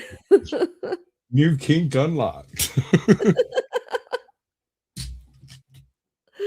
Oh, man. Oh, Father. Work, damn it. There Well, it goes. yeah. I'll get back to them that their Fallout 4 in a minute. I can't take so much of it.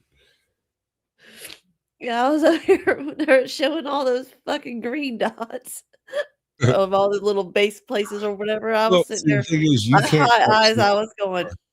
All of those green Much dots better. have different little icons and they're different places. And so there's some factories, some concert halls, some skyscrapers. And this is something to keep in mind for the show in the future. Super mutants and skyscrapers, for some weird reason, go together like peanut butter and jelly, like peas and carrots. I don't know why that is, but super mutants love skyscrapers. Got you. Not elevators so much, but skyscrapers. They are so strong and big, they will literally reach up into the roof and grab like the building steel and drag it down to make a ramp up from one floor to another. Basically, they're like the Incredible Hulk. Every single one of them is pissed all the time. Oh, God.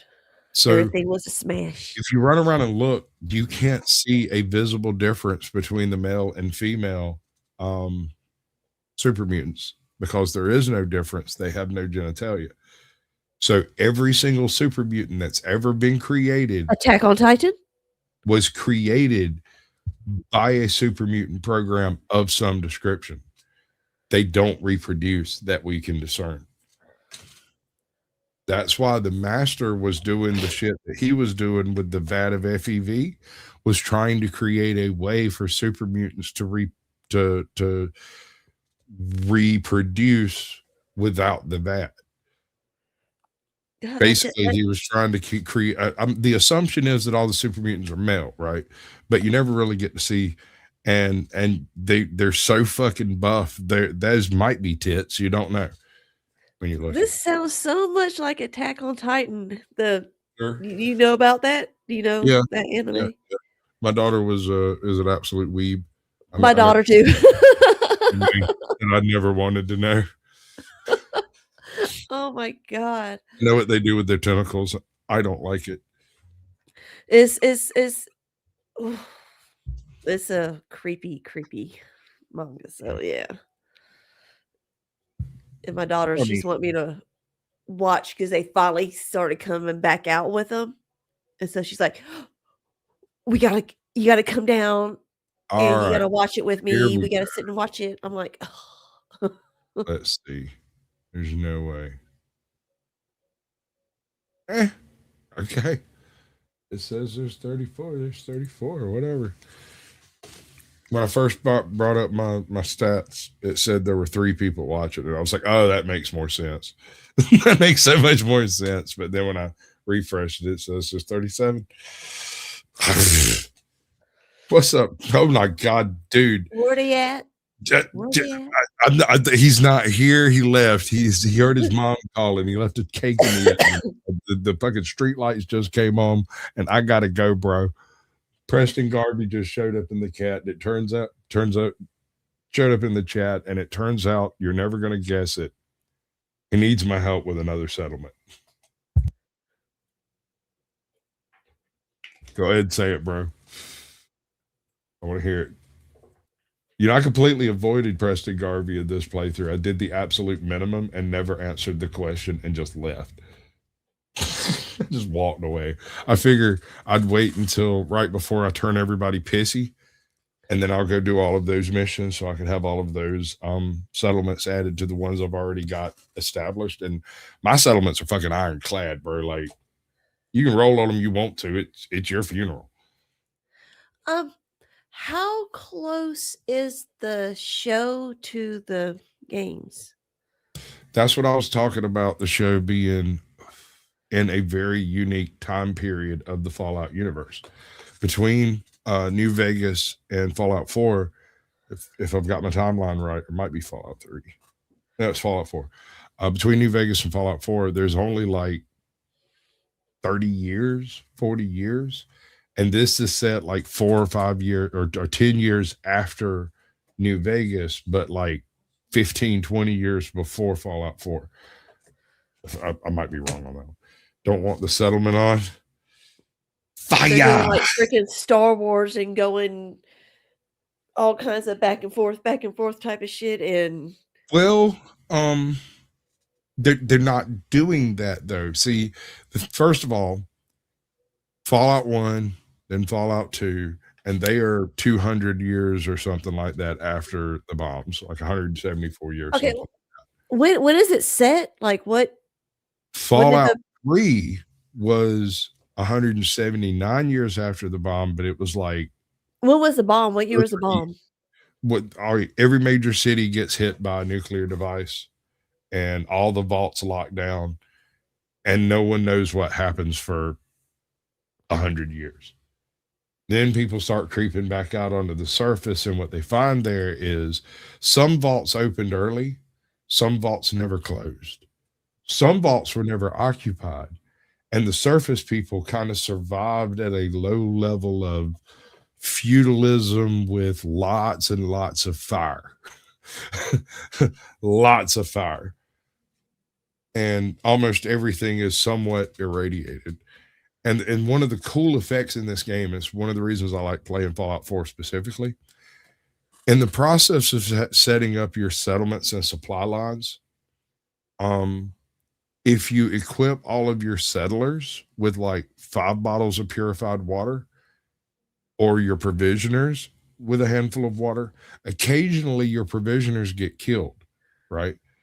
But they don't die permanently. They just kind of kneel down and say, ow. And if you're there, nothing else happens. They get up and they walk away and fight their way through whatever they're fighting, right? If you're not there, though, that is a complete set of what you've equipped your provisioner with that is picked up by raiders, and it gets distributed into the tribe. And so if you equip enough water, purified water on your provisioners, the raiders start getting more purified water and they become stronger, healthier, right? Things get tougher. If it comes to a point where you basically flooded the market and every single raider you come across has purified water, you'll notice they're all clean. They're no longer the smudgy, sooty, nasty people, or at least it used to do that. I don't know if it still does. They've done a bunch of weird updates in the past year or two, but at one point they don't do this anymore. This was patched up in one of the updates. There used to be an exploit to duplicate certain types of items. One of the items that's most difficult to find is a nuclear mine. Once you find one, though, you could give it to a provisioner and send his happy ass off to the farthest reaches of great fucking Africa or whatever. And he'll walk from here to there. And regularly, every so often, anytime he's in combat, anytime he meets any kind of stress, he'll toss out a couple of mines and run away. Later, while you're traveling across the wasteland, you know that this dude travels this specific path. And so anytime you get near there, you check it out in general for mines. Anytime you cross over that line, right? You just look around. They pop up on VATs anytime you look at them. And so bloop, they're right there. In my Mary Sue playthrough, I had a freaking ton of nuclear mines because I found one really early and one of my first provisioners got it. And so from then on out, I was just picking up mines from here to fucking Warwick Homestead and back. Anytime I wanted another group of mines, I mean, it was retarded. I took Spectacle Island because I had so many nuke mines, and I mined all of the spawn points and then set up individual generators to run one missile so that when they spawned, the missile would hit the mine and kill everything. And it seemed to work. That was right around the time I stopped playing that one there, because I realized I had done some things inappropriately. Like on this playthrough right here, I don't think I'm going to be able to get the jump jet because there's a thing you have to build beforehand, and on like 10 or 15% of playthroughs, there's a chance that this object spawns inside a closed cabinet instead of under it. And so it won't be in the spot it's supposed to be in when you go through there. And so you can't complete that mission. And I've gotten there and I've done all the things and I don't have it. Oh, shit. And I've been back there 3 or 4 times to puzzle my way through it and just left frustrated because I swear to God, it's in that cabinet. No, this is just a single player game, right? Yeah, well, this one, yes. Oh. 76 is an online thing. But almost all of these are single player, like role playing style, but in the wasteland. There's Skyrim with radiation. Okay. Yeah, my son and both my sons and my husband played Skyrim, So that's the thing is the original plot line of Fallout, the whole concept, it's like what they predicted the future would look like from the 50s. If you catch what I'm saying, if radiation wasn't as deadly as they say it is, right? If it turns out that we can survive pretty heavy doses, that I don't know. Like I said, there's no Christianity in Fallout that I'm aware of. I haven't seen. Yeah, you see churches. You see churches. I don't know that I see crosses though. I mean, I can go look. I know where a couple of churches are. you're on a mission for the mission. Oh no. It's like I said, there's churches, but then again, there are famous churches in Boston. And even in a parallel timeline, I would expect there to be a handful of famous churches in Boston. That doesn't necessarily mean that they're Christian churches, right? True. So,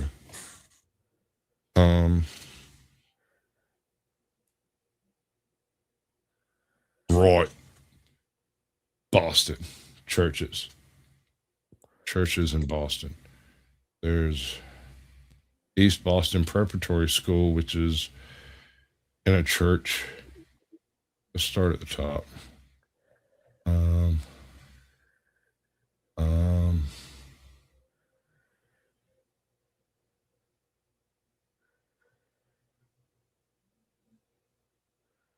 Nahant Chapel. This is literally a chapel. If there's going to be a cross in this game, it should be in the chapel, right? You'd think. There is no cross on top of this church. It's There's no almost like There they is were no purposely cross removed. Maybe? in this church. Is this a specific design because of maybe the people who Oh, created shit. it? Oh, uh-oh. That looks like a bed bug on crack. It's a giant lobster, basically. Ooh, that thing is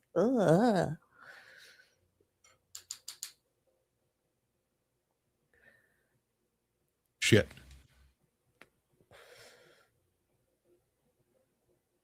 Oh my God, there's mutants here too.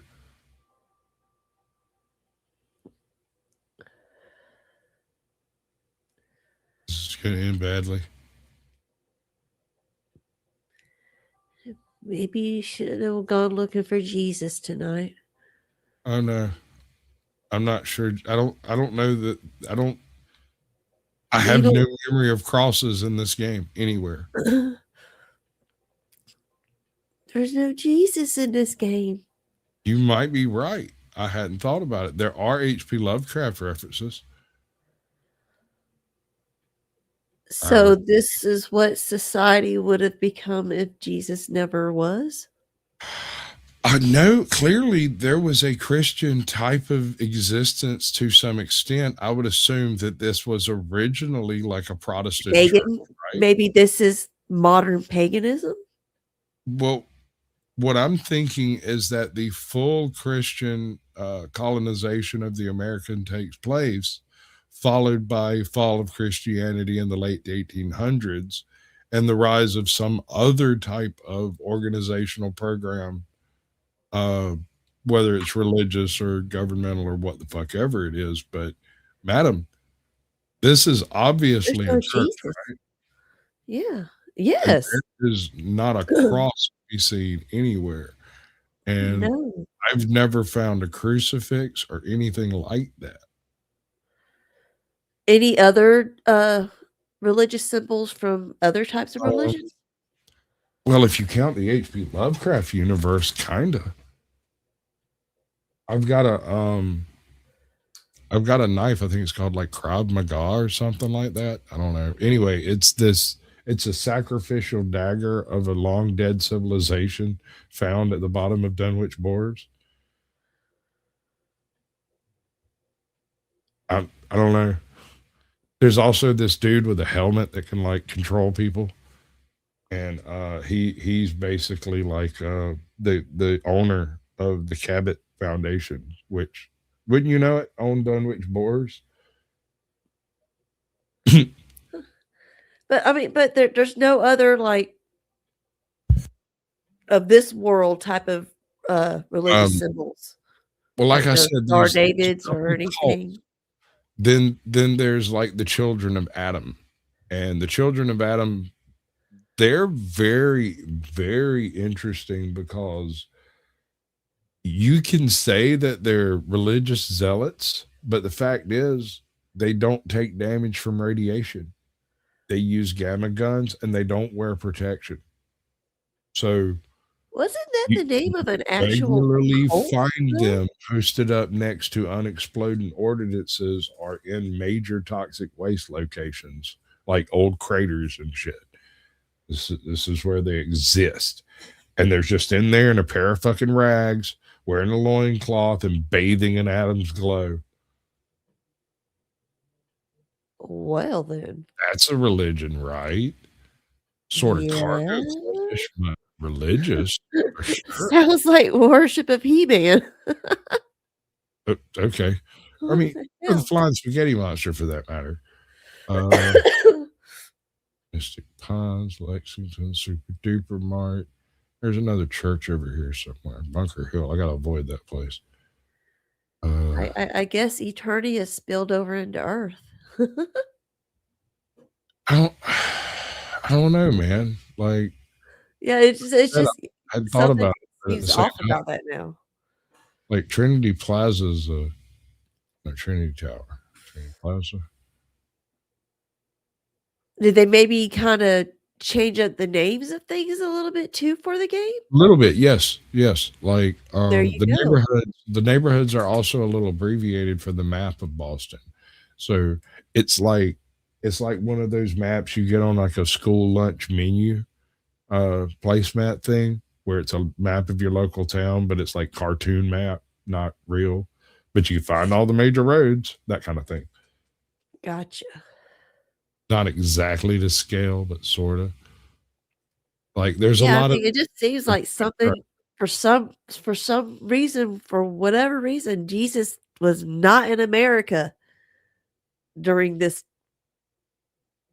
it does game, appear this era, this I don't that there know. was never any Christian, or at least, all right, let's go check out University Point. I think it's a step. It's not a church anymore, but I think it's established in the church, if I remember right. There's another one, but it's actually one of my bases, and I hate going there because that place sucks. There's a bunch of people in there that want to talk to me, and I really don't want to go to do the things they want me to go do. Maybe that might be a key to Yeah, this something is to finding out this why is we a don't random see no location. So, well, if this motherfucker ever had a cross, it ain't got one no more. I think this is what we're looking for right here. Scooby Dooby Doo, where are you? Got some crack to smoke now. My dog's over here dreaming. Would you do it for a Snoring. Scooby snack? Would you do it for 2 Scooby snacks? Would you do it for 3 Snoopy's cats? Snoopy's catch. Snoopy's cats? That's a new name for it. Snoopy catch. No, joint. Uh-oh.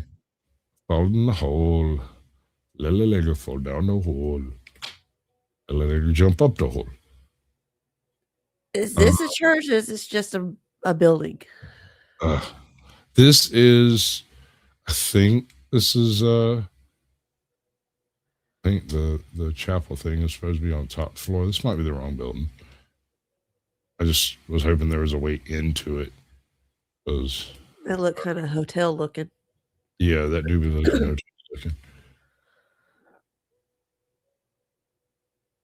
Yeah, this is one I thought was a church. I guess it's not at all.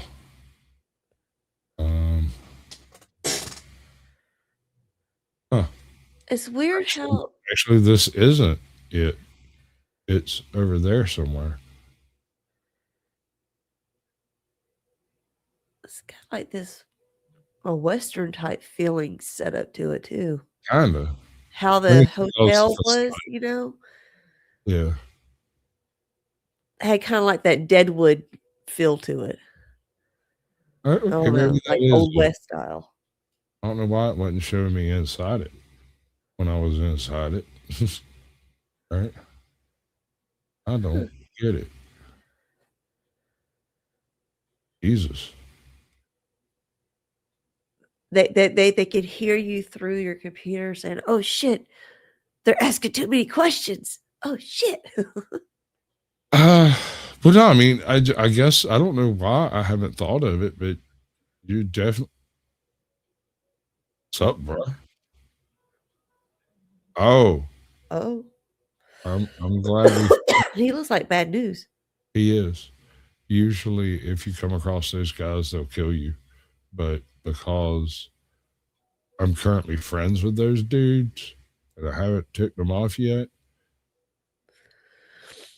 They look like a Yeah. zombie. there is absolutely, to my knowledge, no crosses in Fallout.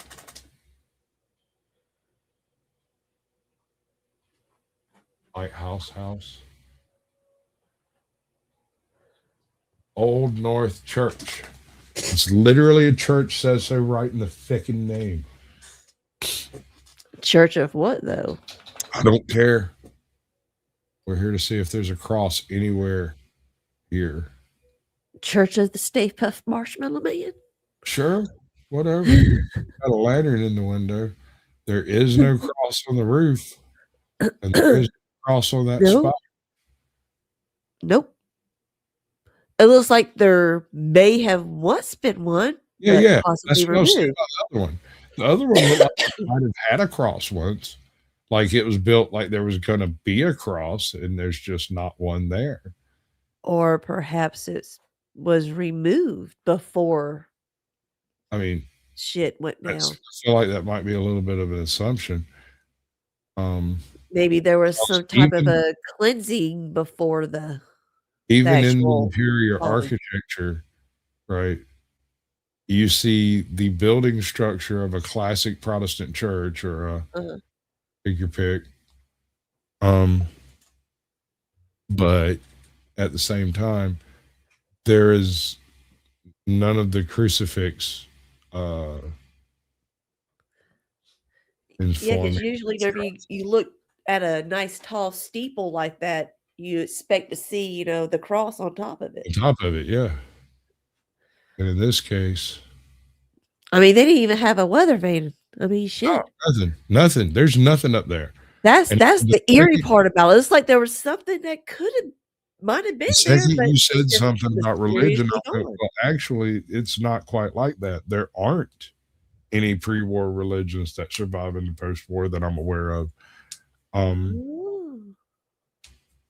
In fact, I have no idea what pre-war religion looked like, to be honest. No one's ever asked that question that I've heard out loud to think about it. Leave it to my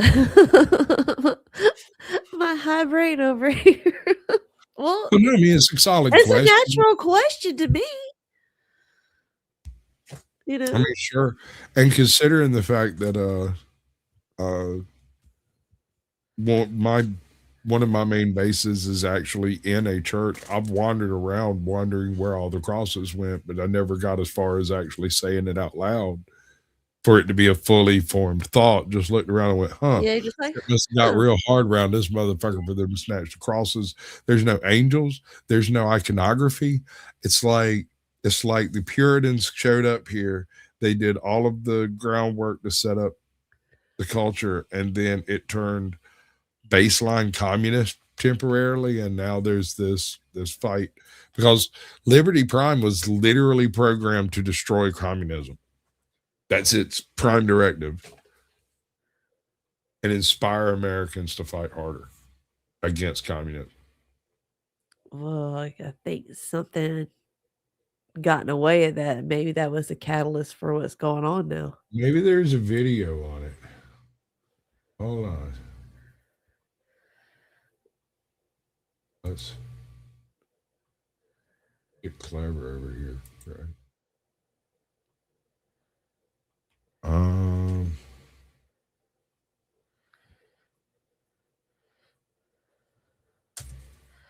Where'd it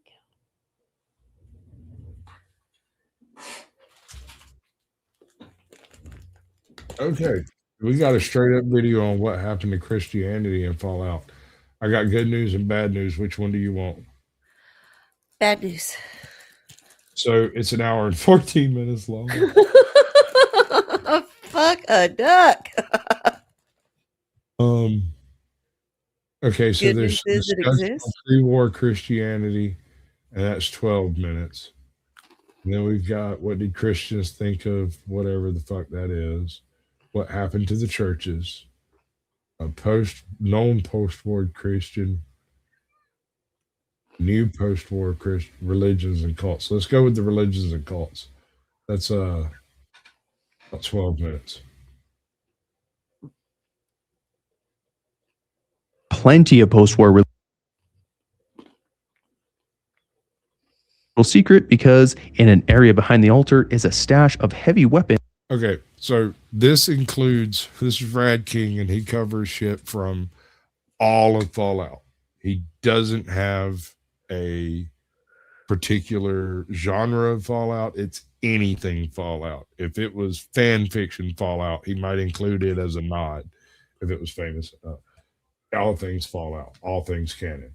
So he's fixing to go into the different cults that developed post-war that aren't Christianity, right? And armor. I guess you can't be too prepared out there in the wasteland. There are plenty of post-war religions and groups that may not be Christian themselves, but certainly seem to have derived some or much of their iconography, theology, or practices from Christianity, even perhaps my beloved Church of the Children of Adam. We can start with the most. See, the Children of Adam are some of my favorites too, because like I said, they're the only ones I've seen that actually seem to produce something akin to magic. They stand literally in the glow of a nuke and are unharmed. That seems miraculous to me. Even if you take all your perks and you do everything right, you might still catch rad damage if you're not in power armor, a leaded power armor suit or some shit like that. Mundane, which we must go their out belief west is to find. truly healing. The town of Modoc, which is only seen in Fallout 2, has a small chapel, seemingly made of adobe, There's some crosses. most likely meaning it was a post-war construction, like many of the other buildings. It has pews and crosses on the wall, but it doesn't seem to have a priest or pastor, and is otherwise not worth much note other than this is where you, the chosen one, can get married. It isn't a religious ceremony, however. It is performed by the local sheriff and invokes frontier law. Modoc has fallen on hard times, and apparently no one attends the sermons anymore because they don't believe they have anything to be thankful for. At least Bessie here hasn't given up on her faith.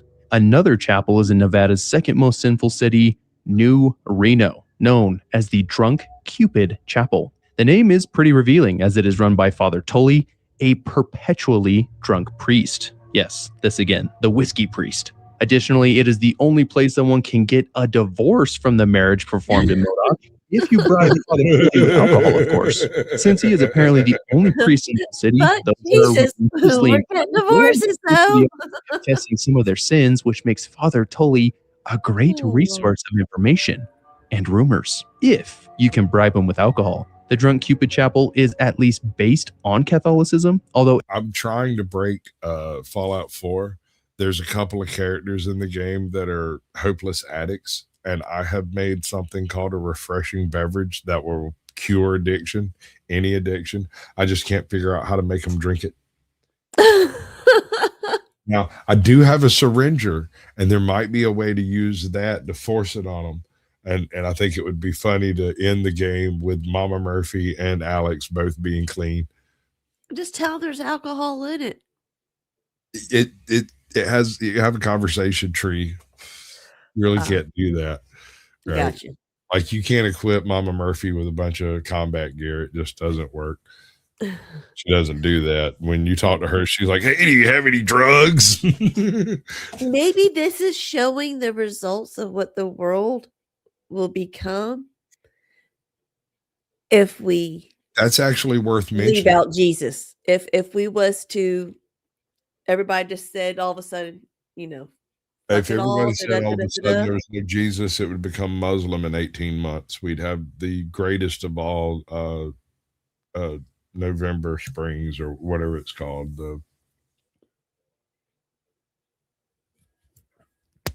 Well, My is brain's it fried. just Christianity that's gone though? There was Is is there anything Muslim in it? Or I anything haven't Jewish? seen any mosques of any description, no minarets whatsoever. To my knowledge, there's no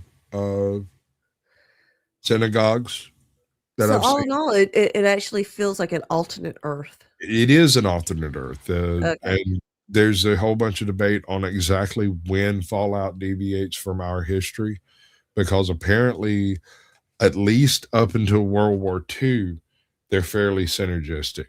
But around World War II, when we took the power of the atom and used it and went, "Holy shit, let's not do that again." Right? They took the power of the atom, used it once, used it twice, used it in Korea, and then used it again against like the Southeast Asians, and then decided to use it in their backyard to cook burgers. Okay. And so there are in the Fallout universe at least maybe a half dozen different companies that make variation of quote unquote local fission reactors. And every one of your cars is powered essentially by an electric fission reaction, a small breeder. And that's the reason why in the Fallout universe, the Driving Red around little nuclear bombs, right? Yes, exactly. But that's the reason why in New Vegas, or not in New Vegas, but in Fallout, when you come across a gas station, it's not a gas station. It vaguely resembles a gas station, but if you take an actual look at what's there, it's huge coolant tanks. It's not fuel. It's coolant. You're Oh my transferring God, Doc Brown. you're Jeez, man. transferring distilled water out for the heavy water that's been made through the process of generating power. Which means there's a decent chance these things are actually steam powered. Nuclearized steam. Well, that's what a nuclear plant does, is make steam to generate power. It just gets hot. That's all it does, is get really, really, really, really, really fucking hot. in so many ways.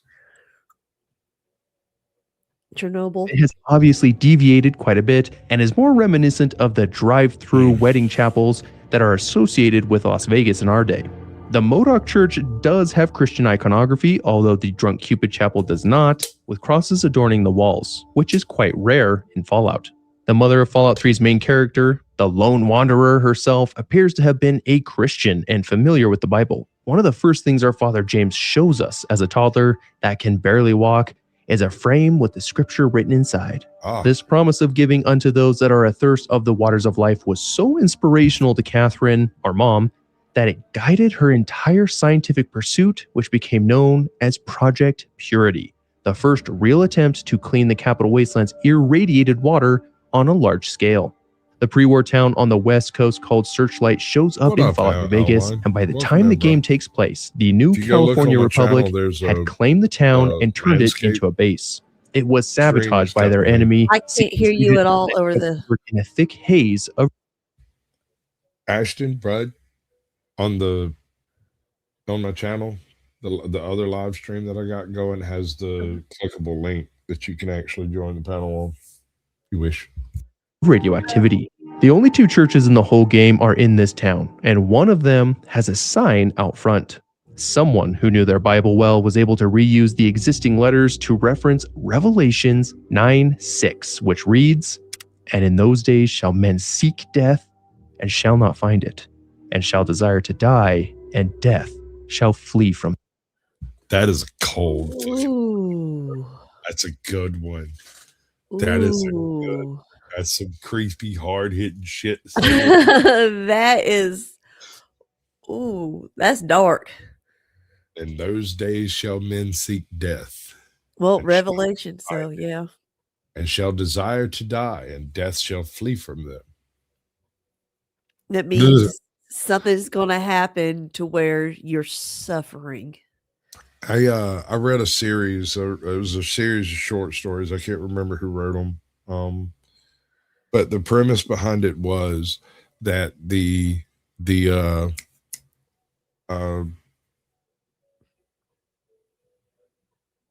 not the revelation, when everyone's taken up bodily into heaven.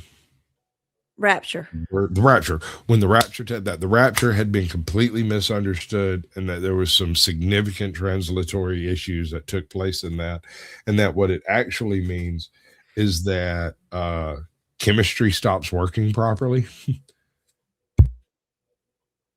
Entropy kind of unwinds a little bit, and suddenly people don't die, but they continue taking damage as though they're alive, and so they don't heal, but they keep taking damage. And so the quote unquote zombies of the apocalypse aren't zombies at all. They're just really fucked up people who had a rough time of it.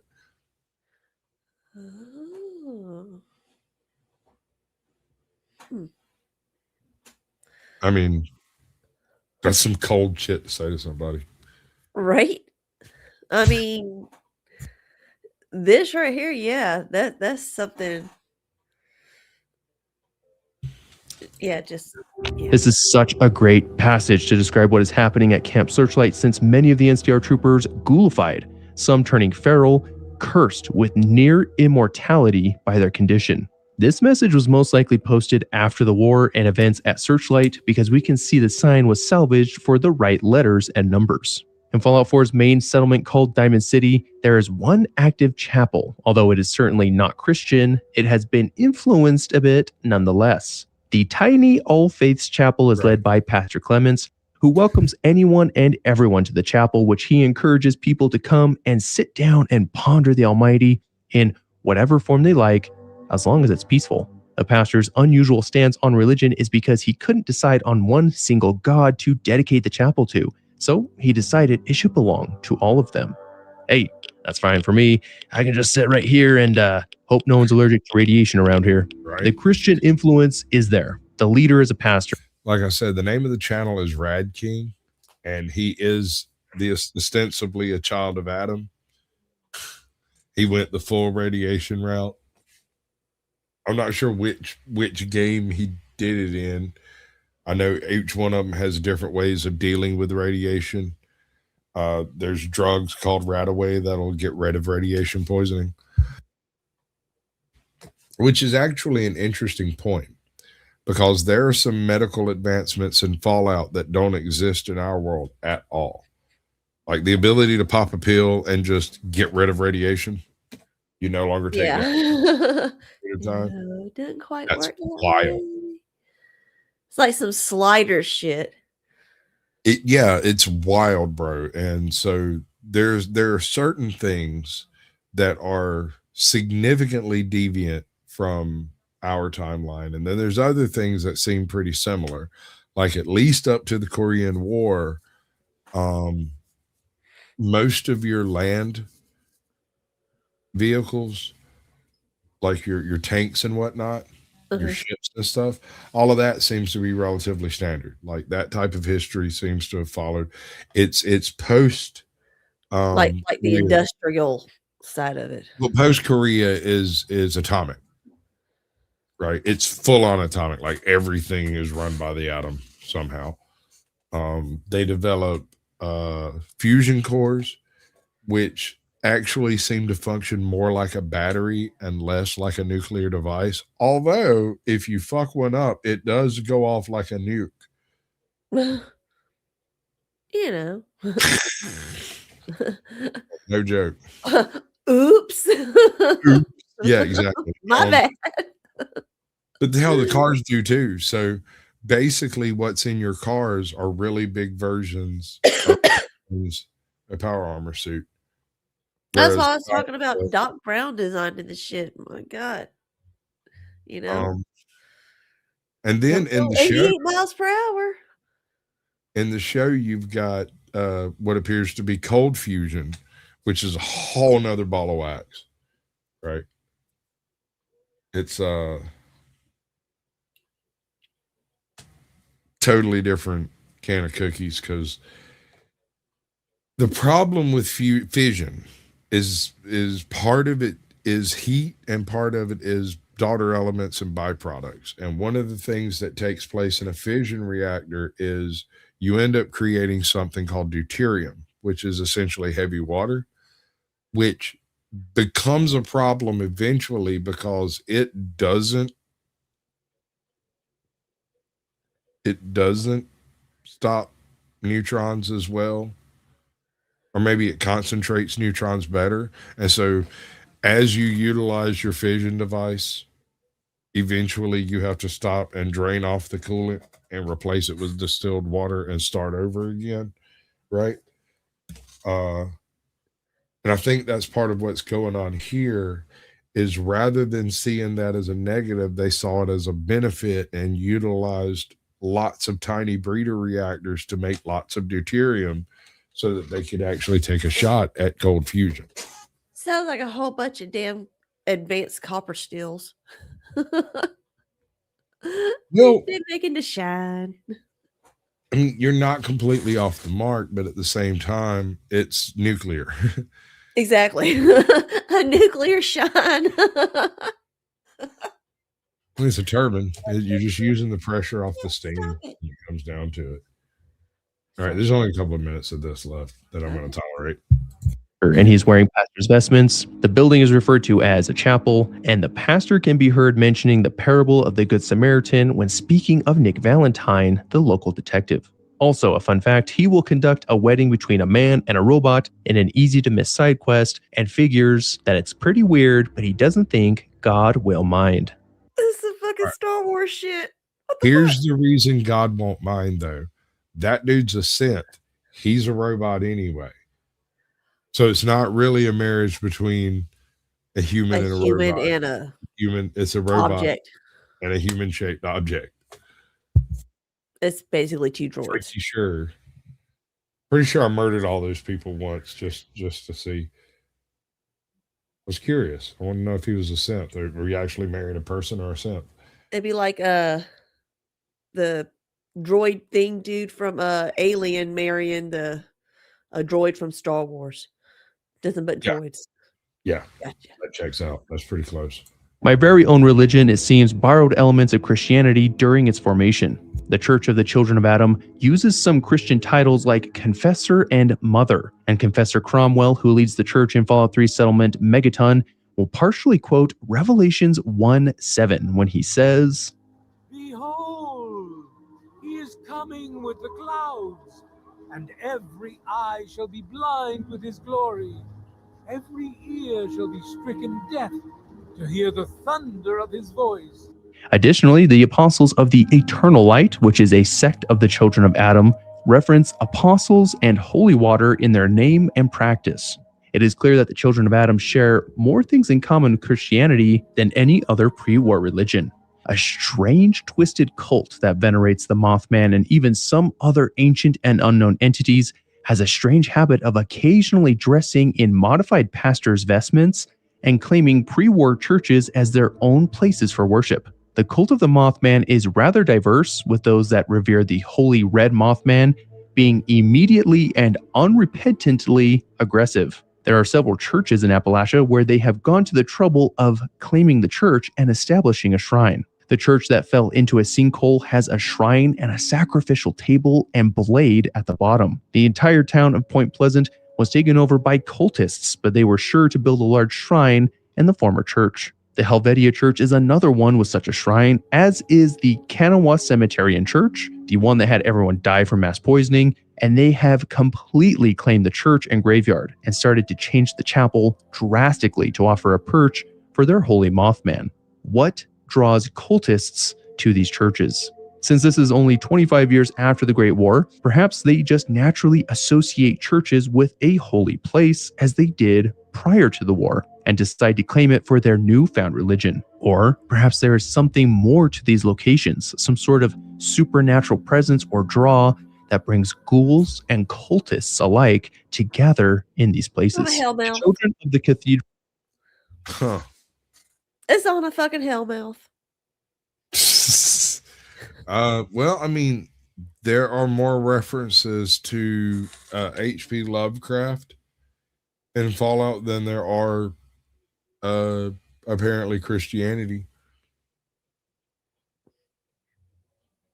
Yeah, I mean, it seems like the only thing close to any type of Christianity is that they're constantly quoting Revelation. Is that the only book they got? I would assume not. That's one of the later books. That's not a, you know what I'm saying? That wasn't an early book. That might mean something more about all of this, how they've selectively took out Jesus and Christianity all throughout the years and just left the dark stuff for people to be scared of. Right? I mean, yeah. I mean, it's not like the Vatican hasn't twisted all of the Bible to a bunch of fucking hoo-ha anyways, but you know. You don't know. Nobody knows. Nope. There might be 4 motherfuckers on earth what knew once, and they're all different now. Ain't nobody knowing that shit. Don't make me put on my tinfoil hat. I'll fuck you. Oh yeah. What's your favorite fucking cryptid type thing? Do what now? Your favorite cryptid. What's your favorite fake thing? Favorite fake thing. Like, you know it's not real, but if it was, that'd be really cool. You know, I'll have to go with something that I guess you say witnessed and lived with for a time being was Rendlesham. I know I've said it, talked about it before. Over in England, the Rendlesham UFO things that happened over there in the late 70s, early 80s. Oh, wait a second. You ruined the premise by choosing something that is. I said something that ain't that you wish was. Like I said, it's because not. I lived there, I know the truth. Right. Those damn That's- arrow choppers and shit. Fuck them. Yeah, it wasn't what it was made out to be by any standards. And anybody that was stationed there, any actual military personnel from the time that it first started until the bases were closed in, I believe they closed Woodbridge and Bentwaters in, I think, 92 or 93. It was after I had left. I came back in 90. And so anybody that was stationed there through that time are still sworn not to secret or not to be able to speak about it. There's still, confidentiality. Can't talk about it. So that means, yeah, my dad can't talk about shit. I've tried to ask him lots of stuff. He's not allowed to talk about it. So, yeah. Oh, yeah. They got it completely, they still got it completely zoned out, even though the base is technically gone, decommissioned. They still keep that area, zoned off from people, from the public. That sounds like some Stranger Things bullshit. Like some Mhm. communist gobbledygook. Now you got to remember, these bases were still existing, post World War II. That's what we were still. That's why the bases were still there. And so, think about everything going on between the Cold War and everything. Yeah, it was a lot of. This one's for you, buddy. Nice. Yeah, people that should have been there. Yeah, causing a ruckus. A ruckus. I gotta bounce. Thanks a lot for proving just how ugly and immature you are. It's been real. And just so you know, I don't really care about your problems. My daughter sent that to me. I can't remember what it was. I sent her a message and that was her response. I just tossed my phone. I was like, fuck, I don't even have this thing. It's useless. Yes, that's a child of mine. Yeah, that's definitely my kid. My daughter does the same type of shit. No, one of the proudest nights I ever spent. It was 2:00 in the morning. I couldn't fucking sleep, so I went down to the Waffle House and ordered me a fucking to-go plate, some coffee. I sat there and drank my coffee while they cooked. There's a table full of somewhere between teenage and or high school and college boys that are obviously a little bit tanked, and they're here to get their grub on before they have to drive drunk home. Not a girl, not yet a woman. Well, she's a woman, like full on. I'm talking about the boys. You said somewhere in Basically, between. I mean, they weren't all shaving yet. Anyway, so one of the guys leans over and says to her something like, how much would I have to tip you to get your number or something like that? And she's like, you don't have to worry about that. I have real men on my roster. Now, would you like hash browns for that? never batted an eye. It was like it never happened. She wasn't exactly rude about it, but at the same time, it was fucking savage. It looked like somebody unplugged that kid. This ain't her first child she's dealt with. Right. Dude, she swung in straight off the street of never having had a real job and took on a job at the Waffle House, has been doing it for what, I think 2 years now. And she went straight into like the late shift, the 2:00 in the morning shift, the fucking yeah. Ouch. And while usually there's less going on, then there's also less pay on that. But at the same time, when there is some shit happening, you can make a buck. Friday and Saturday nights, coming back from Atlanta. Right? Oh, yes. Oh, yeah. I know how I'm gonna end this. Thank you. You just reminded me of the existence of this. You ever heard Wahoo by the Howdy? Not off the top of my head. So in Warner Robins, there, I think it was a Hotel 6, but there was a Hotel 6 and a fucked it up. How'd I fuck it up? Anyway, there's a Motel 6 across the street from a Waffle House, and it's called the Wahoo by the Hottie, right? And it's a cool little spot because it's on the opposite side of all the interstate bullshit from the city. And Yeah. I lived in Warner Robins, yeah. it was in its own little cul-de-sac area over there by its goddamn self, and you could just go over there and completely fuck off, right? Nobody would fuck with you. It didn't make a damn what you did. And rehab. Oh, that's what happened. Rehab. Hell yeah. Yeah, Never Dusty played that song that first time I heard it. I said, that sounds like Rehab. He goes, shit, that is. I said, all right. I know my Rehab. I think they're all the same. And you know this is gonna get this thing nuked from orbit. So this will probably be the way we go out.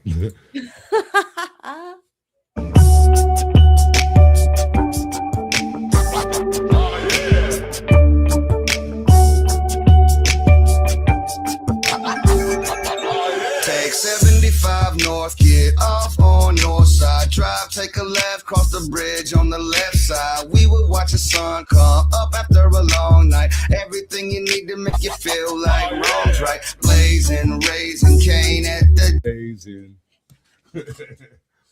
Right? Oh my God. Blazing, raising Cain at the days in. Room 231, getting it done. Oh my God. Yep. Yep. Dude. I'm done.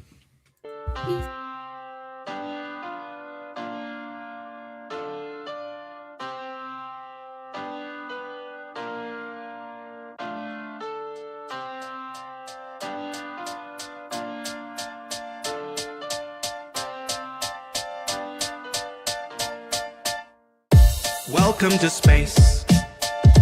What were you expecting? It's a dangerous place. Thank you for investing. Go there for your rota, there for your orders. Fill up these